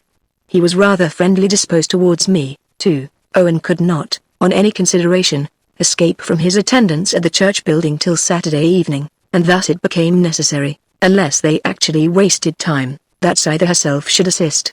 I act under your orders, Owen, she said. Chapter 16 The Events of 1 Week, 1. March the 6th. The next morning the opening move of the game was made. Cythe, under cover of a thick veil, hired a conveyance and drove to within a mile or so of Carriford. It was with a renewed sense of depression that she saw again the objects which had become familiar to her eye during her sojourn under Miss Aldclyffe's roof, the outline of the hills, the meadow streams, the old park trees. She hastened by a lonely path to the rectory house, and asked if Mr. Rawnham was at home. Now the rector, though a solitary bachelor, was as gallant and courteous to womankind as an ancient Iberian, and, moreover, he was Cythe's friend in particular, to an extent far greater than she had ever surmised. Rarely visiting his relative, Miss Aldclyffe, except on parish matters, more rarely still being called upon by Miss Aldclyffe, Cythe had learnt very little of him whilst she lived at Knapwater. The relationship was on the impecunious paternal side, and for this branch of her family the lady of the estate had never evinced much sympathy. In looking back upon our line of descent, it is an instinct with us to feel that all our vitality was drawn from the richer party to any unequal marriage in the chain. Since the death of the old captain, the rector's bearing in Knapwater House had been almost that of a stranger, a circumstance which he himself was the last man in the world to regret. This polite indifference was so frigid on both sides that the rector did not concern himself to preach at her, which was a great deal in a rector, and she did not take the trouble to think his sermons poor stuff, which in a cynical woman was a great deal more. Though barely 50 years of age, his hair was as white as snow, contrasting strangely with the redness of his skin, which was as fresh and healthy as a lad's. Scyther's bright eyes, mutely and demurely glancing up at him Sunday after Sunday, had been the means of driving away many of the saturnine humors that creep into an empty heart during the hours of a solitary life. In this case, however, to supplant them, when she left his parish, by those others of a more aching nature which accompany an overfull one. In short, he had been on the verge of feeling towards her that passion to which his dignified self-respect would not give its true name, even in the privacy of his own thought. He received her kindly, but she was not disposed to be frank with him. He saw her wish to be reserved, and with genuine good taste and good nature made no comment whatever upon her request to be allowed to see the Chronicle for the year before the last. He placed the papers before her on his study table, with a timidity as great as her own, and then left her entirely to herself. She turned them over till she came to the first heading connected with the subject of her search: disastrous fire and loss of life at Carriford. The sight, and its calamitous bearing upon her own life, made her so dizzy that she could, for a while, hardly decipher the letters. Stifling recollection by an effort, she nerved herself to her work, and carefully read the column. The account reminded her of no other fact than was remembered already. She turned on to the following week's report of the inquest. After a miserable perusal she could find no more pertaining to Mrs. Manston's address than this: Abraham Brown, of Hoxton, London, at whose house the deceased woman had been living, deposed, etc. Nobody else from London had attended the inquest. She arose to depart, first sending a message of thanks to Mr. Rawnham, who was out of doors gardening. He stuck his spade into the ground, and accompanied her to the gate. "Can I help you in anything, Scyther?" he said, using her Christian name by an intuition that unpleasant memories might be revived if he called her Miss Grey after wishing her goodbye as Mrs. Manston at the wedding. Scyther saw the motive and appreciated it, nevertheless replying evasively, "I only guess and fear." He earnestly looked at her again. "Promise me that if you want assistance, and you think I can give it, you will come to me." "I will," she said. The gate closed between them. "You don't want me to help you in anything now, Scyther?" he repeated. If he had spoken what he felt, "I want very much to help you, Scyther, and have been watching Manston on your account," she would gladly have accepted his offer. As it was, she was perplexed, and raised her eyes to his, not so fearlessly as before her trouble, but as modestly, and with still enough brightness in them to do fearful execution as she said over the gate, "No, thank you." She returned to Tolchurch weary with her day's work. Owen's greeting was anxious. "Well, Scyther?" She gave him the words from the report of the inquest, penciled on a slip of paper. "Now to find out the name of the street and number," Owen remarked. "Owen," she said, "will you forgive me for what I am going to say? I don't think I can, indeed I don't think I can take any further steps towards disentangling the mystery. I still think it a useless task, and it does not seem any duty of mine to be revenged upon Mr. Manston in any way." She added more gravely, "It is beneath my dignity as a woman to labor for this. I have felt it so all day." "Very well," he said, somewhat shortly, "I shall work without you then. There's dignity in justice." He caught sight of her pale tired face, and the dilated eye which always appeared in her with weariness. "Darling," he continued warmly, and kissing her, "you shall not work so hard again, you are worn out quite. But you must let me do as I like, too." March the 10th, on Saturday evening Gray hurried off to Casterbridge, and called at the house of the reporter to the Chronicle. The reporter was at home, and came out to Gray in the passage. Owen explained who and what he was, and asked the man if he would oblige him by turning to his notes of the inquest at Carriford in the December of the year preceding the last, just adding that a family entanglement, of which the reporter probably knew something, made him anxious to ascertain some additional details of the event, if any existed. "Certainly," said the other, without hesitation, "though I am afraid I haven't much beyond what we printed at the time. Let me see, my old notebooks are in my drawer at the office of the paper. If you will come with me I can refer to them there."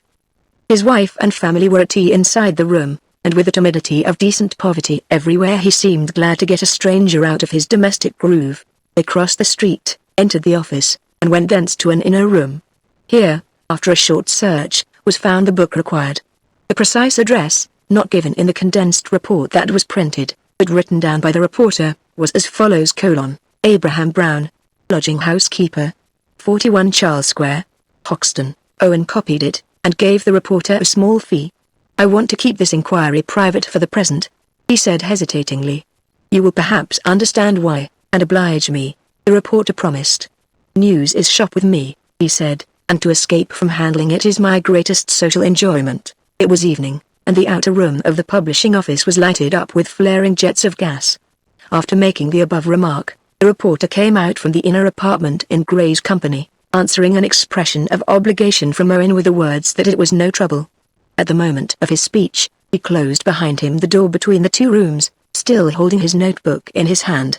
Before the counter of the front room stood a tall man, who was also speaking, when they emerged. He said to the youth in attendance, "I will take my paper for this week now I am here, so that you needn't post it to me." The stranger then slightly turned his head, saw Owen, and recognized him. Owen passed out without recognizing the other as Manston. Manston then looked at the reporter, who, after walking to the door with Owen, had come back again to lock up his books. Manston did not need to be told that the shabby marble-covered book which he held in his hand, opening endways and interleaved with blotting paper, was an old reporting book. He raised his eyes to the reporter's face, whose experience had not so schooled his features but that they betrayed a consciousness, the one half initiated as the other was, that his late proceeding had been connected with events in the life of the steward.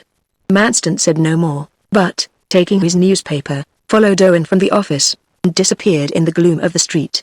Edward Springrove was now in London again, and on this same evening, before leaving Casterbridge, Owen wrote a careful letter to him, stating therein all the facts that had come to his knowledge, and begging him, as he valued Si there, to make cautious inquiries.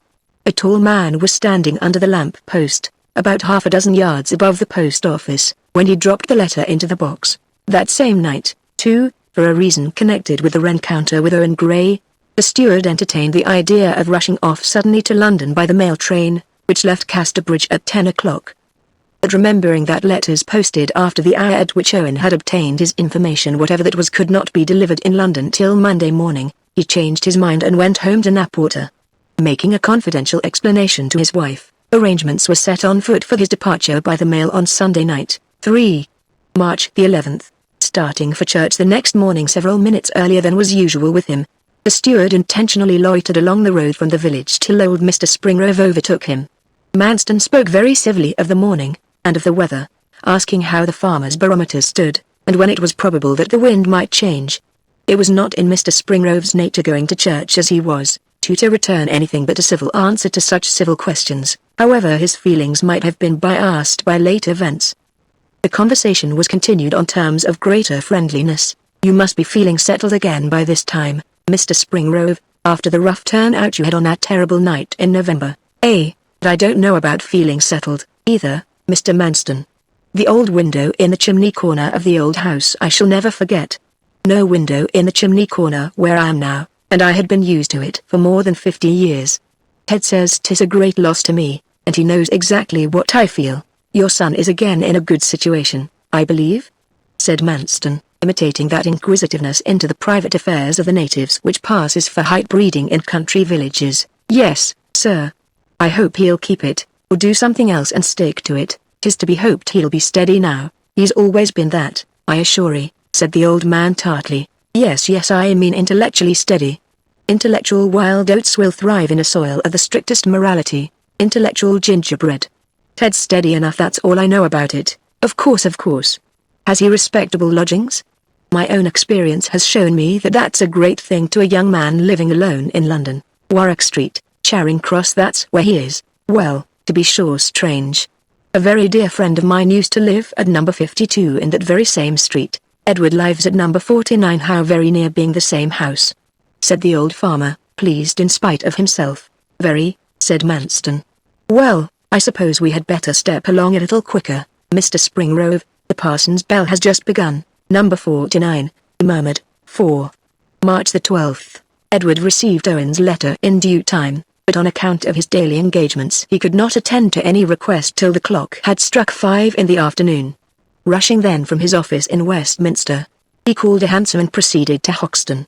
A few minutes later he knocked at the door of number 41, Charles Square, the old lodging of Mrs. Manston. A tall man who would have looked extremely handsome had he not been clumsily and closely wrapped up in garments that were much too elderly in style for his years, stood at the corner of the quiet square at the same instant, having, too, alighted from a cab that had been driven along Old Street in Edward's rear. He smiled confidently when Springrove knocked. Nobody came to the door. Springrove knocked again. This brought out 2 people, one at the door he had been knocking upon, the other from the next on the right. "Is Mr. Brown at home?" said Springrove. "No, sir."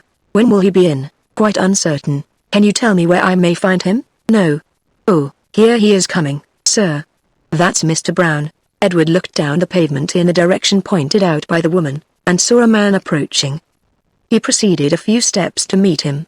Edward was impatient, and to a certain extent still a countryman, who had not, after the manner of city men, subdued the natural impulse to speak out the ruling thought without preface.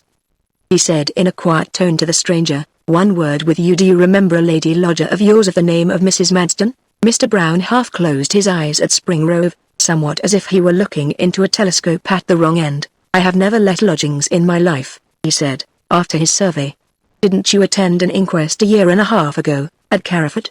"Never knew there was such a place in the world, sir, and as to lodgings, I have taken acres first and last during the last 30 years, but I have never let an inch." "I suppose there is some mistake," Edward murmured, and turned away. He and Mr. Brown were now opposite the door next to the one he had knocked at. The woman who was still standing there had heard the inquiry and the result of it. "I expect it is the other Mr. Brown, who used to live that you want, sir," she said. "The Mr. Brown that was inquired for the other day? Very likely that is the man," said Edward, his interest reawakening. He couldn't make a do of lodging letting here, and at last he went to Cornwall, where he came from, and where his brother still lived, who had often asked him to come home again. But there was little luck in the change, for after London they say he couldn't stand the rainy west winds they get there, and he died in the December following.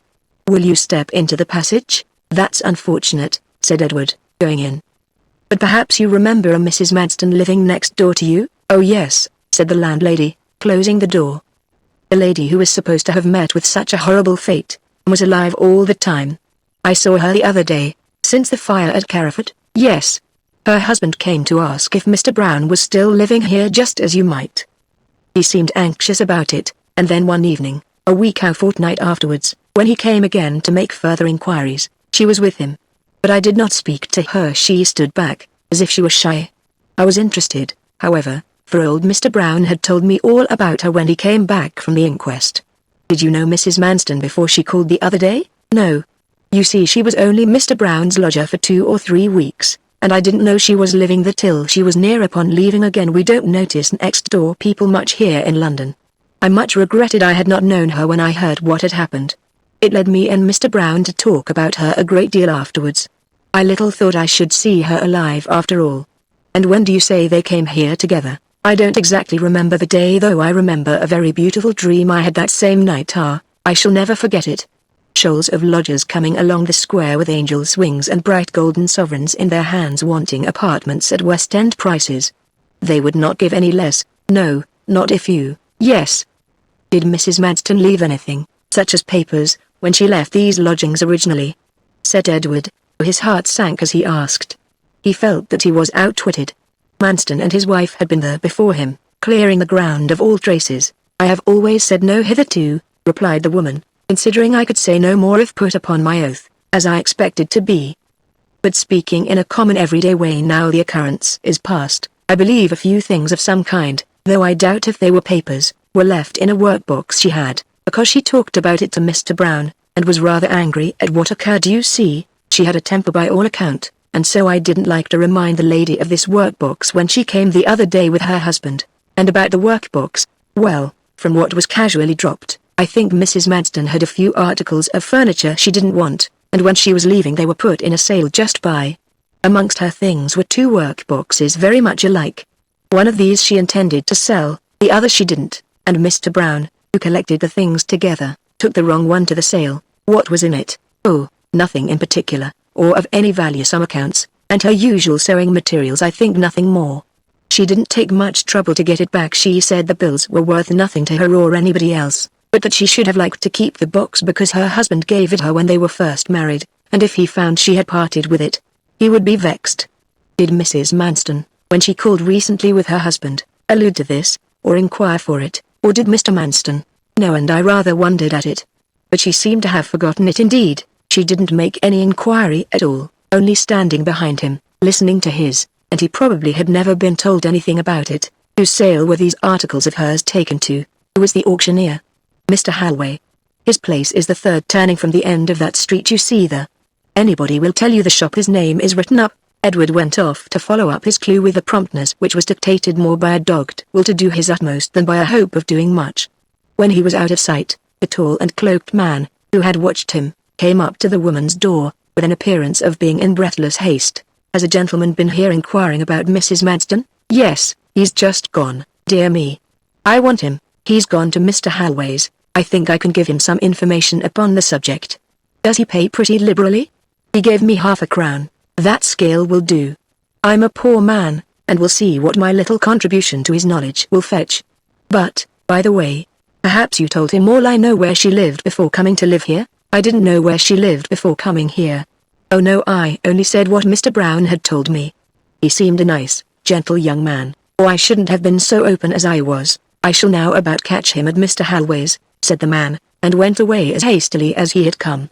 Edward in the meantime had reached the auction room. He found some difficulty, on account of the inertness of those whose only inducement to an action is a mere wish from another, in getting the information he stood in need of, but it was at last accorded him. The auctioneer's book gave the name of Mrs. Higgins, 3 Canny Passage, as the purchaser of the lot which had included Mrs. Manston's workbox. Thither Edward went, followed by the man. 4 bell pulls, one above the other like waistcoat buttons, appeared on the doorpost. Edward seized the first he came to. "Did you won't?" said a thin voice from somewhere. Edward looked above and around him. Nobody was visible. "Did you won't?" said the thin voice again. He found now that the sound proceeded from below the grating covering the basement window. He dropped his glance through the bars, and saw a child's white face. "Did you won't?" said the voice the third time, with precisely the same languid inflection. "Mrs. Higgins," said Edward. "Third bell up," said the face, and disappeared. He pulled the third bell from the bottom, and was admitted by another child, the daughter of the woman he was in search of. He gave the little thing 6pence, and asked for her mamma. The child led him upstairs. Mrs. Higgins was the wife of carpenter who from want of employment one winter had decided to marry. Afterwards they both took to drink, and sank into desperate circumstances. A few chairs and a table were the chief articles of furniture in the third-floor back room which they occupied. A roll of baby linen lay on the floor, beside it a pap-clogged spoon and an overturned tin pap cup. Against the wall a Dutch clock was fixed out of level, and ticked wildly in longs and shorts, its entrails hanging down beneath its white face and wiry hands, like the feces of a harpy. Fedissima ventris preluvis, uncec manus, et pallida semperora. A baby was crying against every chair leg, the whole family of 6 or 7 being small enough to be covered by a washing tub. Mrs. Higgins sat helpless, clothed in a dress which had hooks and eyes in plenty, but never one opposite the other, thereby rendering the dress almost useless as a screen to the bosom. No workbox was visible anywhere. It was a depressing picture of married life among the very poor of a city. Only for one short hour in the whole 24 did husband and wife taste genuine happiness. It was in the evening, when, after the sale of some necessary article of furniture, they were under the influence of a quartern of gin, of all the ingenious and cruel satires that from the beginning till now have been stuck like knives into womankind. Surely there is not one so lacerating to them, and to us who love them, as the trite-old fact, the most wretched of men can, in the twinkling of an eye, find a wife ready to be more wretched still for the sake of his company. Edward hastened to dispatch his errand. Mrs. Higgins had lately pawned the workbox with other useless articles of lumber, she said. Edward bought the duplicate of her, and went downstairs to the pawnbroker's, in the back division of a musty shop, amid the heterogeneous collection of articles and odors invariably crowding such places. He produced his ticket, and with a sense of satisfaction out of all proportion to the probable worth of his acquisition, took the box and carried it off under his arm. He attempted to lift the cover as he walked, but found it locked. It was dusk when Springrove reached his lodging. Entering his small sitting room, the front apartment on the ground floor, he struck a light, and proceeded to learn if any scrap or mark within or upon his purchase rendered it of moment to the business in hand. Breaking open the cover with a small chisel, and lifting the tray, he glanced eagerly beneath, and found nothing. He next discovered that a pocket or portfolio was formed on the underside of the cover. This he unfastened, and slipping his hand within, found that it really contained some substance. First he pulled out about a dozen tangled silk and cotton threads. Under them were a short household account, a dry moss rosebud, and an old pair of carte de visite photographs. One of these was a likeness of Mrs. Madston Eunice being written under it in ink, the other of Manston himself. He sat down dispirited. This was all the fruit of his task, not a single letter, date, or address of any kind to help him, and was it likely there would be? However, thinking he would send the fragments, such as they were, to Gray, In order to satisfy him that he had done his best so far, he scribbled a line, and put all except the silk and cotton into an envelope. Looking at his watch, he found it was then 20 minutes to 7. By affixing an extra stamp he would be enabled to dispatch them by that evening's post. He hastily directed the packet, and ran with it at once to the post office at Charing Cross. On his return he took up the workbox again to examine it more leisurely. He then found there was also a small cavity in the tray under the pincushion, which was movable by a bit of ribbon. Lifting this he uncovered a flattened sprig of myrtle, and a small scrap of crumpled paper. The paper contained a verse or two in a man's handwriting. He recognized it as Manston's, having seen notes and bills from him at his father's house. The stanza was of a complimentary character, descriptive of the lady who was now Manston's wife, Eunice, whoso for hours or lengthy days, shall catch her aspect's changeful rays, then turn away, can none recall. Beyond a galaxy of all, in hazy portraiture, lit by the light of azure eyes, like summer days by summer skies. Her sweet transitions seem to be a kind of pictured melody, and not a set contour, to shake, pull, and ransack the box till he had almost destroyed it was now his natural action. But it contained absolutely nothing more. Disappointed again, he said, flinging down the box, the bit of paper, and the withered twig that had lain with it, yet valueless as the new acquisition was. On second thoughts he considered that it would be worthwhile to make good the statement in his late note to Gray that he had sent everything the box contained except the sewing thread. Thereupon he enclosed the verse and myrtle twig in another envelope, the remark that he had overlooked them in his first search, and put it on the table for the next day's post. In his hurry and concentration upon the matter that occupied him, Springrove, on entering his lodging and obtaining a light, had not waited to pull down the blind or close the shutters. Consequently all that he had done had been visible from the street. But as on an average not one person a minute passed along the quiet pavement at this time of the evening, the discovery of the omission did not much concern his mind. But the real state of the case was that a tall man had stood against the opposite wall and watched the whole of his proceeding. When Edward came out and went to the Charing Cross post office, the man followed him and saw him drop the letter into the box. The stranger did not further trouble himself to follow Springrove back to his lodging again. Manston now knew that there had been photographs of some kind in his wife's workbox, and though he had not been near enough to see them, he guessed whose they were. The least reflection told him to whom they had been sent. He paused a minute under the portico of the post office, looking at the 2 or 3 omnibuses stopping and starting in front of him. Then he rushed along the Strand, through Holywell Street, and onto Old Boswell Court. Kicking aside the shoeblacks who began to importune him as he passed under the colonnade, he turned up the narrow passage to the publishing office of the Post Office Directory.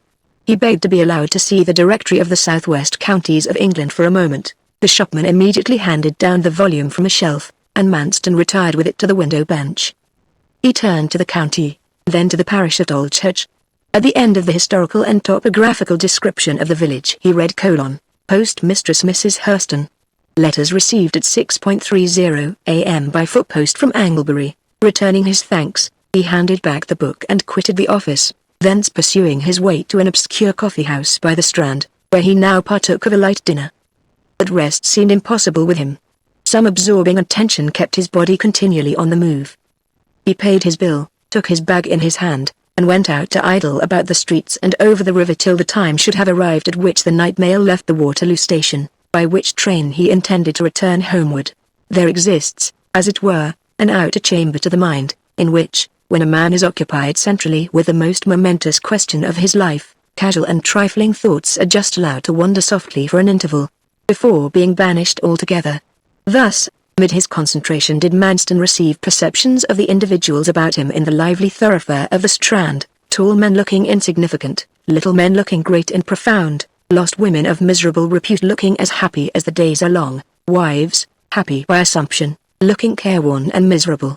Each and all were alike in this one respect, that they followed a solitary trail like the inwoven threads which form a banner, and all were equally unconscious of the significant whole they collectively showed forth. At 10 o'clock he turned into Lancaster Place, crossed the river, and entered the railway station, where he took his seat in the down mail train, which bore him, and Edward Springrove's letter to Gray, far away from London. Chapter 17 The Events of One Day, 1.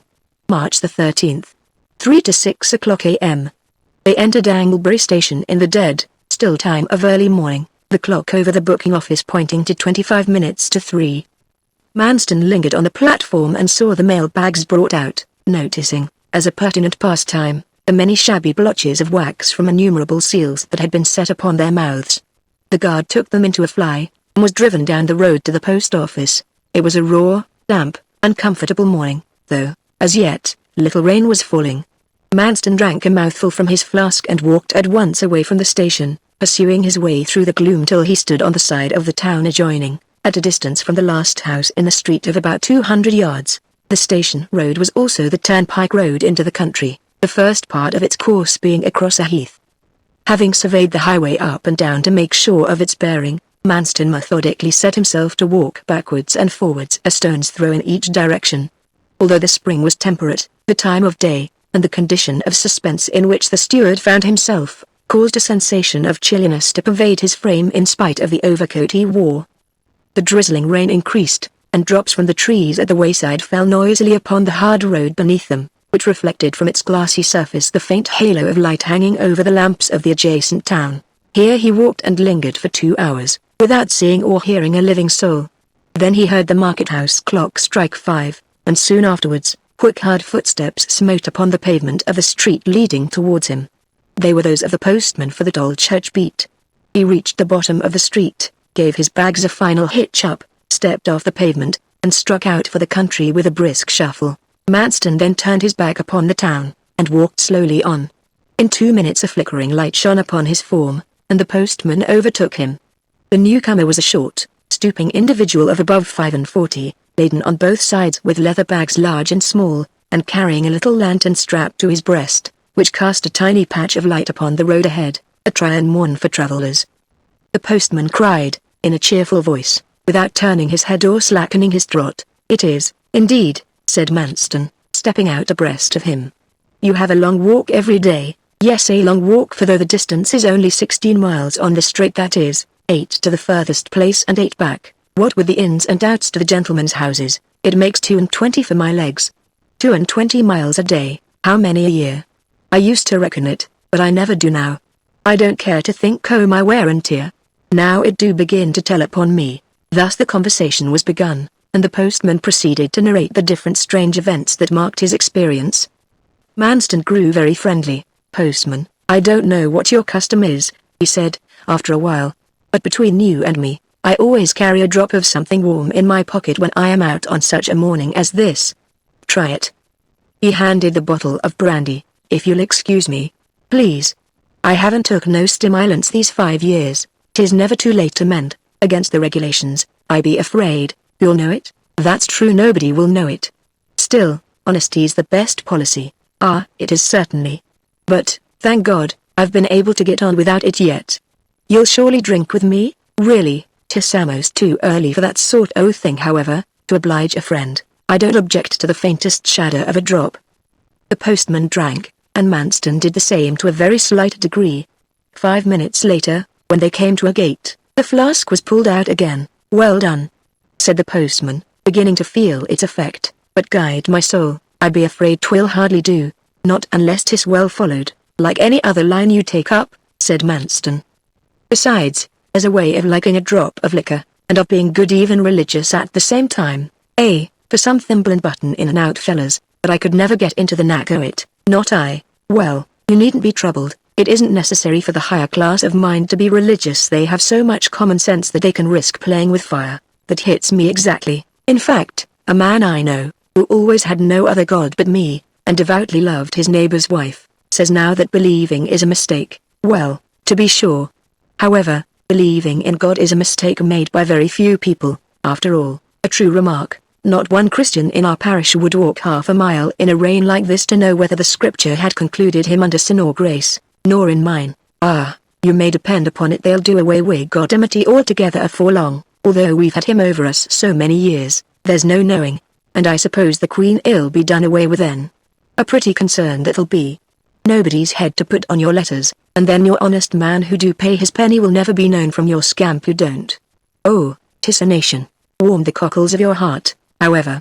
Here's the bottle waiting. I'll oblige you, my friend." The drinking was repeated. The postman grew livelier as he went on, and at length favoured the steward with a song, Manston himself joining in the chorus. He flung his mallet against the wall. Said, "The Lord make churches and chapels to fall. And there'll be work for tradesmen all, when Jones Ale was new. My boys. When Jones Ale was new, you understand, friend." The postman added, "I was originally a mason by trade, no offense to you if you be a parson." "None at all," said Manston. The rain now came down heavily, but they pursued their path with alacrity, the produce of the several fields between which the lane wound its way being indicated by the peculiar character of the sound emitted by the falling drops. Sometimes a soaking hiss proclaimed that they were passing by a pasture, then a patter would show that the rain fell upon some large leaf fruit crop, then a paddling plash announced the naked arable, the low sound of the wind in their ears rising and falling with each pace they took. Besides the small private bags of the county families, which were all locked, the postman bore the large general budget for the remaining inhabitants along his beat. At each village or hamlet they came to, the postman searched for the packet of letters destined for that place, and thrust it into an ordinary letter-hole cut in the door of the receiver's cottage, the village post offices being mostly kept by old women who had not yet risen, though lights moving in other cottage windows showed that such people as carters, woodmen, and stablemen had long been stirring. The postman had by this time become markedly unsteady, but he still continued to be too conscious of his duties to suffer the steward to search the bag. Manston was perplexed, and at lonely points in the road cast his eyes keenly upon the short-bowed figure of the man trotting through the mud by his side, as if he were half inclined to run a very great risk indeed. It frequently happened that the houses of farmers, clergymen, etc., lay a short distance up or down a lane or path branching from the direct track of the postman's journey. To save time and distance, at the point of junction of some of these paths with the main road, the gate-post was hollowed out to form a letterbox, in which the postman deposited his missives in the morning, looking in the box again in the evening to collect those placed there for the return post. Tolchurch Vicarage and Farmstead, lying back from the village street, were served on this principle. This fact the steward now learnt by conversing with the postman, and the discovery relieved Manston greatly, making his intentions much clearer to himself than they had been in the earlier stages of his journey. They had reached the outskirts of the village. Manston insisted upon the flask being emptied before they proceeded further. This was done, and they approached the church, the vicarage, and the farmhouse in which Owen and Scyther were living. The postman paused, fumbled in his bag, took out by the light of his lantern some half-dozen letters, and tried to sort them. He could not perform the task. "We be crippled disciples, I believe," he said, with a sign to stagger. "Not drunk, but market merry," said Manston cheerfully. "Well done. If I bain't so weak that I can't see the clouds, much less letters. Guide my soul, if so be anybody should tell the Queen's Postmaster General of me. The whole story will have to go through Parliament House, and I shall be high treasoned as safe as houses and be fined, and who'll pay for a poor martel? Oh, 'tis a world, trust in the Lord he'll pay. He pay a believe. Why should he when he didn't drink the drink? He pay a believe. D'ye think the man's a fool? Well, I had no intention of hurting your feelings, but how was I to know you were so sensitive? True, you were not to know I was so sensitive. Here's a caddle with these letters. Guide my soul, what will Billy do?" Manston offered his services. "They are to be divided," the man said. "How?" said Manston. "These, for the village. To be carried on into it, any for the vicarage or vicarage farm must be left in the box of the gatepost just here. There's none for the vicarage house this morn, but I saw when I started there was one for the clerk who works at the new church. This is it, isn't it?" He held up a large envelope, directed in Edward Springrove's handwriting: Mr. Rowe, Gray, Clerk of Works, Tolchurch, near Anglebury. The letterbox was scooped in an oak gatepost about a foot square. There was no slit for inserting the letters, by reason of the opportunity such a lonely spot would have afforded mischievous peasant boys of doing damage had such been the case, but at the side was a small iron door, kept close by an iron reversible strap locked across it. One side of this strap was painted black, the other white, and white or black outwards implied respectively that there were letters inside, or none. The postman had taken the key from his pocket and was attempting to insert it in the keyhole of the box.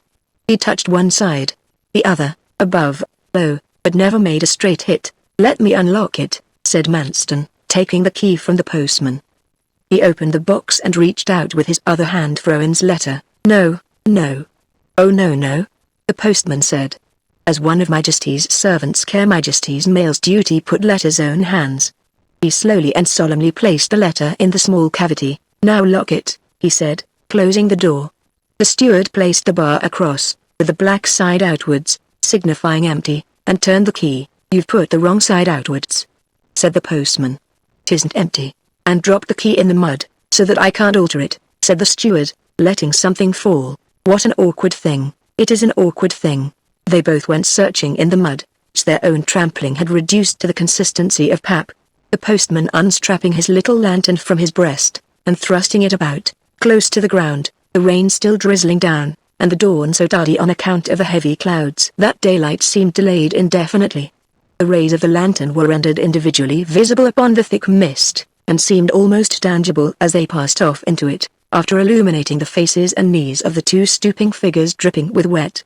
The postman's cape and private bags, and the steward's valise, glistening as if they had been varnished. "It fell on the grass," said the postman. "No, it fell in the mud," said Manston.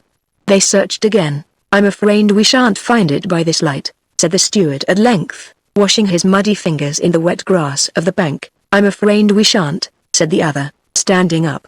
"I'll tell you what we had better do," said Manston. "I shall be back this way in an hour or so, and since it was all my fault, I'll look again, and shall be sure to find it in the daylight. And I'll hide the key here for you." He pointed to a spot behind the post. "It will be too late to turn the index then, as the people will have been here, so that the box had better stay as it is. The letter will only be delayed a day, and that will not be noticed. If it is, you can say you placed the iron the wrong way without knowing it, and all will be well." This was agreed to by the postman as the best thing to be done under the circumstances, and the pair went on. They had passed the village and come to a crossroad, when the steward, telling his companion that their paths now diverged, turned off to the left towards Carriford. No sooner was the postman out of sight and hearing than Manston stalked back to the vicarage letterbox by keeping inside a fence, and thus avoiding the village. Arrived here, he took the key from his pocket, where it had been concealed all the time, and abstracted Owen's letter. This done, he turned towards home, by the help of what he carried in his valise, adjusting himself to his ordinary appearance as he neared the quarter in which he was known. An hour and a half's sharp walking brought him to his own door in Knapwater Park, 8:00 a.m. Seated in his private office, he wetted the flap of the stolen letter, and waited patiently till the adhesive gum could be loosened. He took out Edward's note, the accounts, a rosebud, and the photographs, regarding them with the keenest interest and anxiety. The note, the accounts, a rosebud, and his own photograph, he restored to their places again. The other photograph he took between his finger and thumb, and held it towards the bars of the grate. There he held it for half a minute or more, meditating. "It is a great risk to run, even for such an end," he muttered. Suddenly, impregnated with a bright idea, he jumped up and left the office for the front parlour. Taking up an album of portraits, which lay on the table, he searched for 3 or 4 likenesses of the lady who had so lately displaced Cy there, which were interspersed among the rest of the collection, and carefully regarded them. They were taken in different attitudes and styles, and he compared each singly with that he held in his hand. One of them, the one most resembling that abstracted from the letter in general tone, size, and attitude, he selected from the rest, and returned with it to his office. Pouring some water into a plate, he set the 2 portraits afloat upon it, and sitting down tried to read. At the end of a quarter of an hour, after several ineffectual attempts, he found that each photograph would peel from the card on which it was mounted. This done, he threw into the fire the original likeness and the recent card, stuck upon the original card the recent likeness from the album, dried it before the fire, and placed it in the envelope with the other scraps. The result he had obtained, then, was this: in the envelope were now 2 photographs, both having the same photographer's name on the back and consecutive numbers attached. At the bottom of the one which showed his own likeness, his own name was written down, on the other his wife's name was written, whilst the central feature, and whole matter to which this latter card and writing referred, the likeness of a lady mounted upon it, had been changed. Mrs. Manston entered the room, and begged him to come to breakfast. He followed her and they sat down. During the meal he told her what he had done, with scrupulous regard to every detail, and showed her the result. "It is indeed a great risk to run," she said, sipping her tea. "But it would be a greater not to do it." "Yes." The envelope was again fastened up as before, and Manston put it in his pocket and went out. Shortly afterwards he was seen, on horseback, riding in a direction towards Dolchurch. Keeping to the fields, as well as he could, for the greater part of the way, he dropped into the road by the vicarage letterbox, and looking carefully about, to ascertain that no person was near, he restored the letter to its nook, placed the key in its hiding place, as he had promised the postman, and again rode homewards by a roundabout way. 3. Afternoon. The letter was brought to Owen Gray, the same afternoon, by one of the vicar's servants who had been to the box with a duplicate key, as usual, to leave letters for the evening post. The man found that the index had told falsely that morning for the first time within his recollection, but no particular attention was paid to the mistake, as it was considered. The contents of the envelope were scrutinized by Owen and flung aside as useless. The next morning brought Springrove's second letter, the existence of which was unknown to Manston. The sight of Edward's handwriting again raised the expectations of brother and sister, till Owen had opened the envelope and pulled out the twig and verse. "Nothing that's of the slightest use, after all," he said to her. "We are as far as ever from the merest shadow of legal proof that would convict him of what I am morally certain he did, marry you, suspecting, if not knowing, her to be alive all the time. What has Edward sent?" said Scyther, an old amatory verse in Manston's writing. "Fancy," he said bitterly, "this is the strain he addressed her in when they were courting as he did you, I suppose." He handed her the verse and she read, "Eunice, whoso for hours or lengthy days, shall catch her aspect's changeful rays, then turn away, can none recall. Beyond a galaxy of all, in hazy portraiture, lit by the light of azure eyes, like summer days by summer skies. Her sweet transitions seem to be a kind of pictured melody, and not a set contour. A strange expression had overspread Scyther's countenance. It rapidly increased to the most death-like anguish. She flung down the paper, seized Owen's hand tremblingly, and covered her face. "Scyther, what is it, for heaven's sake, Owen? Suppose you don't know what I think." "What?" The light of azure eyes, she repeated with ashy lips. "Well, the light of azure eyes?" he said, astounded at her manner. "Mrs. Morris said in her letter to me that her eyes are black. Mrs. Morris must have made a mistake, nothing likelier. She didn't. They might be either in this photograph," said Owen, looking at the card bearing Mrs. Manston's name. "Blue eyes would scarcely photograph so deep in tone as that," said Scyther. "No. They seem black here, certainly. Well, then, Manston must have blundered in writing his verses, but could he? Say a man in love may forget his own name, but not that he forgets the color of his mistress's eyes. Besides, she would have seen the mistake when she read them, and have had it corrected." "That's true, she would," mused Owen. "Then, Scyther, it comes to this: you must have been misinformed by Mrs. Morris. Since there is no other alternative, I suppose I must." Her looks belied her words. "What makes you so strange ill?" said Owen again. "I can't believe Mrs. Morris wrong. But look at this, Scyther. If it is clear to us that the woman had blue eyes 2 years ago, she must have blue eyes now, whatever Mrs. Morris or anybody else may fancy.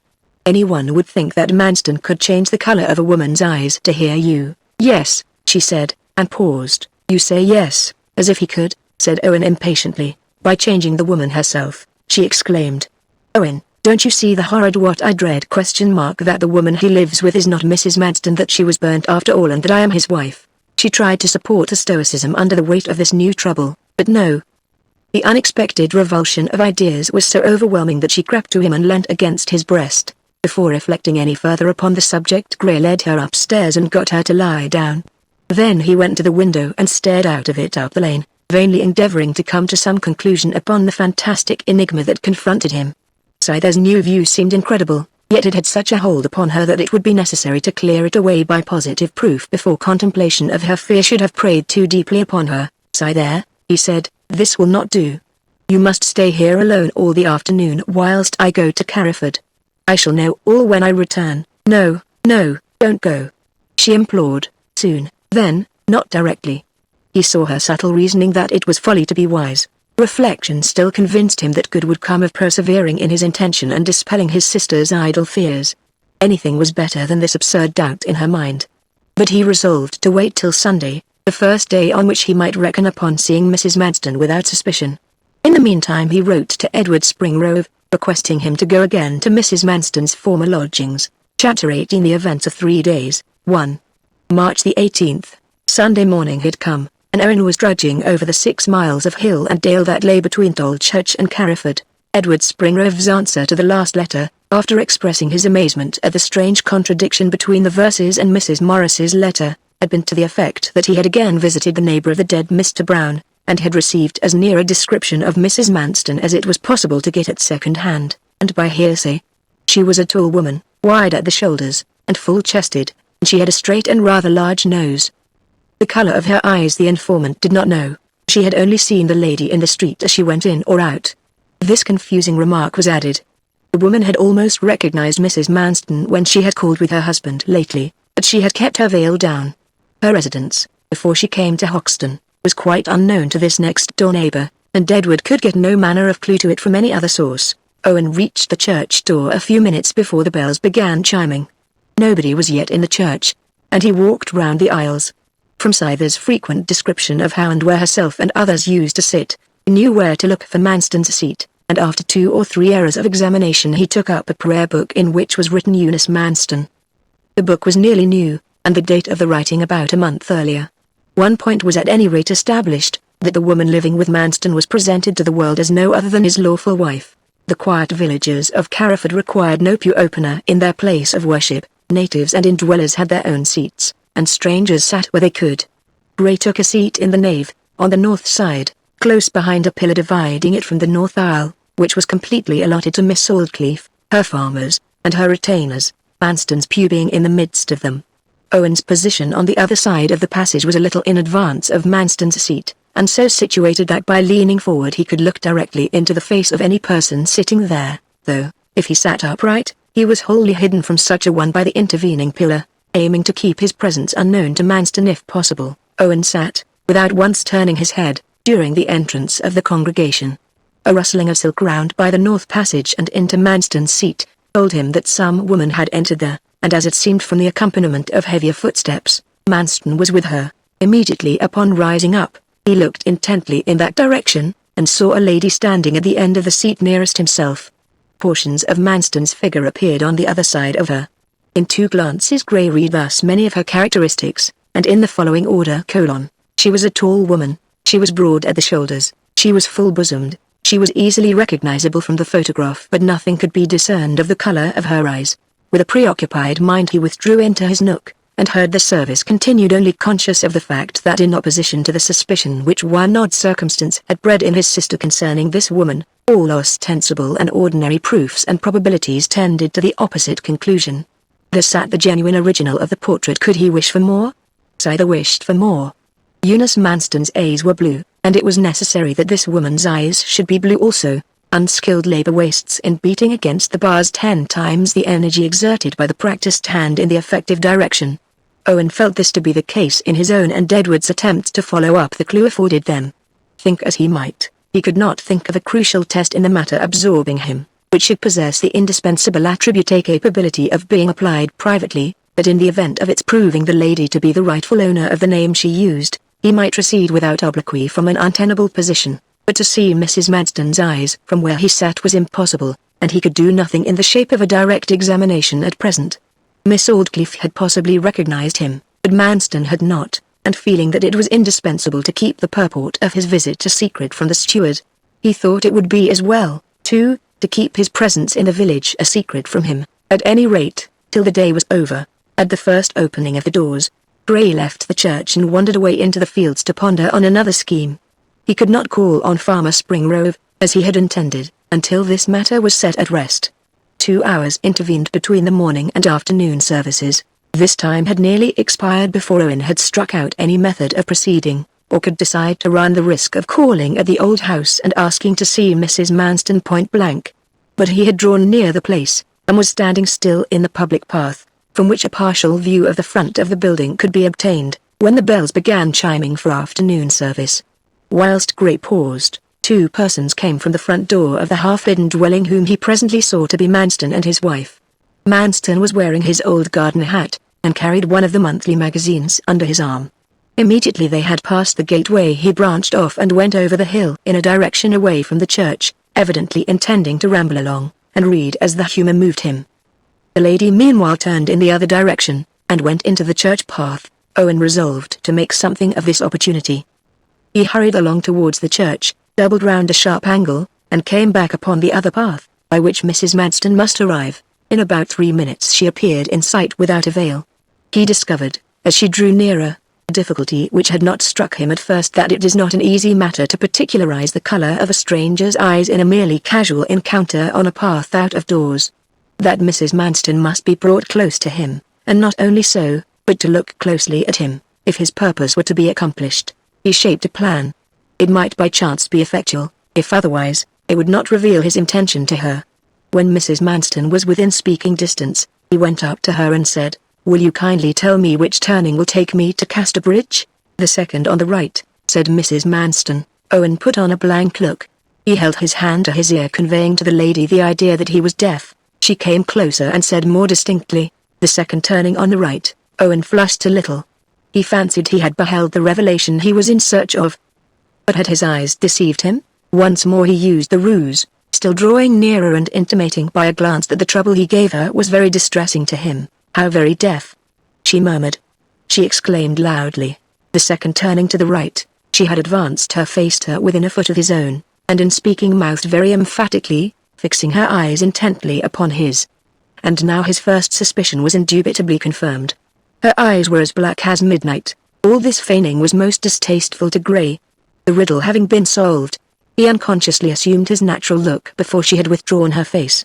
She found him to be peering at her as if he would read her very soul, expressing with his eyes the notification of which, apart from emotion, the eyes are more capable than any other inquiry. Her face changed its expression, then its color. The natural tint of the lighter portions sank to an ashy gray, the pink of her cheeks grew purpler. It was the precise result which would remain after blood had left the face of one whose skin was dark, and artificially coated with pearl powder and carmine. She turned her head and moved away, murmuring a hasty reply to Owen's farewell remark of good day, and with a kind of nervous twitch lifting her hand and smoothing her hair, which was of a light brown color. "She wears false hair," he thought, "or has changed its color artificially."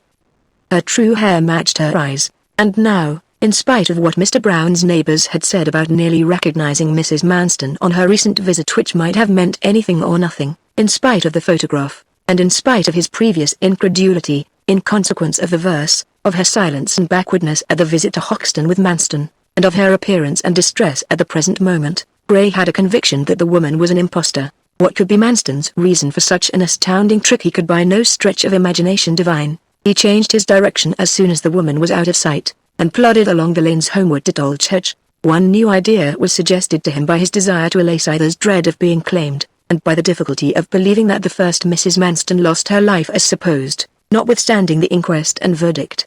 Was it possible that the real Mrs. Manston, who was known to be a Philadelphian by birth, had returned by the train to London, as the porter had said, and then left the country under an assumed name, to escape that worst kind of widowhood, the misery of being wedded to a fickle, faithless, and truant husband? In her complicated distress at the news brought by her brother, Scyther's thoughts at length reverted to her friend, the rector of Carriford. She told Owen of Mr. Rawnham's warm-hearted behavior towards herself, and of his strongly expressed wish to aid her. "He is not only a good, but a sensible man. We seem to want an old head on our side, and he is a magistrate," said Owen in a tone of concurrence. He thought, too, that no harm could come of confiding in the rector, but there was a difficulty in bringing about the confidence. He wished that his sister and himself might both be present at an interview with Mr. Rawnham, yet it would be unwise for them to call on him together, in the sight of all the servants and parish of Carriford. There could be no objection to their writing him a letter. No sooner was the thought born than it was carried out. They wrote to him at once, asking him to have the goodness to give them some advice they sadly needed, and begging that he would accept their assurance that there was a real justification for the additional request they made, that instead of their calling upon him, he would any evening of the week come to their cottage at Dolchurch, 2. March the 20th. 6 to 9 o'clock p.m. 2 evenings later, to the total disarrangement of his dinner hour, Mr. Rawnham appeared at Owen's door. His arrival was hailed with genuine gratitude. The horse was tied to the palings, and the rector ushered indoors and put into the easy-chair. Then Gray told him the whole story, reminding him that their first suspicions had been of a totally different nature, and that in endeavoring to obtain proof of their truth they had stumbled upon marks which had surprised them into these new uncertainties, thrice as marvelous as the first, yet more prominent. Scyther's heart was so full of anxiety that it superinduced a manner of confidence which was a death blow to all formality. Mr. Rawnham took her hand pityingly. "It is a serious charge," he said, as a sort of original twig on which his thoughts might precipitate themselves. Assuming for a moment that such a substitution was rendered an easy matter by fortuitous events, he continued, "There is this consideration to be placed beside it: what earthly motive can Mr. Manston have had which would be sufficiently powerful to lead him to run such a very great risk?" The most abandoned Drew could not, at that particular crisis, have taken such a reckless step for the mere pleasure of a new companion. Owen had seen that difficulty about the motive, Scyther had not. Unfortunately for us. The rector resumed, no more evidence is to be obtained from the porter, Chinley. I suppose you know what became of him? He got to Liverpool and embarked, intending to work his way to America, but on the passage he fell overboard and was drowned. But there is no doubt of the truth of his confession. In fact, his conduct tends to prove it true, and no moral doubt of the fact that the real Mrs. Manston left here to go back by that morning's train. This being the case, then, why, if this woman is not she, did she take no notice of the advertisement? I mean not necessarily a friendly notice, but from the information it afforded her have rendered it impossible that she should be personified without her own connivance. I think that argument is overthrown. Gray said, by my earliest assumption of her hatred of him, weariness of the chain which bound her to him, and a resolve to begin the world anew. Let's suppose she has married another man somewhere abroad, say, she would be silent for her own sake. You've hit the only genuine possibility, said Mr. Rawnham, tapping his finger upon his knee.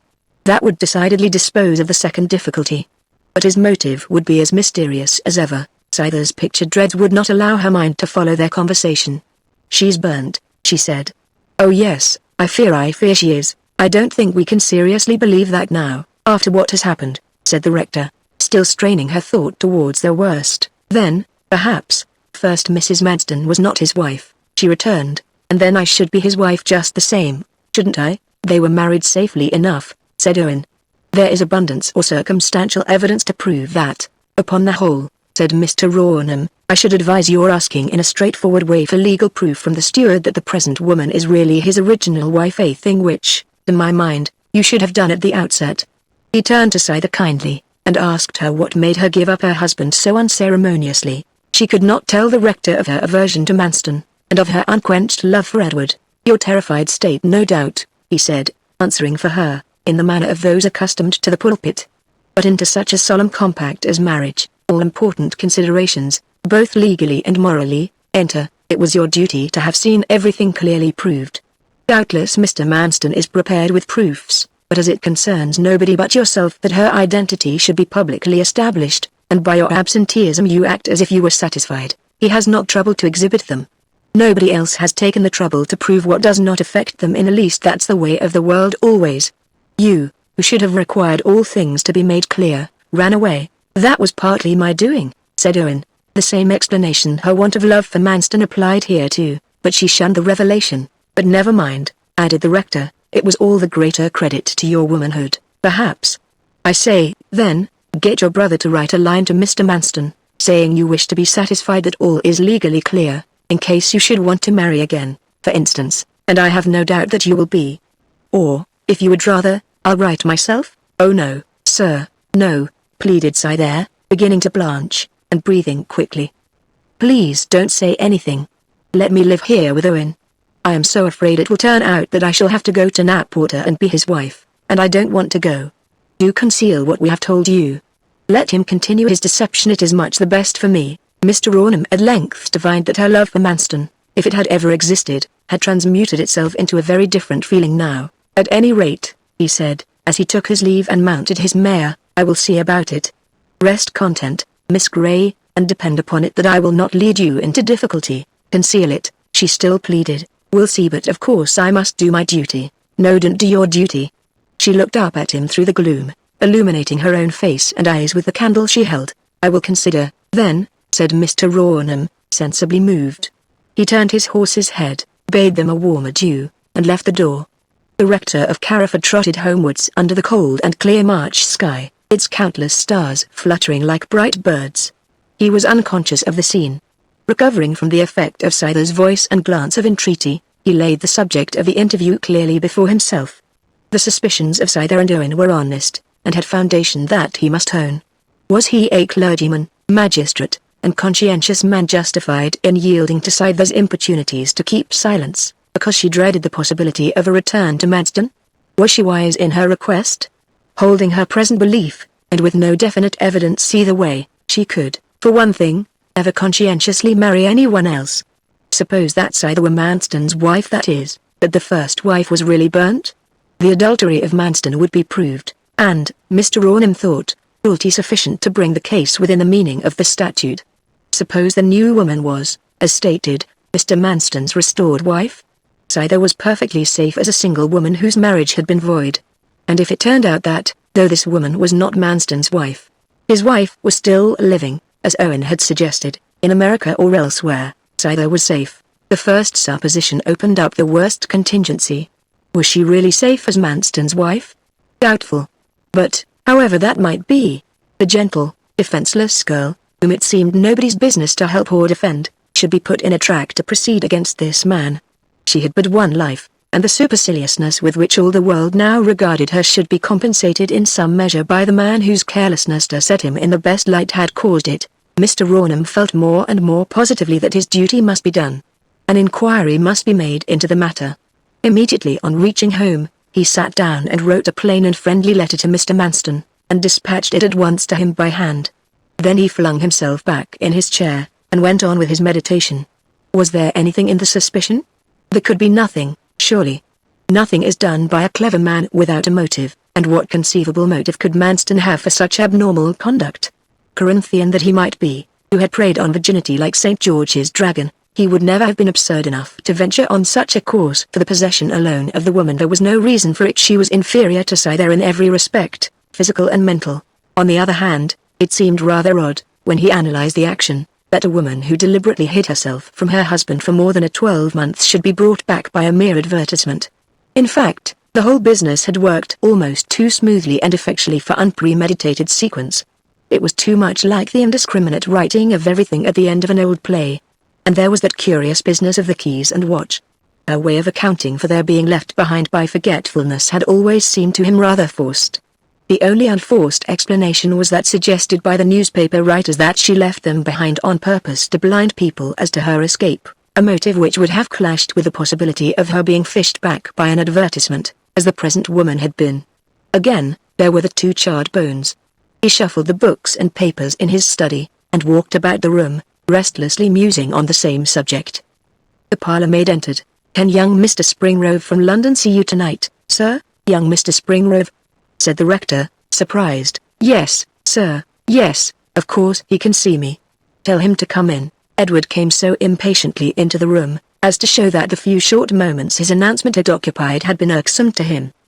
He stood in the doorway with the same black bag in his hand, and the same old grey cloak on his shoulders, that he had worn 15 months earlier when returning on the night of the fire. This appearance of his conveyed a true impression. He had become a stagnant man. But he was excited now. "I have this moment come from London," he said, as the door was closed behind him. The prophetic insight, which so strangely accompanies critical experiences, prompted Mr. Rawnham's reply. "About the Greys and Manston?" "Yes. That woman is not Mrs. Manston." "Prove it."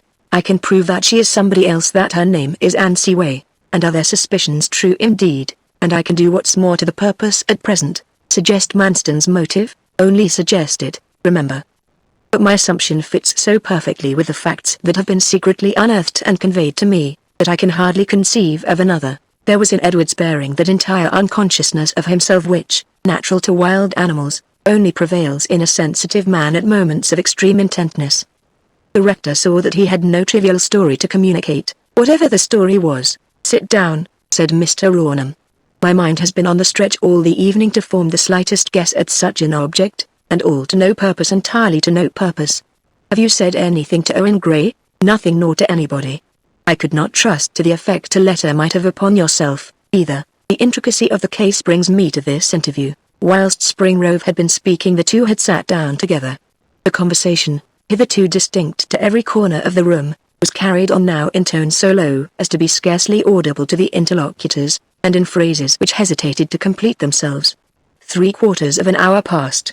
Then Edward arose, came out of the rector's study, and again flung his cloak around him. Instead of going thence homeward, he went first to the Carriford Road station with a telegram, having dispatched which he proceeded to his father's house for the first time since his arrival in the village. 3. From 9 to 10 o'clock p.m. The next presentation is the interior of the old house on the evening of the preceding section. The steward was sitting by his parlour fire, and had been reading the letter arrived from the rectory. Opposite to him sat the woman known to the village and neighbourhood as Mrs. Manston. "Things are looking desperate with us," he said gloomily. His gloom was not that of the hypochondriac, but the legitimate gloom which has its origin in a syllogism. As he uttered the words he handed the letter to her. "I almost expected some such news as this," she replied, in a tone of much greater indifference. I knew suspicion lurked in the eyes of that young man who stared at me so in the church path. I could have sworn it. Manston did not answer for some time. His face was worn and haggard. Latterly his head had not been carried so uprightly as of old. "If they prove you to be who you are." "Yes, if they do," he murmured. "They must not find that out," she said, in a positive voice, and looking at him. "But supposing they do, the trick does not seem to me to be so serious as to justify that wretched, miserable, horrible look of yours. It makes my flesh creep. It is perfectly death-like."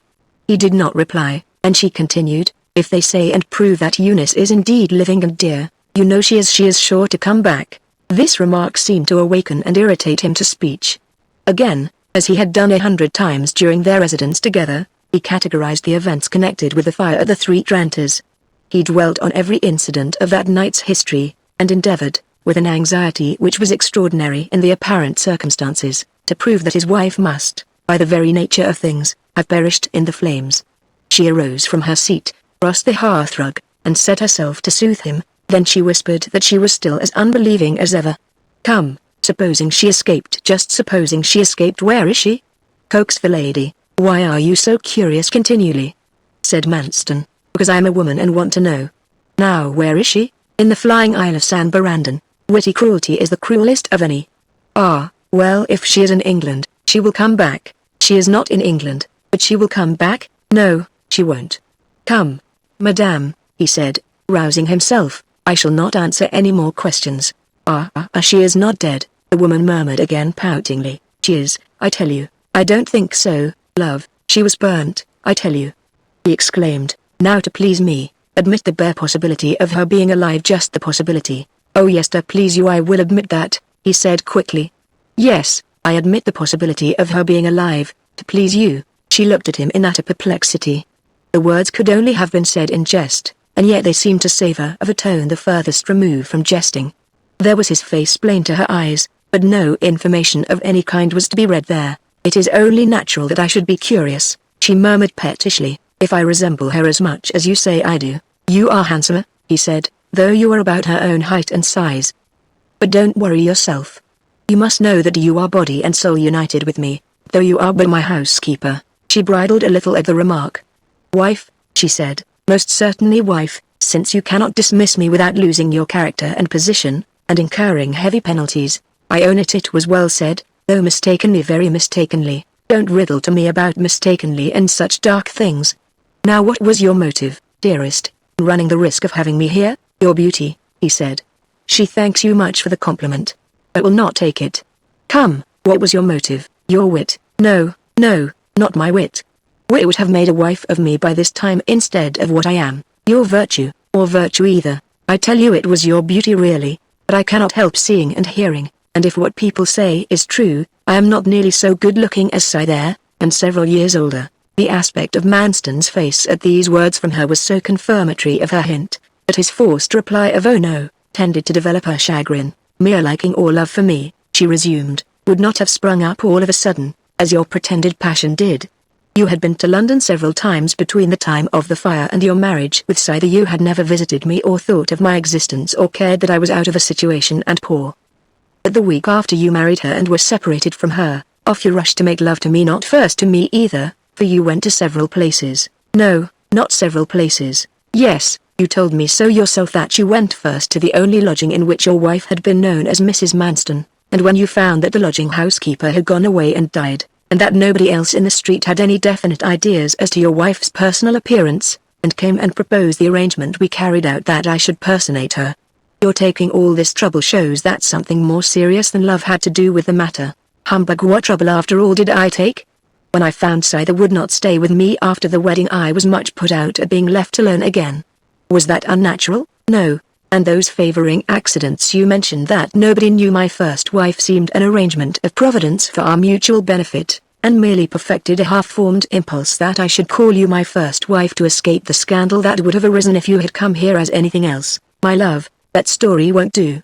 If Mrs. Manston was burnt, Scyther, whom you love better than me, could have been compelled to live with you as your lawful wife. If she was not burnt, why should you run the risk of her turning up again at any moment and exposing your substitution of me, and ruining your name and prospects? Why? Because I might have loved you well enough to run the risk, assuming her not to be burnt, which I deny. No, you would have run the risk the other way. You would rather have risked her finding you with Scyther as a second wife, than with me as a personator of herself, their first one. You came easiest to hand, remember that. Not so very easy either, considering the labor you took to teach me your first wife's history. All about how she was a native of Philadelphia. Then making me read up the guidebook to Philadelphia, and details of American life and manners, in case the birthplace and history of your wife, Eunice, should ever become known in this neighborhood, unlikely as it was. Ah. And then about the handwriting of hers that I had to imitate, and the dyeing my hair, and rouging, to make the transformation complete? You mean to say that that was taking less trouble than there would have been in arranging events to make Scyther believe herself your wife, and live with you? You were a needy adventuress, who would dare anything for a new pleasure and an easy life, and I was fool enough to give in to you. Good heavens above! Did I ask you to insert those advertisements for your old wife, and to make me answer it as if I was she? Did I ask you to send me the letter for me to copy and send back to you when the third advertisement appeared, purporting to come from the long-lost wife, and giving a detailed history of her escape and subsequent life, all which you had invented yourself? You deluded me into loving you, and then enticed me here. Ah, and this is another thing. How did you know the real wife wouldn't answer it, and upset all your plans? Because I knew she was burnt. Why didn't you force Scyther to come back, then? Now, my love, I have caught you, and you may just as well tell first as last. What was your motive in having me here as your first wife? Silence. He exclaimed. She was silent for the space of 2 minutes, and then persisted in going on to mutter, and why was it that Miss Aldclyffe allowed her favorite young lady, Scythe, to be overthrown and supplanted without an expostulation or any show of sympathy? Do you know, I often think you exercise a secret power over Miss Aldclyffe. And she always shuns me as if I shared the power. A poor, ill-used creature like me sharing power, indeed. She thinks you are Mrs. Manston. That wouldn't make her avoid me. Yes it would, he exclaimed impatiently. I wish I was dead. He had jumped up from his seat in uttering the words, and now walked wearily to the end of the room. Coming back more decisively, he looked in her face. We must leave this place if Rawnham suspects what I think he does, he said. The request of Scyther and her brother may simply be for a satisfactory proof, to make her feel legally free, but it may mean more. What may it mean? How should I know? Well, never mind, old boy, she said, approaching him to make up the quarrel. Don't be so alarmed. Anybody would think that you were the woman and I the man. Suppose they do find out what I am, we can go away from here and keep house as usual. People will say of you, his first wife was burnt to death, or ran away to the colonies, as the case may be. He married a second, and deserted her for Anne Seaway. A very everyday case, nothing so horrible, after all. He made an impatient movement. Whichever way we do it, nobody must know that you are not my wife, Eunice. And now I must think about arranging matters. Manston then retired to his office, and shut himself up for the remainder of the evening. Chapter 19 The Events of a Day and Night. 1. March the 21st. Morning. Next morning the steward went out as usual. He shortly told his companion, Anne, that he had almost matured their scheme, and that they would enter upon the details of it when he came home at night. The fortunate fact that the rector's letter did not require an immediate answer would give him time to consider. Anne Seaway then began her duties in the house. Besides daily superintending the cook and housemaid, one of these duties was, at rare intervals, to dust Manston's office with her own hands, a servant being supposed to disturb the books and papers unnecessarily. She softly wandered from table to shelf with a duster in her hand, afterwards standing in the middle of the room, and glancing around to discover if any noteworthy collection of dust had still escaped her. Her eye fell upon a faint layer which rested upon the ledge of an old-fashioned chestnut cabinet of French Renaissance workmanship, placed in a recess by the fireplace. At a height of about 4 feet from the floor, the upper portion of the front receded, forming the ledge alluded to, on which opened at each end 2 small doors, the center space between them being filled out by a panel of similar size, making the third of 3 squares. The dust on the ledge was nearly on a level with a woman's eye, and, though insignificant in quantity, showed itself distinctly on account of this obliquity of vision. Now opposite the central panel, concentric quarter circles were traced in the deposited film, expressing to her that this panel, too, was a door like the others, but it had lately been opened, and had skimmed the dust with its lower edge. At last, then, her curiosity was slightly rewarded.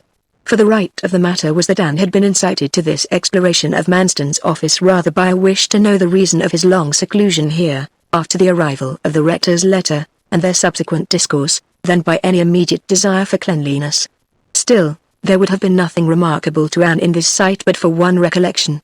Manston had once casually told her that each of the two side lockers included half the middle space, the panel of which did not open, was only put in for symmetry.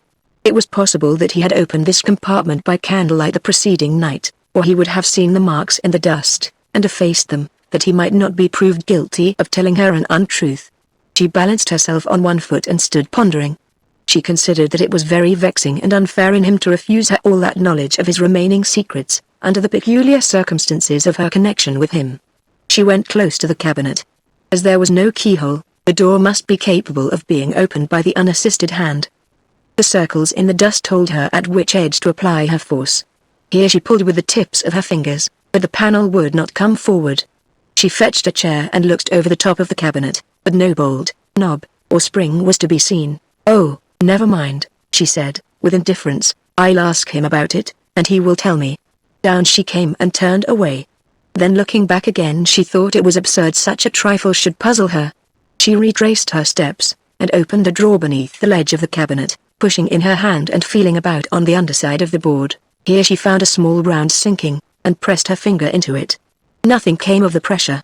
She withdrew her hand and looked at the tip of her finger. It was marked with the impress of the circle, and, in addition, a line ran across it diametrically. "How stupid of me, it is the head of a screw." Whatever mysterious contrivance had originally existed for opening the puny cupboard of the cabinet, it had at some time been broken, and this rough substitute provided.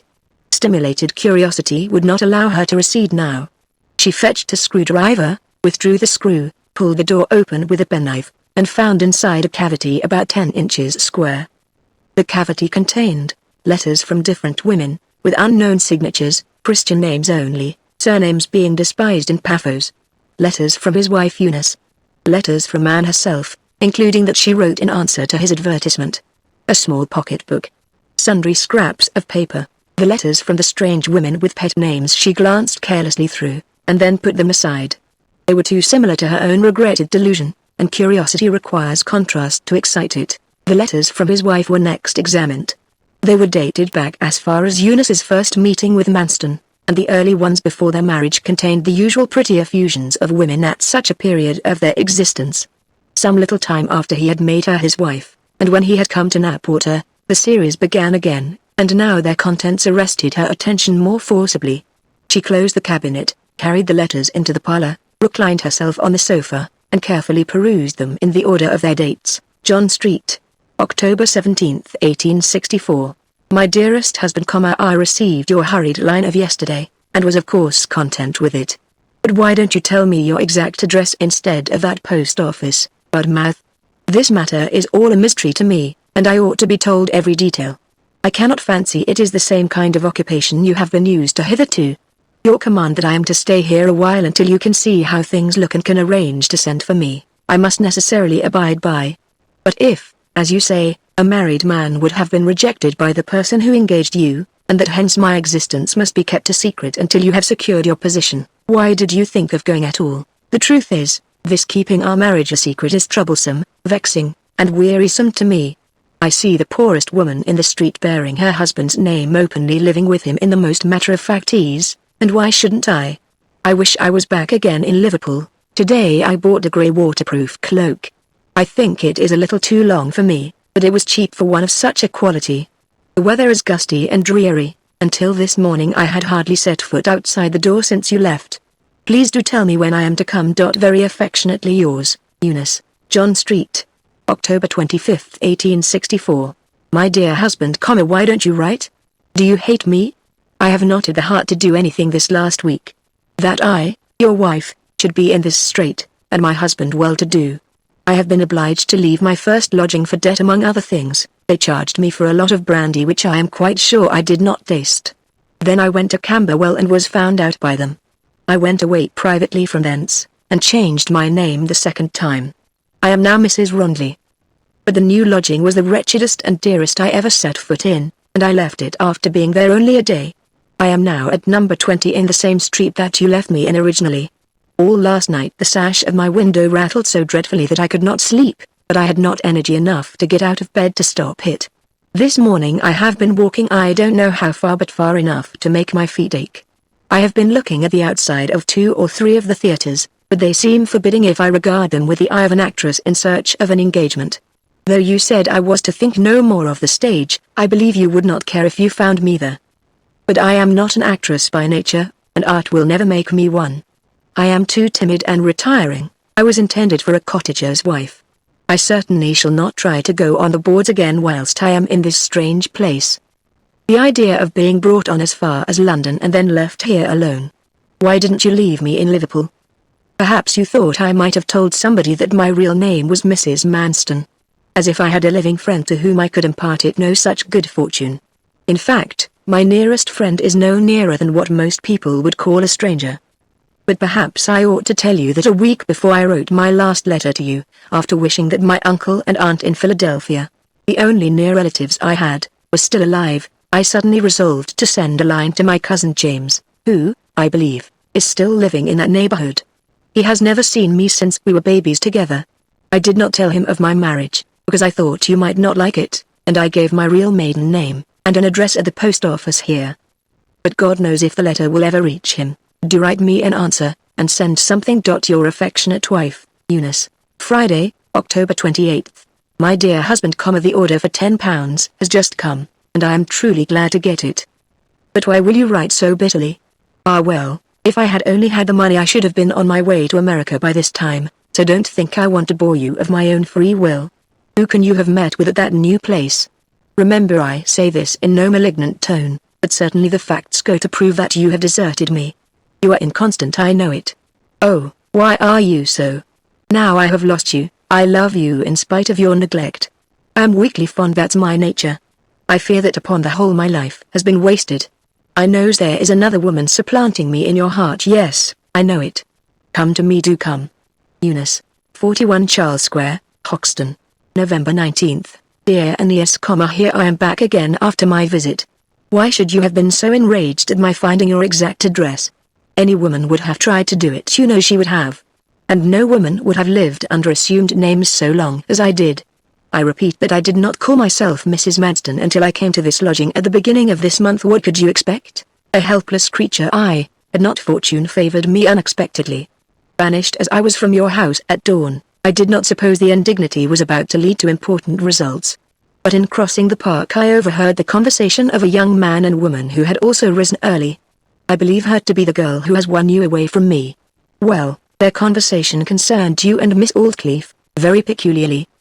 The remarkable thing is that you yourself, without knowing it, told me of what, added to their conversation, completely reveals a secret to me that neither of you understand. 2 negatives never made such a telling positive before. 1 clue more, and you would see it. A single consideration prevents my revealing it. Just 1 doubt as to whether your ignorance was real, and was not feigned to deceive me. Civility now, please. Eunice. 41 Charles Square, Tuesday, November 22nd. My darling husband, Monday will suit me excellently for coming. I have acted exactly up to your instructions, and have sold my rubbish at the broker's in the next street. All this movement and bustle is delightful to me after the weeks of monotony I have endured. It is a relief to wish the place goodbye. London always has seemed so much more foreign to me than Liverpool. The midday train on Monday will do nicely for me. I shall be anxiously looking out for you on Sunday night. I hope so much that you are not angry with me for writing to Miss Aldclyffe. You are not, dear, are you? Forgive me. Your loving wife, Eunice. This was the last of the letters from the wife to the husband. One other, in Mrs. Manston's handwriting, and in the same packet, was differently addressed. 3 Tranters Inn, Carriford. November 28, 1864. Dear Cousin James, thank you indeed for answering my letter so promptly. When I called at the post office yesterday I did not in the least think there would be one. But I must leave this subject. I write again at once under the strangest and saddest conditions it is possible to conceive. I did not tell you in my last that I was a married woman. Don't blame me, it was my husband's influence.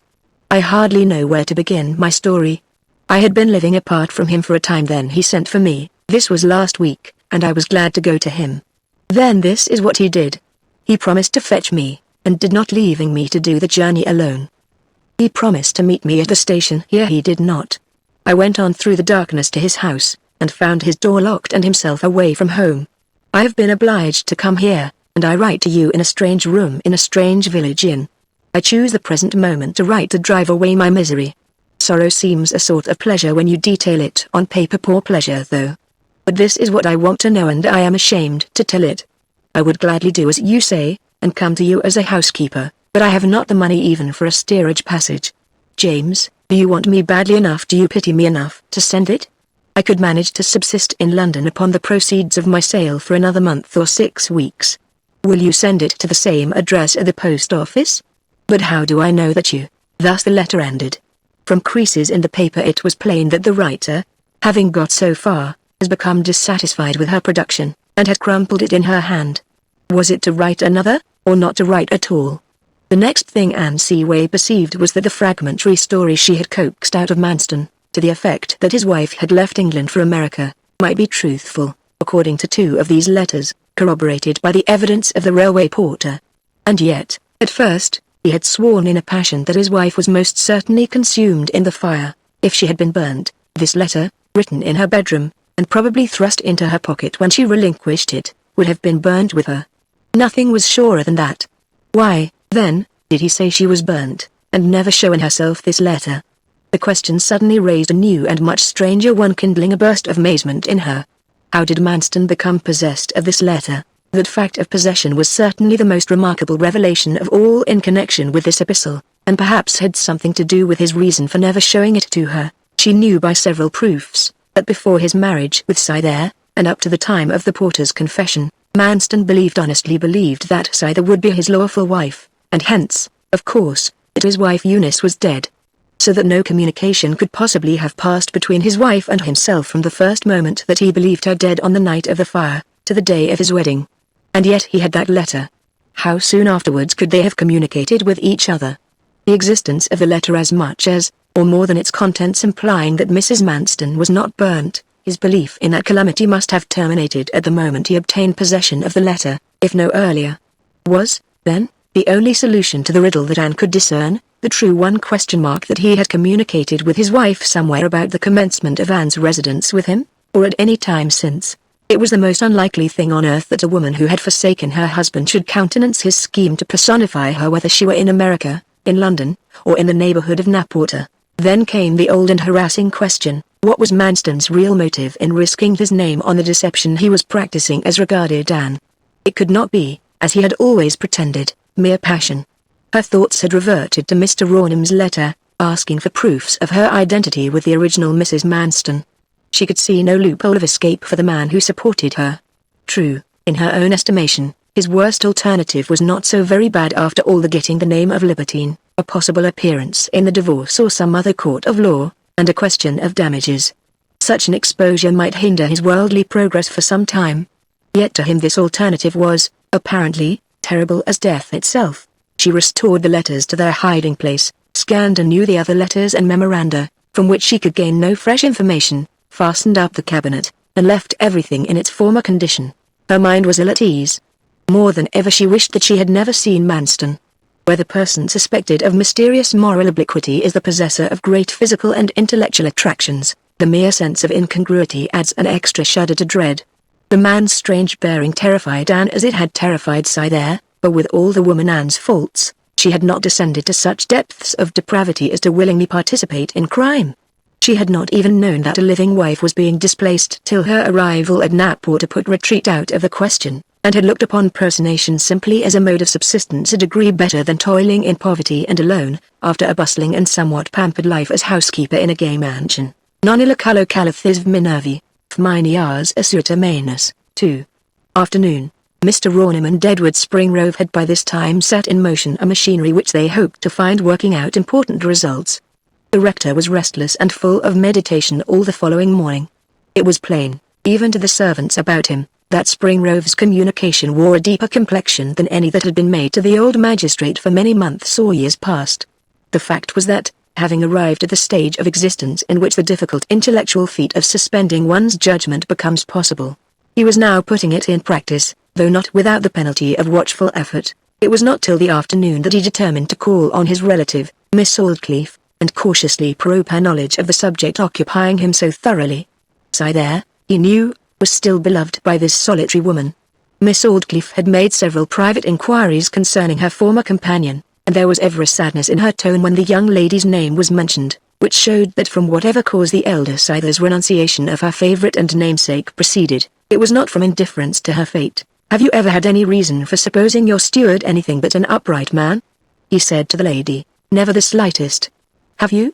said she reservedly. "Well, I have. What is it?" "I can say nothing plainly, because nothing is proved. But my suspicions are very strong." "Do you mean that he was rather cool towards his wife when they were first married, and that it was unfair in him to leave her?" "I know he was, but I think his recent conduct towards her has amply atoned for the neglect." He looked Miss Aldclyffe full in the face. It was plain that she spoke honestly. She had not the slightest notion that the woman who lived with the steward might be other than Mrs. Manston, much less that a greater matter might be behind. "That's not it. I wish it was no more. My suspicion is, first, that the woman living at the old house is not Mr. Manston's wife." "Not Mr. Manston's wife? That is it." Miss Aldclyffe looked blankly at the rector. "Not Mr. Manston's wife? Who else can she be?" she said simply. "An improper woman of the name of Way." Mr. Rawnham had, in common with other people, noticed the extraordinary interest of Miss Aldclyffe in the well-being of her steward, and had endeavoured to account for it in various ways. The extent to which she was shaken by his information, whilst it proved that the understanding between herself and Manston did not make her a sharer of his secrets, also showed that the tie which bound her to him was still unbroken. Mr. Rawnham had lately begun to doubt the latter fact, and now, on finding himself mistaken, regretted that he had not kept his own counsel in the matter. This it was too late to do, and he pushed on with his proofs. He gave Miss Aldclyffe in detail the grounds of his belief. Before he had done, she recovered the cloak of reserve that she had adopted on his opening the subject. "I might possibly be convinced that you were in the right, after such an elaborate argument," she replied, "were it not for one fact, which bears in the contrary direction so pointedly, that nothing but absolute proof can turn it. It is that there is no conceivable motive which could induce any sane man, leaving alone a man of Mr. Manston's clear-headedness and integrity, to venture upon such an extraordinary course of conduct. No motive on earth. That was my own opinion till after the visit of a friend last night, a friend of mine and poor little Scyther's." "Ah, and Scyther there," said Miss Aldclyffe, catching at the idea raised by the name. "That he loved Scyther, yes, and loves her now, wildly and devotedly, I am as positive as that I breathe. Scyther is years younger than Mrs. Manston, as I shall call her, twice as sweet in disposition, 3 times as beautiful. Would he have given her up quietly and suddenly for a common Mr. Rawnham? Your story is monstrous, and I don't believe it." She glowed in her earnestness. The rector might now have advanced his second proposition, the possible motive, but for reasons of his own he did not. "Very well, madame. I only hope that facts will sustain you in your belief. Ask him the question to his face, whether the woman is his wife or no, and see how he receives it." "I will tomorrow, most certainly," she said. "I always let these things die of wholesome ventilation, as every fungus does." But no sooner had the rector left her presence, than the grain of mustard seed he had sown grew to a tree. Her impatience to set her mind at rest could not brook a night's delay. It was with the utmost difficulty that she could wait till evening arrived to screen her movements. Immediately the sun had dropped behind the horizon, and before it was quite dark, she wrapped her cloak around her, softly left the house, and walked direct through the gloomy park in the direction of the old manor house. The same minute saw 2 persons sit down in the rectory house to share the rector's usually solitary dinner. One was a man of official appearance, commonplace in all except his eyes. The other was Edward Springrove. The discovery of the carefully concealed letters rankled in the mind of Way. A woman's nature insisted that Manston had no right to keep all matters connected with his lost wife a secret from herself. Perplexity had bred vexation, resentment, curiosity had been continuous. The whole morning this resentment and curiosity increased. The steward said very little to his companion during their luncheon at midday. He seemed reckless of appearances, almost indifferent to whatever fate awaited him. All his actions betrayed that something portentous was impending, and still he explained nothing. By carefully observing every trifling action, as only a woman can observe them, the thought at length dawned upon her that he was going to run away secretly. She feared for herself. Her knowledge of law and justice was vague, and she fancied she might in some way be made responsible for him. In the afternoon he went out of the house again, and she watched him drive away in the direction of the county town. She felt a desire to go there herself, and, After an interval of half an hour, followed him on foot notwithstanding the distance ostensibly to do some shopping. One among her several trivial errands was to make a small purchase at the druggist's. Near the druggist's stood the county bank. Looking out of the shop window, between the colored bottles, she saw Manston come down the steps of the bank, in the act of withdrawing his hand from his pocket, and pulling his coat close over its mouth. It is an almost universal habit with people, when leaving a bank, to be carefully adjusting their pockets if they have been receiving money. If they have been paying it in, their hands swing laxly. The steward had in all likelihood been taking money possibly on Miss Aldclyffe's account that was continual with him. And he might have been removing his own, as a man would do who was intending to leave the country. 3. From 5 to 8 o'clock p.m., Anne reached home again in time to preside over preparations for dinner. Manston came in half an hour later. The lamp was lighted, the shutters were closed, and they sat down together.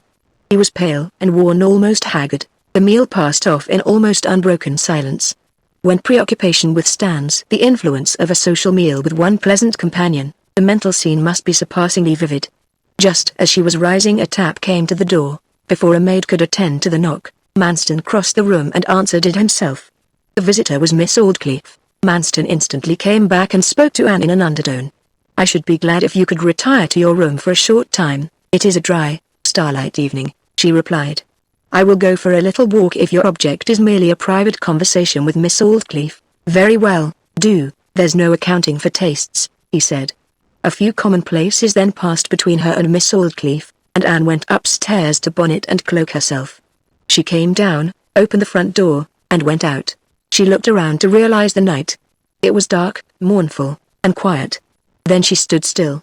From the moment that Manston had requested her absence, a strong and burning desire had prevailed in her to know the subject of Miss Aldclyffe's conversation with him. Simple curiosity was not entirely what inspired her. Her suspicions had been thoroughly aroused by the discovery of the morning. A conviction that her future depended on her power to combat a man who, in desperate circumstances, would be far from a friend to her, prompted a strategic movement to acquire the important secret that was in handling now. The woman thought, and regarded the dull dark trees, anxiously debating how the thing could be done. Stealthily reopening the front door, she entered the hall, and advancing and pausing alternately, came close to the door of the room in which Miss Aldclyffe and Manston conversed. Nothing could be heard through the keyhole or panels. At a great risk she softly turned the knob and opened the door to a width of about half an inch, performing the act so delicately that 3 minutes, at least, were occupied in completing it. At that instant Miss Aldclyffe said, "There's a draught somewhere. The door is ajar, I think." Anne glided back under the staircase. Manston came forward and closed the door. This chance was now cut off, and she considered again. The parlour, or sitting room, in which the conference took place, had the window shutters fixed on the outside of the window, as is usual in the back portions of old country houses.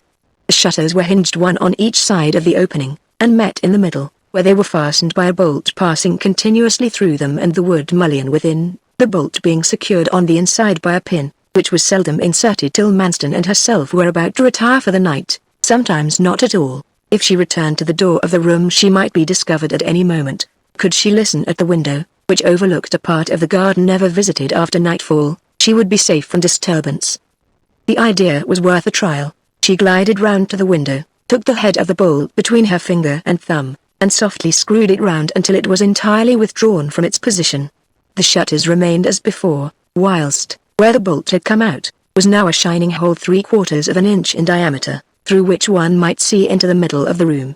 She applied her eye to the orifice. Miss Aldclyffe and Manston were both standing, Manston with his back to the window, his companion facing it. The lady's demeanour was severe, condemnatory, and haughty. No more was to be seen, and then turned sideways, leant with her shoulder against the shutters and placed her ear upon the hole. "You know where," said Miss Aldclyffe. "And how could you, a man, act a double deceit like this? Men do strange things sometimes. What was your reason? Come, a mere whim. I might even believe that, if the woman were handsomer than Cythere, or if you had been married some time to Cythere and had grown tired of her. And can't you believe it, too, under these conditions, that I married Cythere, gave her up because I heard that my wife was alive, found that my wife would not come to live with me, and then, not to let any woman I love so well as Cythere run any risk of being displaced and ruined in reputation, should my wife ever think fit to return, induced this woman to come to me. as being better than no companion at all? I cannot believe it. Your love for Scyther was not of such a kind as that excuse would imply. It was Scyther or nobody with you. As an object of passion, you did not desire the company of this Ansiway at all, and certainly not so much as to madly risk your reputation by bringing her here in the way you have done. I am sure you didn't, and yes, so am I, he said bluntly. Miss Aldclyffe uttered an exclamation of astonishment. The confession was like a blow in its suddenness. She began to reproach him bitterly, and with tears. How could you overthrow my plans, disgrace the only girl I ever had any respect for, by such inexplicable doings? That woman must leave this place, the country, perhaps. Heavens! The truth will leak out in a day or two. She must do no such thing, and the truth must be stifled somehow, nobody knows how. If I stay here, or on any spot of the civilized globe, as Aeneas Manston, this woman must live with me as my wife, or I am damned past redemption. I will not countenance your keeping her, whatever your motive may be. You must do something, he murmured. You must. Yes, you must. I never will, she said. It is a criminal act. He looked at her earnestly. Will you not support me through this deception if my very life depends upon it? Will you not? Nonsense. Life. It will be a scandal to you, but she must leave this place. It will out sooner or later, and the exposure had better come now. Manston repeated gloomily the same words. My life depends upon your supporting me, my very life. He then came close to her, and spoke into her ear. Whilst he spoke he held her head to his mouth with both his hands. Strange expressions came over her face. The workings of her mouth were painful to observe. Still he held her and whispered on, the only words that could be caught by Ansiway, confused as her hearing frequently was by the moan of the wind and the waterfall in her outer ear, were these of Miss Aldclyffe, in tones which absolutely quivered. They have no money. What can they prove? The listener tasked herself to the utmost to catch his answer, but it was in vain.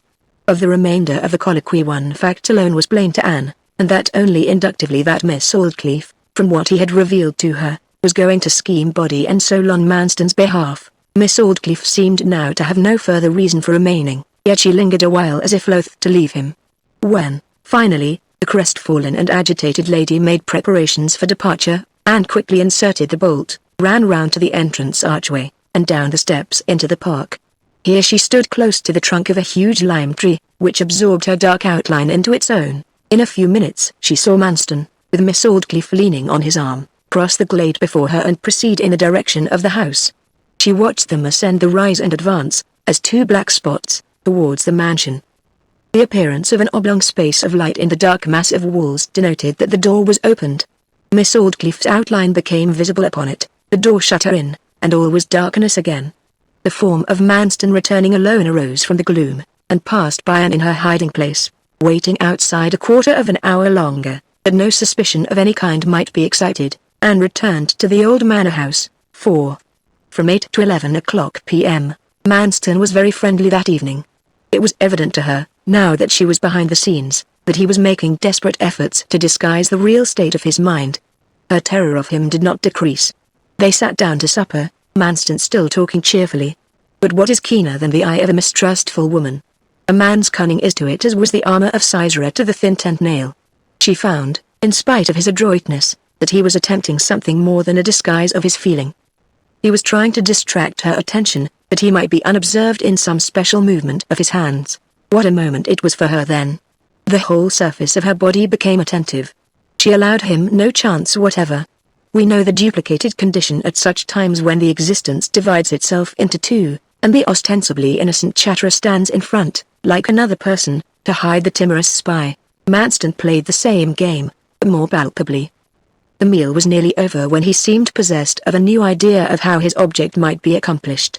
He tilted back his chair with a reflective air, and looked steadily at the clock standing against the wall opposite to him. He said sententiously, "Few faces are capable of expressing more by dumb show than the face of a clock. You may see in it every variety of incentive, from the softest seductions to negligence to the strongest hints for action." "Well, in what way?" she inquired. His drift was, as yet, quite unintelligible to her. "Why, for instance, look at the cold, methodical, unromantic, businesslike air of all the right-angled positions of the hands. They make a man set about work in spite of himself. Then look at the piquant shyness of its face when the two hands are over each other. Several attitudes imply make ready. The make-ready of 10 minutes to 1 differs from the make-ready of 10 minutes to 12, as youth differs from age. Upward and onward says 25 minutes to 11. Midday or midnight expresses distinctly it is done. You surely have noticed that? Yes, I have, he continued with affected quaintness: the easy dash of 10 minutes past 7, the rakish recklessness of a quarter past, the drooping weariness of 25 minutes past, must have been observed by everybody. Whatever amount of truth there may be, there is a good deal of imagination in your fancy, she said. He still contemplated the clock. Then, again, the general finish of the face has a great effect upon the eye. This old-fashioned brass-faced one we have here, with its arched top, half-moon slit for the day of the month, and ship rocking at the upper part, impresses me with the notion of its being an old cynic, elevating his brows, whose thoughts can be seen wavering between good and evil. A thought now enlightened her. The clock was behind her, and he wanted to get her back turned. She dreaded turning, yet, not to excite his suspicion, she was on her guard. She quickly looked behind her at the clock as he spoke, recovering her old position again instantly. The time had not been long enough for any action whatever on his part. He casually remarked, and at the same minute began to pour her out a glass of wine. Speaking of the clock has reminded me that it must nearly want winding up. Remember that it is wound tonight. Suppose you do it at once, my dear. There was no possible way of evading the act. She resolutely turned to perform the operation. Anything was better than that he should suspect her. It was an old-fashioned 8-day clock, of workmanship suited to the rest of the antique furniture that Manston had collected there, and ground heavily during winding. Anne had given up all idea of being able to watch him during the interval, and the noise of the wheels prevented her learning anything by her ears. But, as she wound, she caught sight of his shadow on the wall at her right hand. What was he doing? He was in the very act of pouring something into her glass of wine. He had completed the maneuver before she had done winding. She methodically closed the clock case and turned round again. When she faced him he was sitting in his chair as before she had risen. In a familiar scene which has hitherto been pleasant, it is difficult to realize that an added condition, which does not alter its aspect, can have made it terrible. The woman thought that his action must have been prompted by no other intent than that of poisoning her, and yet she could not instantly put on a fear of her position, and before she had grasped to these consequences, another supposition served to make her regard the first as unlikely, if not absurd. It was the act of a madman to take her life in a manner so easy of discovery, unless there were far more reason for the crime than any that Manston could possibly have. Was it not merely his intention, in tampering with her wine, to make her sleep soundly that night? This was in harmony with her original suspicion, that he intended secretly to abscond. At any rate, he was going to set about some stealthy proceeding, as to which she was to be kept in utter darkness. The difficulty now was to avoid drinking the wine. By means of one pretext and another she put off taking her glass for nearly 5 minutes, but he eyed her too frequently to allow her to throw the potion under the grate. It became necessary to take one sip. This she did, and found an opportunity of absorbing it in her handkerchief. Plainly he had no idea of her counter-moves. The scheme seemed to him in proper train, and he turned to poke out the fire. She instantly seized the glass, and poured its contents down her bosom. When he faced round again she was holding the glass to her lips, empty. In due course he locked the doors and saw that the shutters were fastened. She attended to a few closing details of housewifery, and a few minutes later they retired for the night. 5. From 11 o'clock to midnight, when Manston was persuaded, by the faint heaviness of her breathing, that Anne Seaway was asleep, he softly arose, and dressed himself in the gloom. Ears strained to their utmost she heard him complete this operation, then he took something from his pocket, put it in the drawer of the dressing-table, went to the door, and down the stairs. She glided out of bed and looked in the drawer. He had only restored to its place a small phial she had seen there before. It was labelled Batley's solution of opium. She felt relieved that her life had not been attempted. That was to have been her sleeping draught. No time was to be lost if she meant to be a match for him. She followed him in her night-dress.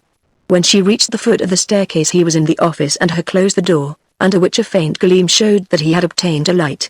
She crept to the door, but could not venture to open it, however slightly. Placing her ear to the panel, she could hear him tearing up papers of some sort, and a brighter and quivering ray of light coming from the threshold an instant later, implied that he was burning them. By the slight noise of his footsteps on the uncarpeted floor, she at length imagined that he was approaching the door. She flitted upstairs again and crept into bed. Manston returned to the bedroom close upon her heels, and entered it again without a light. Standing motionless for an instant to assure himself that she still slept, he went to the drawer in which their ready money was kept, and removed the casket that contained it. Anzir distinctly caught the rustle of notes, and the chink of the gold as he handled it. Some he placed in his pocket, some he returned to its place. He stood thinking, as it were weighing a possibility.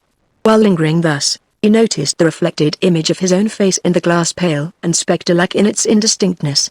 The sight seemed to be the feather which turned the balance of indecision. He drew a heavy breath, tired from the room, and passed downstairs. She heard him unbar the back door, and go out into the yard.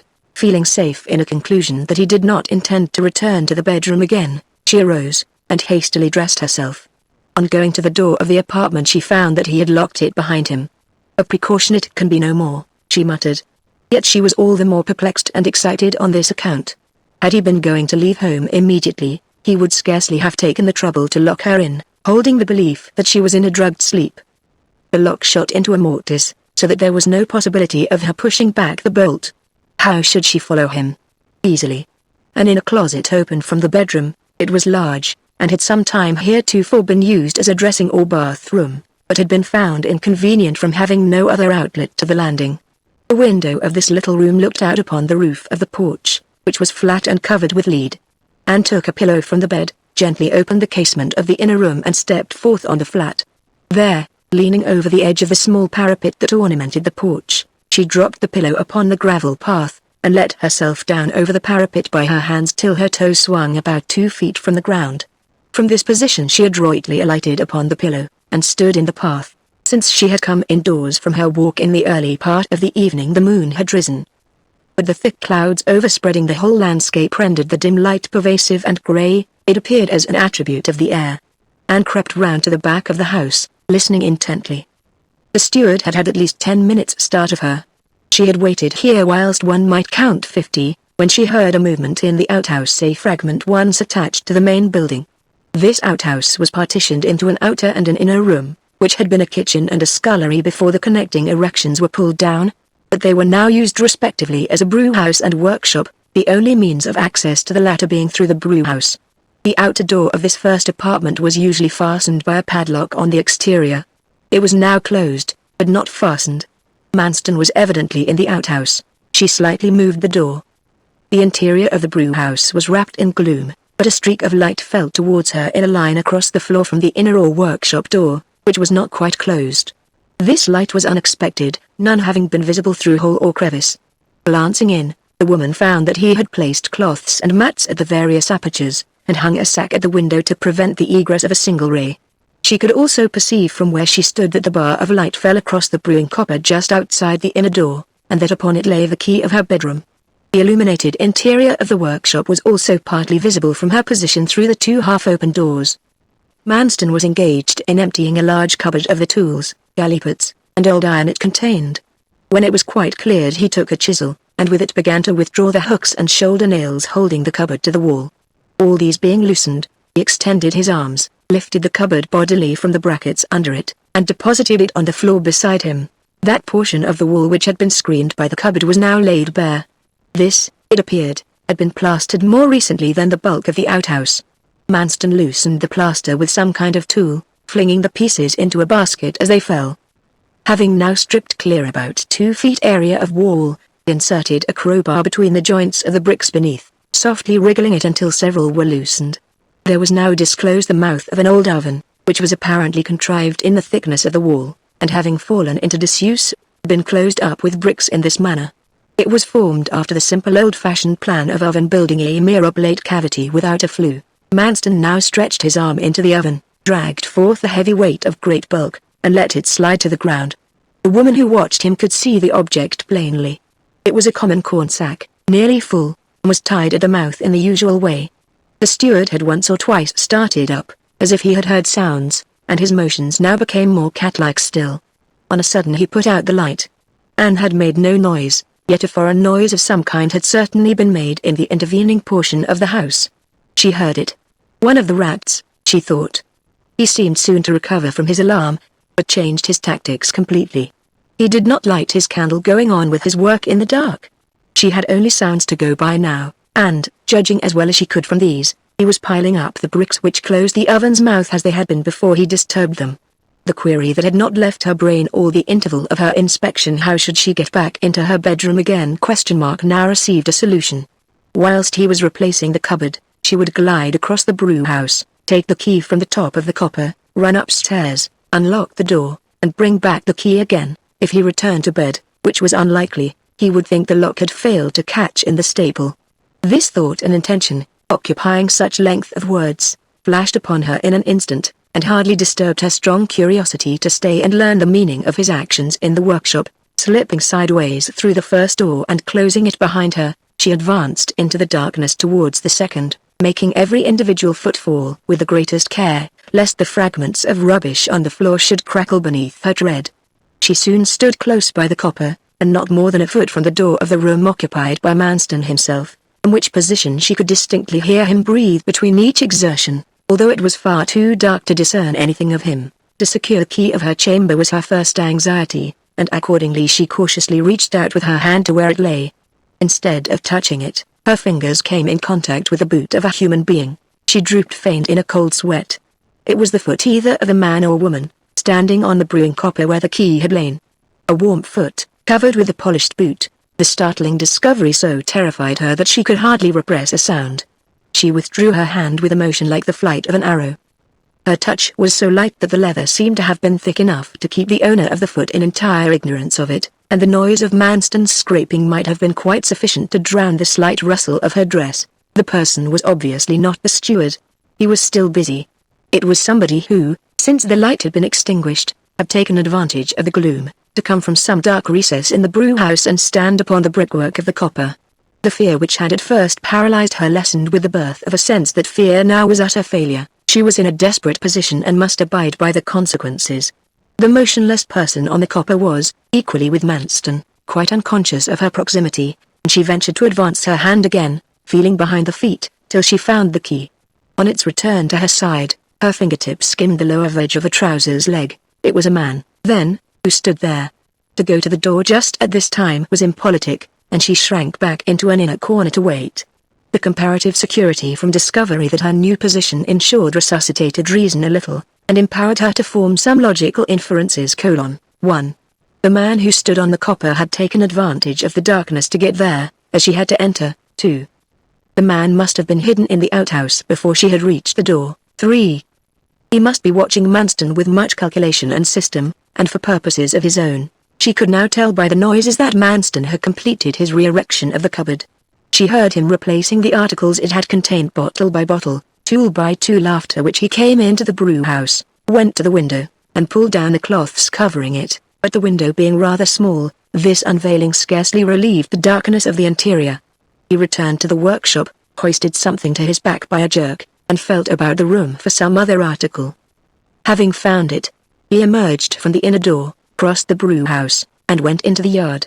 Directly he stepped out she could see his outline by the light of the clouded and weekly moon. The sack was slung at his back, and in his hand he carried a spade, and now waited in her corner in breathless suspense for the proceedings of the other man. In about half a minute she heard him descend from the copper, and then the square opening of the doorway showed the outline of this other watcher passing through it likewise. The form was that of a broad-shouldered man enveloped in a long coat. He vanished after the steward. The woman vented a sigh of relief, and moved forward to follow. Simultaneously, she discovered that the watcher whose foot she had touched was, in his turn, watched and followed also. It was by one of her own sex. Anne Seaway shrank backward again. The unknown woman came forward from the further side of the yard, and pondered a while in hesitation. Tall, dark, and closely wrapped, she stood up from the earth like a cypress. She moved, crossed the yard without producing the slightest disturbance by her footsteps, and went in a direction the others had taken. Anne waited yet another minute, then in her turn noiselessly followed the last woman. But so impressed was she with the sensation of people in hiding, that in coming out of the yard she turned her head to see if any person were following her, in the same way. Nobody was visible, but she discerned, standing behind the angle of the stable, Manston's horse and gig, ready harnessed. He did intend to fly after all, then, she thought. He must have placed the horse in readiness, in the interval between his leaving the house and her exit by the window. However, there was not time to weigh this branch of the night's events. She turned about again, and continued on the trail of the other 3, 6. From midnight to 1:30 a.m., intentness pervaded everything. Night herself seemed to have become a watcher. The 4 persons proceeded across the glade, and into the park plantation, at equidistances of about 70 yards. Here the ground, completely overhung by the foliage, was coated with a thick moss which was as soft as velvet beneath their feet.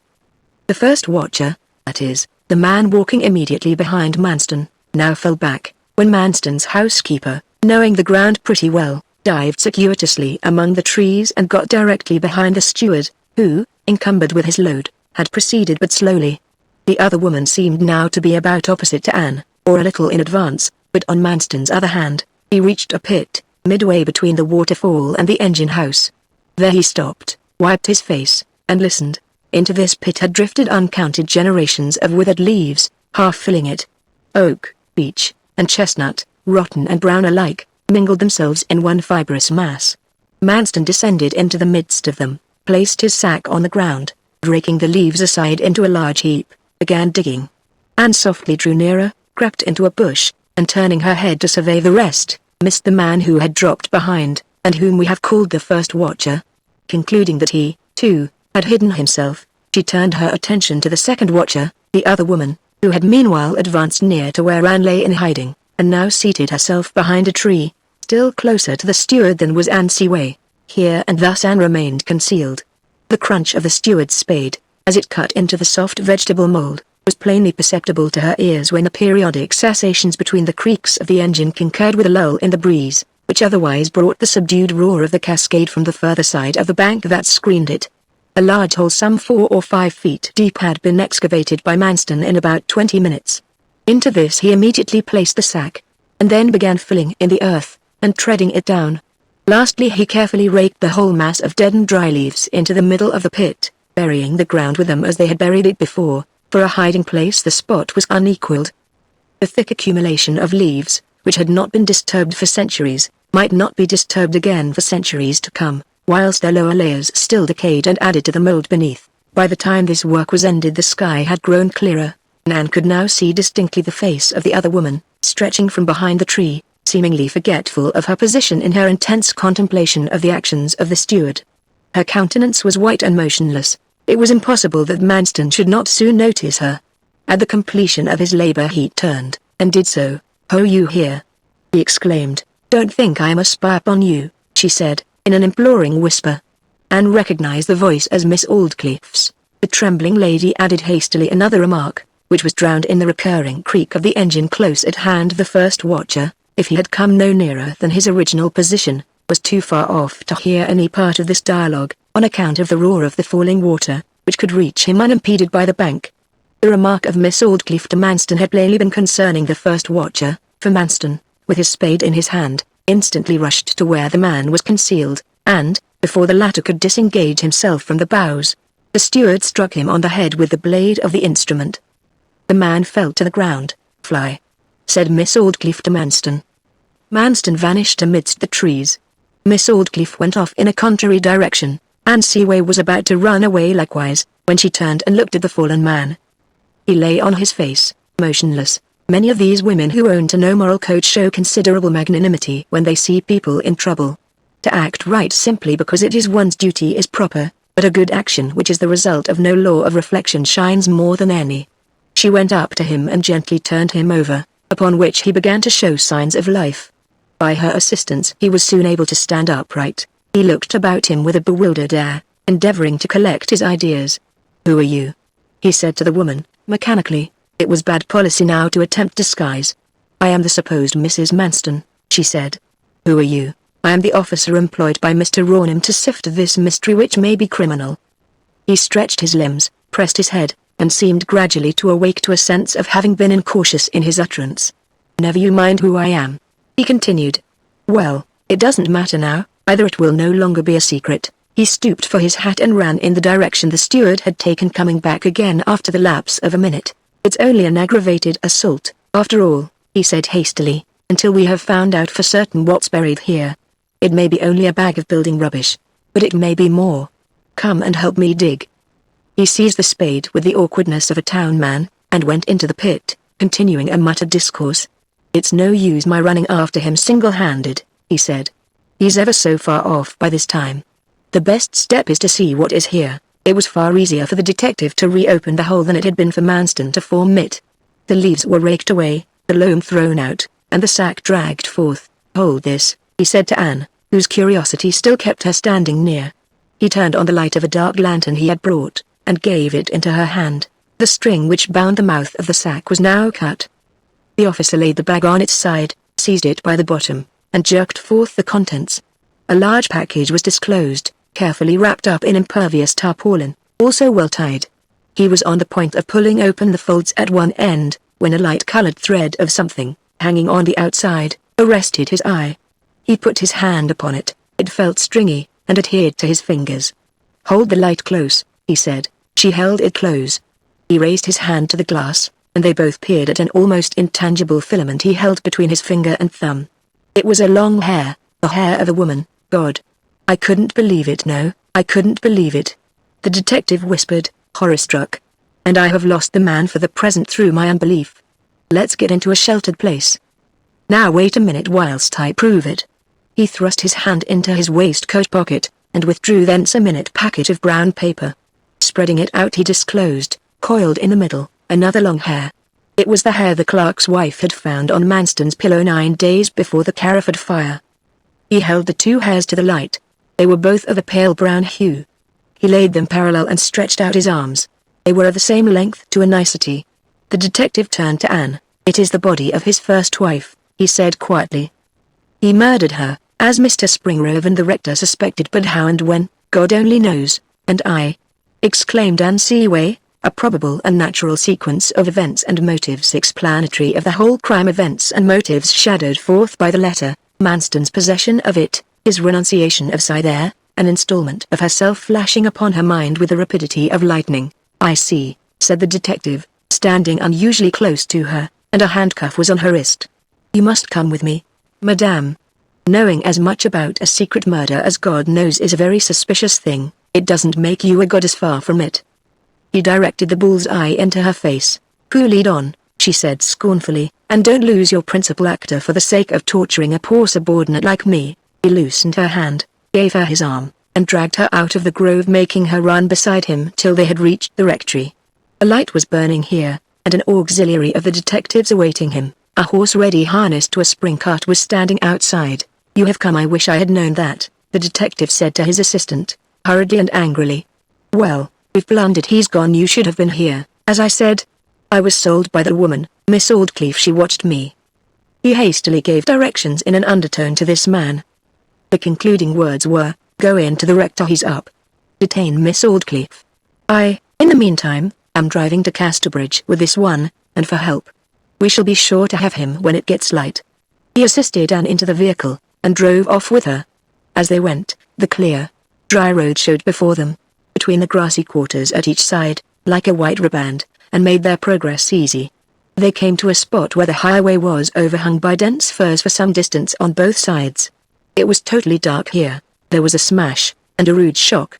In the very midst of its length, at the point where the road began to drop down a hill, the detective drove against something with a jerk which nearly flung them both to the ground. The man recovered himself, placed Anne on the seat, and reached out his hand. He found that the off-wheel of his gig was locked in that of another conveyance of some kind. "Hoy!" said the officer. Nobody answered. "Hoy, you man asleep there?" he said again. No reply. "Well, that's odd. This comes of the folly of travelling without gig lamps because you expect the dawn." He jumped to the ground and turned on his lantern. There was the gig which had obstructed him, standing in the middle of the road, a jaded horse harnessed to it. But no human being in or near the vehicle. "Do you know whose gig this is?" he said to the woman. "No," she said sullenly. But she did recognize it as the steward's. "I'll swear it's Manston's. Come, I can hear it by your tone. However, you needn't say anything which may criminate you." What forethought the man must have had! How carefully he must have considered possible contingencies. Why, he must have got the horse and gig ready before he began shifting the body. He listened for a sound among the trees. None was to be heard but the occasional scamper of a rabbit over the withered leaves. He threw the light of his lantern through a gap in the hedge, but could see nothing beyond an impenetrable thicket. It was clear that Manston was not many yards off, but the question was how to find him. Nothing could be done by the detective just then, encumbered as he was by the horse and Dan. If he had entered the thicket on a search unaided, Manston might have stepped unobserved from behind a bush and murdered him with the greatest ease. Indeed, there were such strong reasons for the exploit in Manston's circumstances at that moment that without showing cowardice, his pursuer felt it hazardous to remain any longer where he stood. He hastily tied the head of Manston's horse to the back of his own vehicle, that the steward might be deprived of the use of any means of escape other than his own legs, and drove on thus with his prisoner to the county town. Arrived there, he lodged her in the police station, and then took immediate steps for the capture of Manston. Chapter 20 The Events of 3 Hours, 1. March the 23rd. Midday, 36 hours had elapsed since Manston's escape. It was market day at the county town. The farmers outside and inside the corn exchange looked at their samples of wheat, and poured them critically as usual from one palm to another, but they thought and spoke of Manston. Grocers serving behind their counters, instead of using their constant phrase, "The next article, please," substituted, "Have you heard if he's caught?" Dairymen and drovers standing beside the sheep and cattle pens, spread their legs firmly, readjusted their hats, thrust their hands into the lowest depths of their pockets, regarded the animals with the utmost keenness of which the eye was capable, and said, so's, I'll have him have all night." Later in the day Edward Springrove passed along the street hurriedly and anxiously. "Well, have you heard any more?" he said to an acquaintance who accosted him. "They tracked him in this way," said the other young man. A vagrant first told them that Manston had passed a rick at daybreak, under which this man was lying. They followed the track he pointed out and ultimately came to a stile. On the other side was a heap of half-hardened mud, scraped from the road. On the surface of the heap, where it had been smoothed by the shovel, was distinctly imprinted the form of a man's hand, the buttons of his waistcoat, and his watch chain, showing that he had stumbled in hurrying over the stile, and fallen there. The pattern of the chain proved the man to have been Manston. They followed until they reached a ford crossed by stepping stones. On the further bank were the same footmarks that had shown themselves beside the stile. The whole of this course had been in the direction of Budmouth. On they went, and the next clue was furnished them by a shepherd. He said that wherever a clear space 3 or 4 yards wide ran in a line through a flock of sheep lying about a ewe lease, it was a proof that somebody had passed there not more than half an hour earlier. At 12 o'clock that day he had noticed such a feature in his flock. Nothing more could be heard of him, and they got into Budmouth. The steam packet to the Channel Islands was to start at 11 last night, and they at once concluded that his hope was to get to France by way of Jersey and Street Marlow, his only chance, all the railway stations being watched. Well, they went to the boat. He was not on board then. They went again at 10:30. He had not come. 2 men now placed themselves under the lamp immediately beside the gangway. Another stayed by the office door, and 1 or 2 more up Mary Street, their straight cut to the quay. At 11:15 the mail bags were put on board. Whilst the attention of the idlers was directed to the mails, down Mary Street came a man as boldly as possible. The gate was Manston's, but not the clothes. He passed over to the shaded part of the street. Heads were turned. I suppose this warned him, for he never emerged from the shadow. They watched and waited, but the steward did not reappear. The alarm was raised. They searched the town high and low. No Manston. All this morning they have been searching, but there's not a sign of him anywhere. However, he has lost his last chance of getting across the channel. It is reported that he has since changed clothes with a labourer. During this narration, Edward, lost in thought, had let his eyes follow a shabby man in a smock frock, but wearing light boots, who was stalking down the street under a bundle of straw which overhung and concealed his head. It was a very ordinary circumstance for a man with a bundle of straw on his shoulders and overhanging his head, to go down the high street. Edward saw him cross the bridge which divided the town from the country, place his shaggy encumbrance by the side of the road, and leave it there. Springrove now parted from his acquaintance, and went also in the direction of the bridge, and some way beyond it. As far as he could see stretched the turnpike road, and, while he was looking, he noticed a man to leap from the hedge at a point 200, or 250 yards ahead, cross the road, and go through a wicket on the other side. This figure seemed like that of the man who had been carrying the bundle of straw. He looked at the straw. It still stood alone. The subjoined facts sprang, as it were, into juxtaposition in his brain. Manston had been seen wearing the clothes of a labouring man, a brown smock frock. So had this man, who seemed other than a labourer, on second thoughts, and he had concealed his face by his bundle of straw with the greatest ease and naturalness. The path the man had taken led, among other places, to Tolchurch, where Scyther was living. If Mrs. Manston was murdered, some said, on the night of the fire, Scyther was the steward's lawful wife. Manston, at bay, and reckless of results, might rush to his wife and harm her. It was a horrible supposition for a man who loved Scyther to entertain, but Springrove could not resist its influence. He started off for Dolchurch, 1 to 2 o'clock p.m., on that self-same midday. Whilst Edward was proceeding to Dolchurch by the footpath across the fields, Owen Gray had left the village and was riding along the turnpike road to the county town, that he might ascertain the exact truth of a strange rumour which had reached him concerning Manston. Not to disquiet his sister, he had said nothing to her of the matter. She sat by the window reading.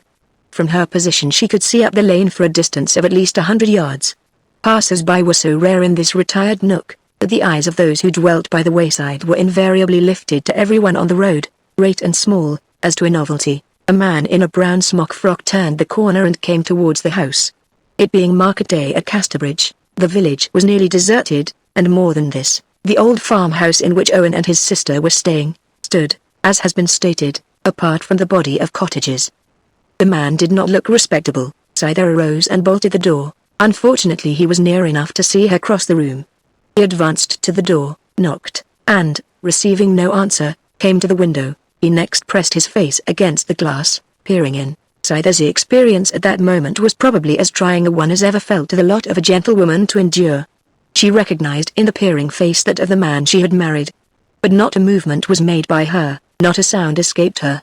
Her fear was great, but had she known the truth that the man outside, feeling he had nothing on earth to lose by any act, was in the last stage of recklessness, terrified nature must have given way. "Scyther," he said, "let me come in. I am your husband." "No," she replied, still not realizing the magnitude of her peril.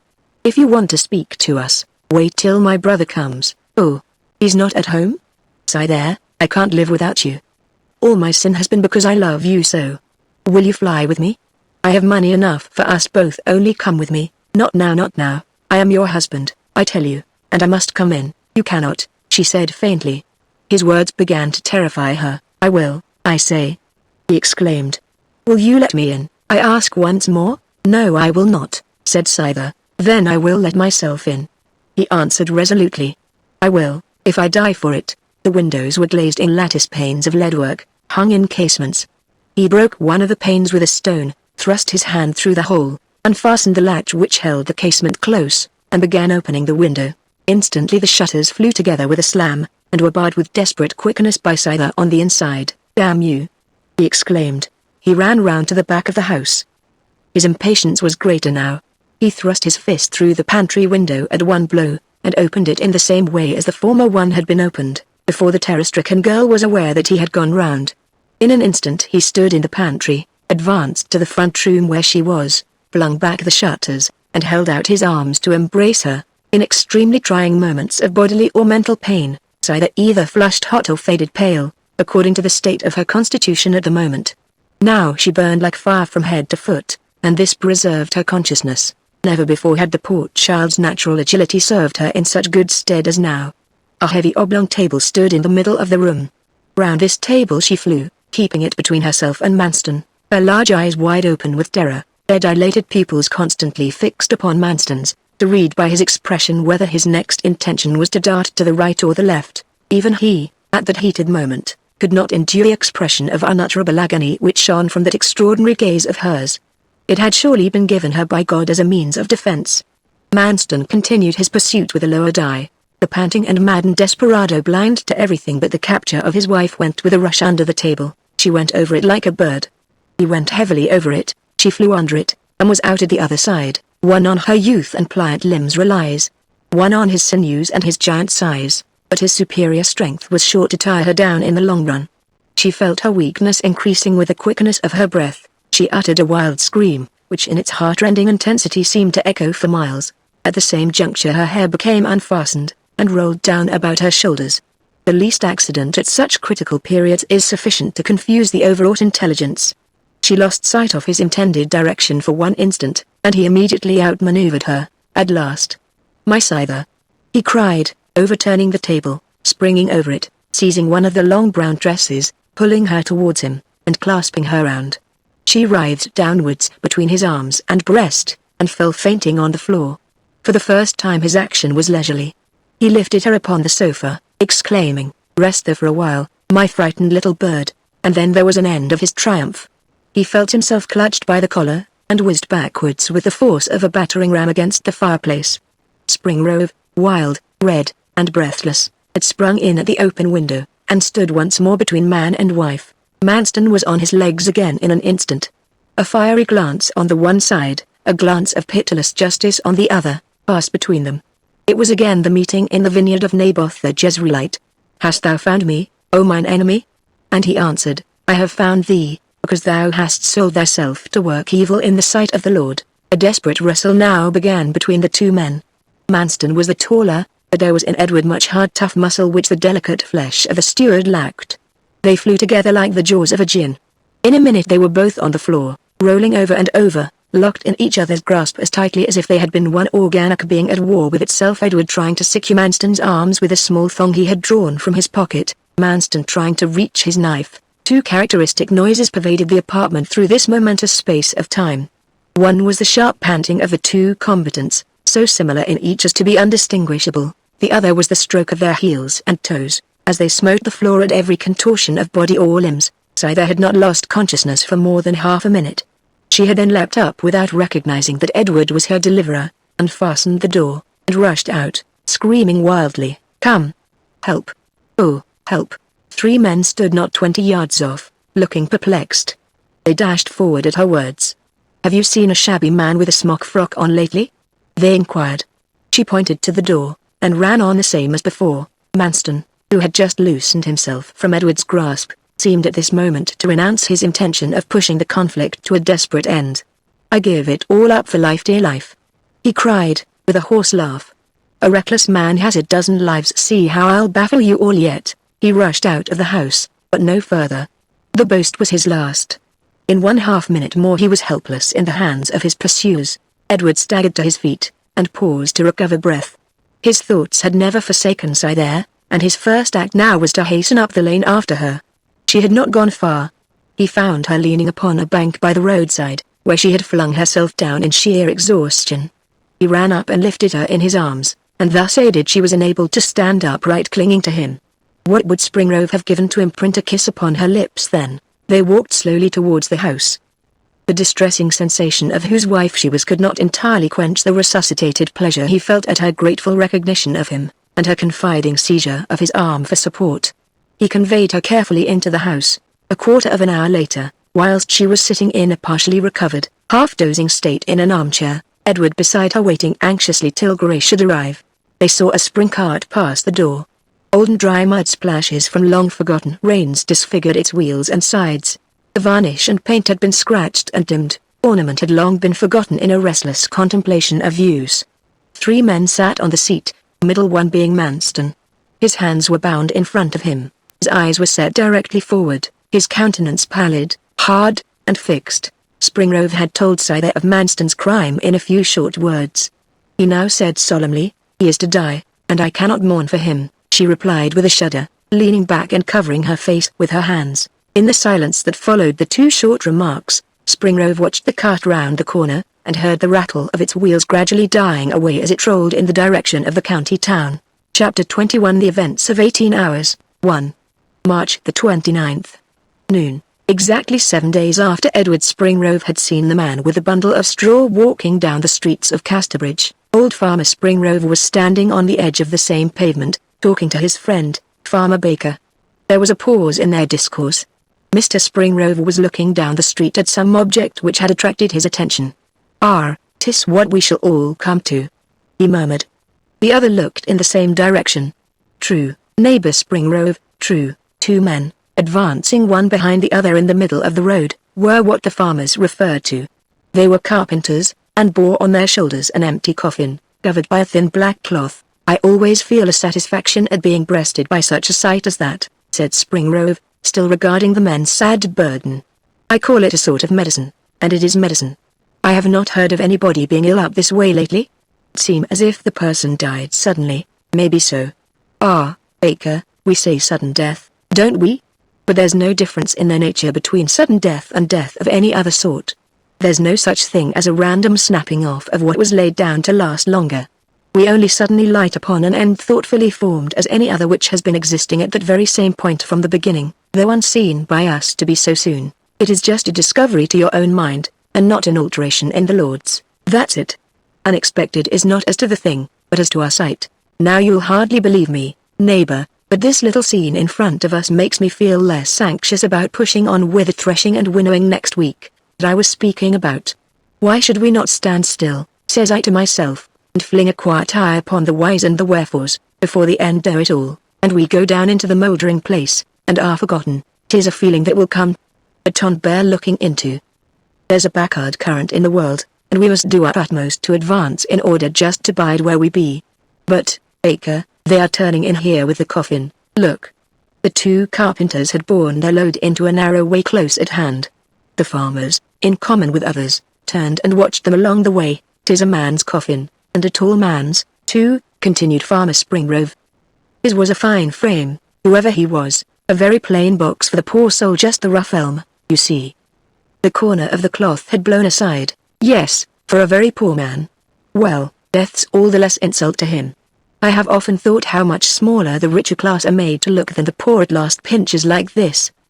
Perhaps the greatest of all the reconcilers of a thoughtful man to poverty, and I speak from experience, is the grand quiet it fills him with when the uncertainty of his life shows itself more than usual. As Springrove finished speaking, the bearers of the coffin went across a gravelled square facing the two men and approached a grim and heavy archway.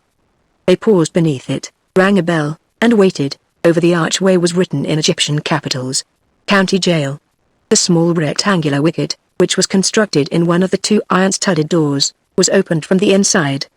The men severally stepped over the threshold, the coffin dragged its melancholy length through the aperture, and both entered the court, and were covered from sight. Somebody in the jail, then? Yes, one of the prisoners, said a boy, scudding by at the moment, who passed on whistling. Do you know the name of the man who is dead? Inquired Baker of a third bystander. Yes, 'tis all over town, surely you know, Mr. Springrove. Why, Manston, Miss Aldcliffe's steward. He was found dead the first thing this morning. He had hung himself behind the door of his cell, in some way, by a handkerchief and some strips of his clothes. The turnkey says his features were scarcely changed, as he looked at him with the early sun shining in at the grating upon him. He has left a full account of the murder, and all that led to it. So there's an end of him. It was perfectly true. Manston was dead. The previous day he had been allowed the use of writing materials, and had occupied himself for nearly 7 hours in preparing the following confession: last words.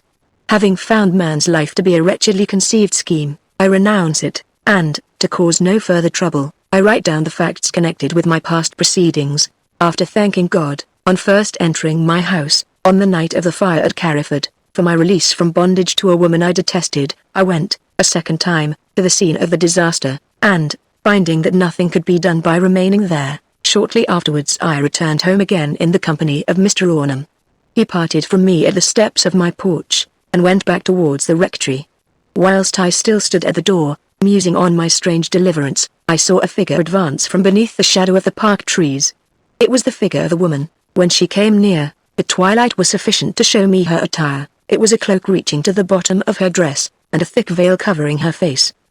These features, together with her size and gait, aided also by a flash of perception as to the chain of events which had saved her life, told me that she was my wife Eunice. I gnashed my teeth in a frenzy of despair. I had lost sight there. I had gained one whose beauty had departed, whose utterance was complaint, whose mind was shallow, and who drank brandy every day. The revulsion of feeling was terrible. Providence, whom I had just thanked, seemed a mocking tormentor laughing at me. I felt like a madman. She came close, started at seeing me outside, and spoke to me. Her first words were a proof for what I had unintentionally done, and sounded as an earnest of what I was to be cursed with as long as we both lived. I answered angrily. This tone of mine changed her complaints to irritation. She taunted me with a secret she had discovered, which concerned Miss Aldclyffe and myself. I was surprised to learn it, more surprised that she knew it, but concealed my feeling. Apostrophe, how could you serve me so? She said, her breath smelling of spirits even then. You love another woman, yes, you do. See how you drive me about. I have been to the station, intending to leave you forever, and yet I come to try you once more. An indescribable exasperation had sprung up in me as she talked. Rage and regret were all in all. Scarcely knowing what I did, I furiously raised my hand and swung it round with my whole force to strike her. She turned quickly and it was the poor creature's end. By her movement my hand came edgewise exactly in the nape of the neck as men strike a hare to kill it. The effect staggered me with amazement. The blow must have disturbed the vertebrae. She fell at my feet, made a few movements, and uttered one low sound. I ran indoors for water and some wine. I came out and lanced her arm with my penknife. But she lay still, and I found that she was dead. It was a long time before I could realize my horrible position. For several minutes I had no idea of attempting to escape the consequences of my deed. Then a light broke upon me. Had anybody seen her since she left the three tranters? Had they not, she was already believed by the parishioners to be dust and ashes. I should never be found out. Upon this I acted. The first question was how to dispose of the body. The impulse of the moment was to bury her at once in the pit between the engine house and waterfall, but it struck me that I should not have time. It was now 4 o'clock, and the working men would soon be stirring about the place. I would put off burying her till the next night. I carried her indoors. In turning the outhouse into a workshop, earlier in the season, I found, when driving a nail into the wall for fixing a cupboard, that the wall sounded hollow. I examined it, and discovered behind the plaster an old oven which had long been disused, and was bricked up when the house was prepared for me. To unfix this cupboard and pull out the bricks was the work of a few minutes. Then, bearing in mind that I should have to remove the body again the next night, I placed it in a sack, pushed it into the oven, packed in the bricks, and replaced the cupboard. I then went to bed. In bed, I thought whether there were any very remote possibilities that might lead to the supposition that my wife was not consumed by the flames of the burning house. The thing which struck me most forcibly was this, that the searchers might think it odd that no remains whatever should be found. The clinching and triumphant deed would be to take the body and place it among the ruins of the destroyed house. But I could not do this, on account of the men who were watching against an outbreak of the fire. One remedy remained. I arose again, dressed myself, and went down to the outhouse. I must take down the cupboard again. I did take it down. I pulled out the bricks, pulled out the sack, pulled out the corpse, and took her keys from her pocket and the watch from her side. I then replaced everything as before. With these articles in my pocket I went out of the yard, and took my way through the woody copse to the churchyard, entering it from the back. Here I felt my way carefully along till I came to the nook where pieces of bones from newly dug graves are sometimes piled behind the laurel bushes. I have been earnestly hoping to find a skull among these old bones, although I had frequently seen one or two in the rubbish here, there was not one now. I then groped in the other corner with the same result. Nowhere could I find a skull. 3 or 4 fragments of leg and backbones were all I could collect, and with these I was forced to be content. Taking them in my hand, I crossed the road, and got round behind the inn, where the couch heap was still smouldering.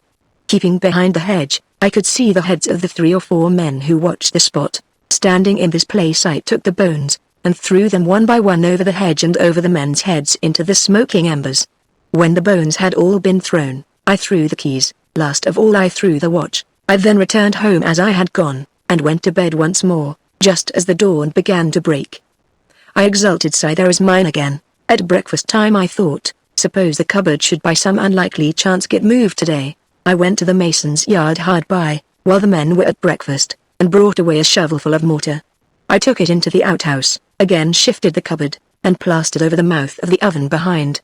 Simply pushing the cupboard back into its place, I waited for the next night that I might bury the body, though upon the whole it was in a tolerably safe hiding place. When the night came, my nerves were in some way weaker than they had been on the previous night. I felt reluctant to touch the body. I went to the outhouse, but instead of opening the oven, I firmly drove in the shoulder nails that held the cupboard to the wall. I will bury her tomorrow night, however, I thought. But the next night I was still more reluctant to touch her. And my reluctance increased, and there the body remained. The oven was, after all, never likely to be opened in my time. I married Cy the Grey, and never did a bridegroom leave the church with a heart more full of love and happiness, and a brain more fixed on good intentions, than I did on that morning, when Scyther's brother made his appearance at the hotel in Southampton, bearing his strange evidence of the porter's disclosure. I was staggered beyond expression. I thought they had found the body. Am I to be apprehended and to lose her even now? I mourned. I saw my error, and instantly saw, too, that I must act externally like an honorable man. So at his request I yielded her up to him, and meditated on several schemes for enabling me to claim the woman I had a legal right to claim as my wife, without disclosing the reason why I knew myself to have it. I went home to Knapwater the next day, and for nearly a week lived in a state of indecision. I could not hit upon a scheme for proving my wife dead without compromising myself. Mr. Rawnham hinted that I should take steps to discover her whereabouts by advertising. I had no energy for the farce. But one evening I chanced to enter the Rising Sun Inn. Two notorious poachers were sitting in the settle, which screened my entrance. They were half drunk. Their conversation was carried on in the solemn and emphatic tone common to that stage of intoxication, and I myself was the subject of it. The following was the substance of their disjointed remarks. On the night of the great fire at Carriford, one of them was sent to meet me, and break the news of the death of my wife to me. This he did, but because I would not pay him for his news, he left me in a mood of vindictiveness. When the fire was over, he joined his comrade. The favorable hour of the night suggested to them the possibility of some unlawful gain before daylight came. My fowl house stood in a tempting position, and still resenting his repulse during the evening, one of them proposed to operate upon my birds. I was believed to have gone to the rectory with Mr. Rawnham. The other was disinclined to go, and the first went off alone. It was now about 3 o'clock. He had advanced as far as the shrubbery, which grows near the north wall of the house, when he fancied he heard, above the rush of the waterfall, noises on the other side of the building. He described them in these words: ghostly mouths talking, then a fall, then a groan, then the rush of the water and creak of the engine as before. Only one explanation occurred to him: the house was haunted. And, whether those of the living or the dead, voices of any kind were inimical to one who had come on such an errand. He stealthily crept home. His unlawful purpose in being behind the house led him to conceal his adventure. No suspicion of the truth entered his mind till the railway porter had startled everybody by his strange announcement. Then he asked himself, had the horrifying sounds of that night been really an enactment in the flesh between me and my wife? The words of the other man were, "Why don't he try to find her if she's alive?" True, said the first. Well, I don't forget what I heard, and if she don't turn up alive my mind will be as sure as a Bible upon her murder, and the parson shall know it, though I do get 6 months on the treadmill for being where I was. And if she should turn up alive? Then I shall know that I am wrong, and believing myself a fool as well as a rogue, hold my tongue. I glided out of the house in a cold sweat. The only pressure in heaven or earth which could have forced me to renounce either was now put upon me: the dread of a death upon the gallows. I sat all that night weaving strategy of various kinds. The only effectual remedy for my hazardous standing that I could see was a simple one. It was to substitute another woman for my wife before the suspicions of that one easily hoodwinked man extended further. The only difficulty was to find a practicable substitute. The one woman at all available for the purpose was a friendless, innocent creature, named Anne Seaway, whom I had known in my youth, and who had for some time been the housekeeper of a lady in London. On account of this lady's sudden death, Anne stood in rather a precarious position, as regarded her future subsistence. She was not the best kind of woman for the scheme, but there was no alternative. One quality of hers was valuable: she was not a talker. I went to London the very next day, called at the Hoxton lodging of my wife, the only place at which she had been known as Mrs. Manston, and found that no great difficulties stood in the way of a personation. And thus favouring circumstances determined my course. I visited Anne Seaway, made love to her, and propounded my plan. We lived quietly enough until the Sunday before my apprehension. Anne came home from church that morning, and told me of the suspicious way in which a young man had looked at her there. Nothing could be done beyond waiting the issue of events. Then the letter came from Rawnham. For the first time in my life I was half indifferent as to what fate awaited me. During the succeeding day I thought once or twice of running away, but could not quite make up my mind. At any rate it would be best to bury the body of my wife, I thought, for the oven might be opened at any time. I went to Casterbridge and made some arrangements. In the evening Miss Aldclyffe, who is united to me by a common secret which I have no right or wish to disclose, came to my house, and alarmed me still more. She said that she could tell by Mr. Rawnham's manner that evening, that he kept back from her a suspicion of more importance even than the one he spoke of, and that strangers were in his house even then. I guessed what this further suspicion was, and resolved to enlighten her to a certain extent, and so secure her assistance. I said that I killed my wife by an accident on the night of the fire, dwelling upon the advantage to her of the death of the only woman who knew her secret. Her terror, and fears for my fate, led her to watch the rectory that evening. She saw the detective leave it, and followed him to my residence. This she told me hurriedly when I perceived her after digging my wife's grave in the plantation. She did not suspect what the sack contained. I am now about to enter on my normal condition. for people are almost always in their graves. When we survey the long race of men, it is strange and still more strange to find that they are mainly dead men, who have scarcely ever been otherwise. Aeneas Manston, the steward's confession, aided by circumstantial evidence of various kinds, was the means of freeing both Aunt Seaway and Miss Aldclyffe from all suspicion of complicity with the murderer. 6:00 p.m. It was evening just at sunset on the day of Manston's death. In the cottage at Old Church was gathered a group consisting of Scythere, her brother, Edward Springrove, and his father. They sat by the window conversing of the strange events which had just taken place. In Scythere's eye there beamed a hopeful ray, though her face was as white as a lily, whilst they talked, looking out at the yellow evening light that coated the hedges, trees, and church tower. A brougham rolled round the corner of the lane, and came in full view. It reflected the rays of the sun in a flash from its polished panels as it turned the angle, the spokes of the wheels bristling in the same light like bayonets. The vehicle came nearer, and arrived opposite Owen's door, when the driver pulled the rein and gave a shout, and the panting and sweating horses stopped. Miss Aldclyffe's carriage. They all exclaimed. Owen went out. "Is Miss Grey at home?" said the man. "A note for her, and I am to wait for an answer." Scythere read in the handwriting of the rector of Carriford: "Dear Miss Grey, Miss Aldclyffe is ill, though not dangerously. She continually repeats your name, and now wishes very much to see you. If you possibly can, come in the carriage. Very sincerely yours, John Rawnham." "How comes she ill?" Owen inquired of the coachman. "She caught a violent cold by standing out of doors in the damp, on the night the steward ran away. Ever since, till this morning, she complained of fullness and heat in the chest. This morning the maid ran in and told her suddenly that Manston had killed himself in jail. She shrieked, broke a blood vessel and fell upon the floor. Severe internal hemorrhage continued for some time and then stopped. They say she is sure to get over it, but she herself says no. She has suffered from it before." Scythere was ready in a few moments, and entered the carriage. 7:00 p.m. Soft as was Scythere's motion along the corridors of Knapwater House, the preternaturally keen intelligence of the suffering woman caught the maiden's well-known footfall. She entered the sick chamber with suspended breath. In the room everything was so still, and sensation was as it were so rarefied by solicitude, that thinking seemed acting, and the lady's weak act of trying to live a silent wrestling with all the powers of the universe. Nobody was present but Mr. Rawnham, the nurse having left the room on Scythere's entry, and the physician and surgeon being engaged in a whispered conversation in a side chamber. Their patient had been pronounced out of danger. Scythere went to the bedside, and was instantly recognized. Oh, what a change! Miss Aldclyffe dependent upon pillows. And yet not a forbidding change.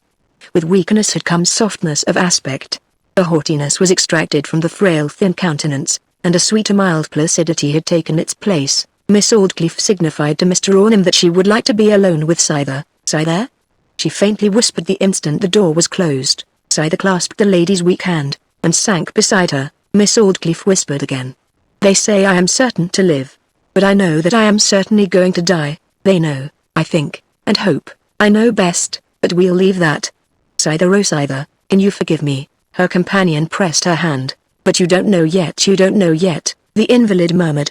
"It is forgiveness for that misrepresentation to Edward Springrove that I implore, and for putting such force upon him that which caused all the train of your innumerable ills. I know all. And I do forgive you. Not in a hasty impulse that is revoked when coolness comes, but deliberately and sincerely, as I myself hope to be forgiven. I accord you my forgiveness now." Tears streamed from Miss Aldclyffe's eyes, and mingled with those of her young companion, who could not restrain hers for sympathy. Expressions of strong attachment, interrupted by emotion, burst again and again from the broken-spirited woman. "But you don't know my motive. Oh, if you only knew it, how you would pity me then." Scythere did not break the pause which ensued, and the elder woman appeared now to nerve herself by a superhuman effort.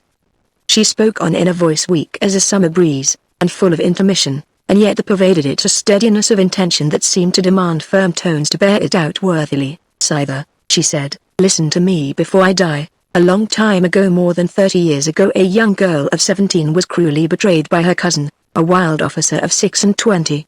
He went to India, and died. One night when that miserable girl had just arrived home with her parents from Germany, where her baby had been born, she took all the money she possessed, pinned it on her infant's bosom, together with a letter, stating, among other things, what she wished the child's Christian name to be, wrapped up the little thing, and walked with it to Clapham. Here, in a retired street, she selected a house. She placed the child on the doorstep and knocked at the door, then ran away and watched. They took it up and carried it indoors. Now that her poor baby was gone, the girl blamed herself bitterly for cruelty towards it, and wished she had adopted her parents' counsel to secretly hire a nurse. She longed to see it. She didn't know what to do. She wrote in an assumed name to the woman who had taken it in, and asked her to meet the writer with the infant at certain places she named. These were hotels or coffee houses in Chelsea, Pimlico, or Hammersmith.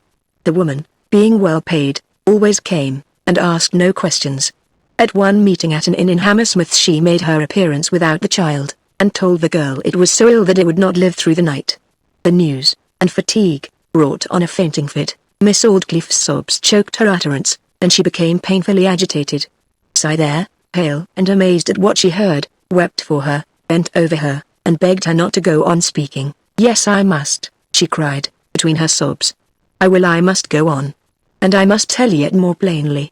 You must hear it before I am gone, Scyther." The sympathizing and astonished girl sat down again. The name of the woman who had taken the child was Manston. She was the widow of a schoolmaster. She said she had adopted the child of a relation. Only one man ever found out who the mother was. He was the keeper of the inn in which she fainted, and his silence she has purchased ever since. A 12-month past 15 months and the saddened girl met a man at her father's house named Grey, your father, Scyther, then unmarried. Ah, such a man. Inexperience now perceived what it was to be loved in spirit and in truth. But it was too late. Had he known her secret he would have cast her out. She withdrew from him by an effort, and pined, years and years afterwards, when she became mistress of a fortune and estates by her father's death. She formed the weak scheme of having near her the son whom, in her father's lifetime, she had been forbidden to recognize. Scyther, you know who that weak woman is. By such toilsome labor as this I got him here as my steward. And I wanted to see him your husband. Scyther exclamation marked the husband of my true lover's child. It was a sweet dream to me. Pity me, oh, pity me. To die unloved is more than I can bear. I loved your father, and I love him now. That was the burden of Scyther Aldclyffe. I suppose you must leave me again. You always leave me, she said, after holding the young woman's hand a long while in silence. No indeed, I'll stay always. Do you like me to stay? Miss Aldclyffe in the jaws of death was Miss Aldclyffe still, though the old fire had degenerated to mere phosphorescence now. But you are your brother's housekeeper? Yes, well, of course you cannot stay with me on a sudden like this. Go home, or he will be at a loss for things. And tomorrow morning come again, won't you, dearest? Come again, we'll fetch you. But you mustn't stay now, and put Owen out. Oh no, it would be absurd. The absorbing concern about trifles of daily routine, which is so often seen in very sick people, was present here. Scyther promised to go home, and come the next morning to stay continuously. Stay till I die then, will you not? Yes, till I die. I shan't die till tomorrow. We hope for your recovery, all of us. I know best. Come at 6 o'clock, darling, as soon as ever I can, returned Scyther tenderly. But 6 is too early. You will have to think of your brother's breakfast. Leave Dulchurch at 8, will you? Scyther consented to this. Miss Aldclyffe would never have known had her companion stayed in the house all night, but the honesty of Scyther's nature rebelled against even the friendly deceit which such a proceeding would have involved. An arrangement was come to whereby she was to be taken home in the pony carriage instead of the brougham that fetched her. The carriage to put up at Dulchurch Farm for the night, and on that account to be in readiness to bring her back earlier. 4. March the 30th. Daybreak. The third and last instance or Scyther's subjection to those periodic terrors of the night which had emphasized her connection with the Aldclyffe name and blood occurred at the present date. It was about 4 o'clock in the morning when Scyther, though most probably dreaming, seemed to awaken and instantly was transfixed by a sort of spell. It had in it more of awe than of affright. At the foot of her bed, looking her in the face with an expression of entreaty beyond the power of words to portray, was the form of Miss Aldclyffe, one and distinct. No motion was perceptible in her, but longing, earnest longing was written in every feature. Scyther believed she exercised her waking judgment as usual in thinking, without a shadow of doubt, that Miss Aldclyffe stood before her in flesh and blood.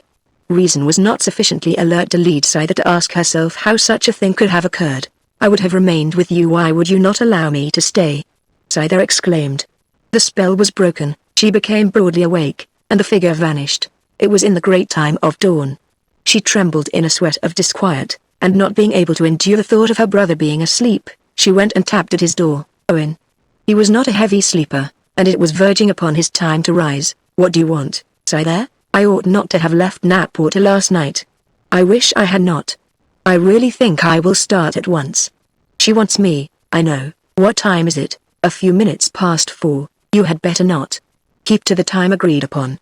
Consider, we should have such a trouble in rousing the driver, and other things. Upon the whole it seemed wiser not to act on a mere fancy. She went to bed again. An hour later, when Owen was thinking of getting up, a knocking came to the front door. The next minute something touched the glass of Owen's window. He waited. The noise was repeated. A little gravel had been thrown against it to arouse him. He crossed the room, pulled up the blind, and looked out. A solemn white face was gazing upwards from the road, expectantly straining to catch the first glimpse of a person within the panes. It was the face of a Knapwater man sitting on horseback. Owen saw his errand. There is an unmistakable look in the face of every man who brings tidings of death. Gray opened the window. "Miss Aldclyffe," said the messenger, and paused. "Are dead?" "Yes, she is dead." "When did she die?" "At 10 minutes past 4, after another effusion. She knew best, you see, sir.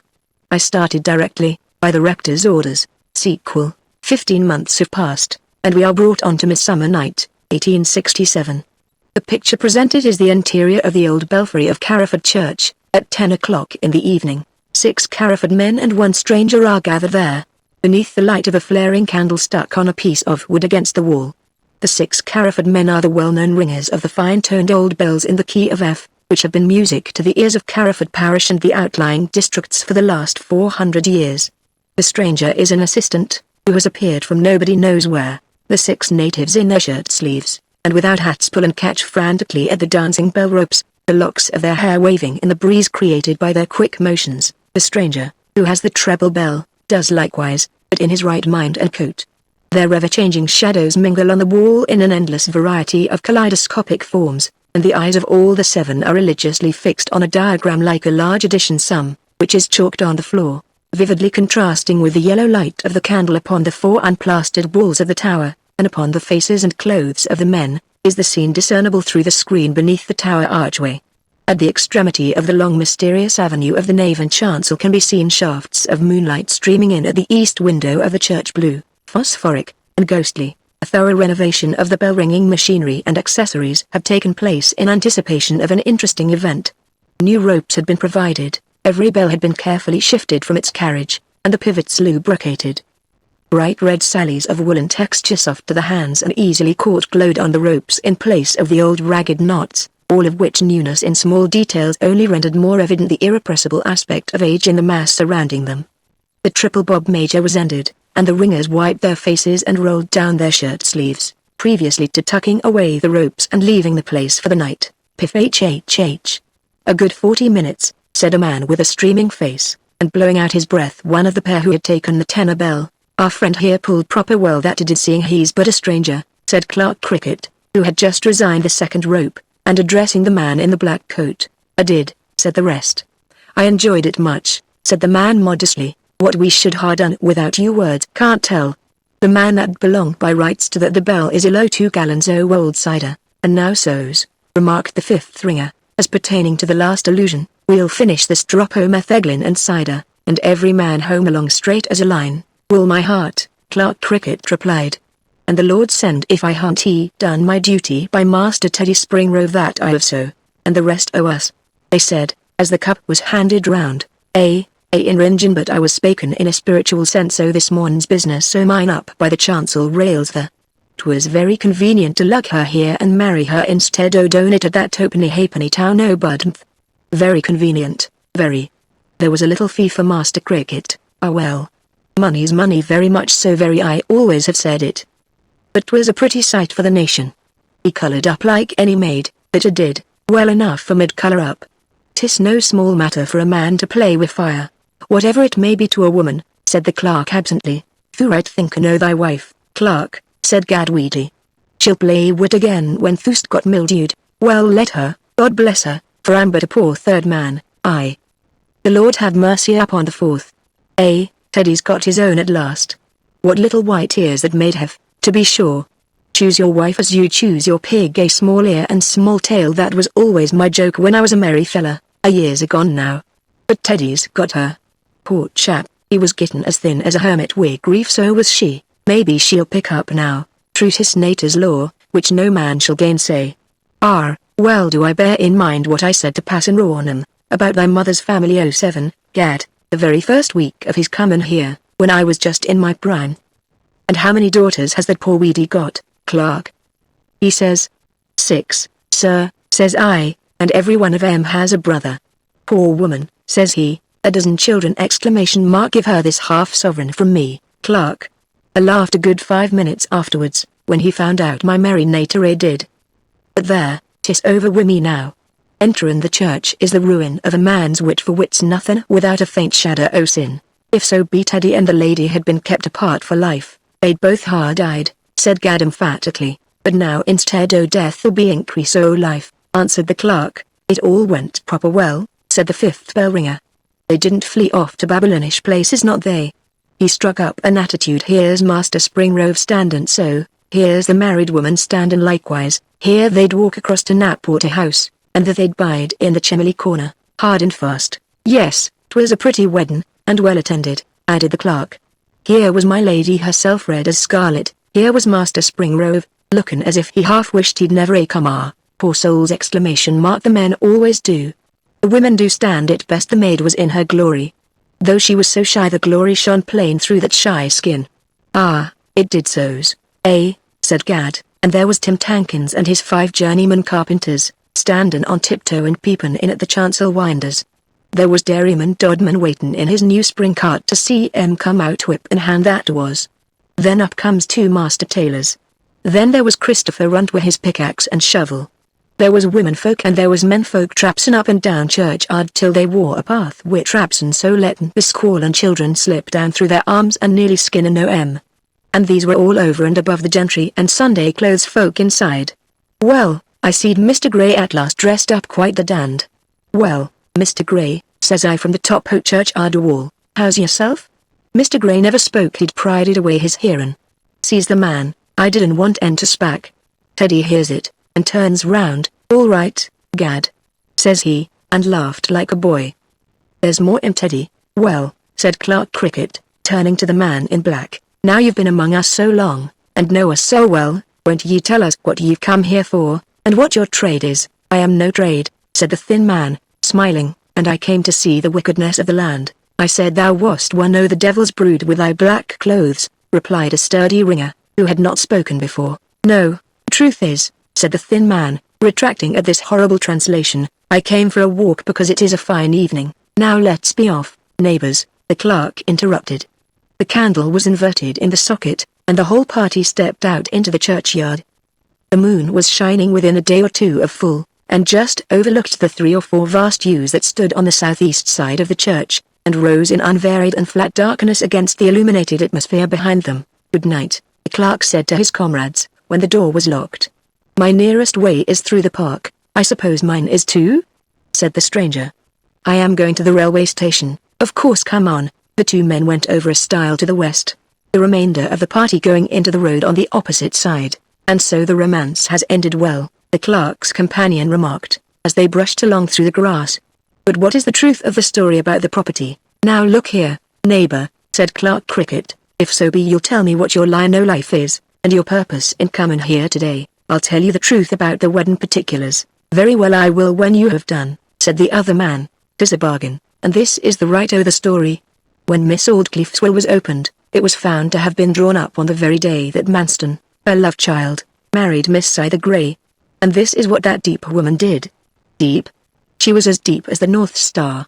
She bequeathed all her property, real and personal, to the wife of Aeneas Manston, with one exception, failin' her life to her husband, failin' his life to the heirs of his head body, I'd say, failin' them to her absolutely and her heirs forever, failin' these to Passon Rawnham, and so on to the end o' the human race. Now do you see the depth of her scheme? Why, although upon the surface it appeared her whole property was for Miss Scyther, by the word wife being used, and not Scyther's name, whoever was the wife o' Manston would come in fault. Wasn't that real depth? It was done, of course, that her son Aeneas, under any circumstances, should be master o' the property, without folk knowing it was her son or suspecting anything, as they would if it had been left to end straightway. A clever arrangement. And what was the exception? The payment of a legacy to her relative, Passon Rawnham. and Miss Scyther was now Manston's widow and only relative, and inherited all absolutely. True, she did. Well, says she, I shan't have it. She didn't like the notion o' getting anything through Manston, naturally enough, pretty dear. She waved her right in favour o' Mr. Rawnham. Now, if there's a man in the world that'd care nothing about land, I don't say there is, but if there is 'tis our passon. He's like a snail. He's a growed so to the shape o' that directory that I wouldn't think o' leaving it even in name. 'Tis yours, Miss Grey, says he. No, 'tis yours, says she. 'Tisn't mine, says he. The Crown had cast his eyes upon the case, thinking no forfeiture by felony, but 'twas no such thing, and a guided up, too. Did you ever hear such a tale? 3 people, a man and a woman, and a crown neither in a madhouse flinging an estate backwards and forwards like an apple or nut? Well, it ended in this way. Mr. Rawnham took it, young Springrove was head as agent and steward, and put to live in Knapwater House, close here at hand, just as if 'twas his own. He does just what he'd like, Mr. Rawnham never interfering, and hither today he's brought his new wife, Scyther. And a settlement ha' been drawn up this very day, whereby their children, heirs, etc., be to inherit after Mr. Rawnham's death. Good fortune came at last. Her brother, too, is doing well. He came in first man in some architectural competition, and is about to move to London. Here's the house, look. Step out from these bushes, and you'll get a clear sight on't. They emerged from the shrubbery, breaking off towards the lake, and down the south slope. When they arrived exactly opposite the centre of the mansion, they halted. It was a magnificent picture of the English country house. The whole of the severe regular front, with its columns and cornices, was built of a white smoothly faced freestone, which appeared in the rays of the moon as pure as Pentelic marble. The sole objects in the scene rivaling the fairness of the facade were a dozen swans floating upon the lake. At this moment the central door at the top of the steps was opened, and 2 figures advanced into the light. 2 contrasting figures were they. A young lithe woman in an airy fairy dress, either Springrove, a young man in black stereotype raiment, Edward, her husband. They stood at the top of the steps together, looking at the moon, the water, and the general loveliness of the prospect. That's the married man and wife there. I've illustrated my story by real live specimens. The clerk whispered, to be sure, how close together they do stand. You couldn't slip a penny piece between 'em, that you couldn't. Beautiful to see it, isn't it beautiful? But this is a private path, and we won't let 'em see us, as all the ringers be going there to a supper and dance tomorrow night. The speaker and his companion softly moved on, passed through the wicket, and into the coach road. Arrived at the clerk's house at the further boundary of the park. They paused to part. Now for your half o' the bargain, said Clerk Cricket. What's your line o' life, and what d'ye come here for? I'm the reporter to the Casterbridge Chronicle, and I come to pick up the news. Good night. Meanwhile Edward and Scyther, after lingering on the steps for several minutes, slowly descended the slope to the lake. The skiff was lying alongside. Oh, Edward, said Scyther, you must do something that has just come into my head. Well, dearest, I know. Yes, give me 1/2 minute's row on the lake here now, just as you did on Budmouth Bay 3 years ago. He handed her into the boat, and almost noiselessly pulled off from shore. When they were halfway between the 2 margins of the lake, he paused and looked at her. Ah, darling, I remember exactly how I kissed you that first time, said Springrove. You were there as you are now. I unshipped the sculls in this way. Then I turned round and sat beside you in this way. Then I put my hand on the other side of your little neck. I think it was just on my cheek, in this way. So it was. Then you moved that soft red mouth round to mine, but, dearest, you pressed it round, if you remember, and of course I couldn't then help letting it come to your mouth without being unkind to you, and I wouldn't be that. And then I put my cheek against that cheek, and turned my 2 lips round upon those 2 lips, and kissed them so.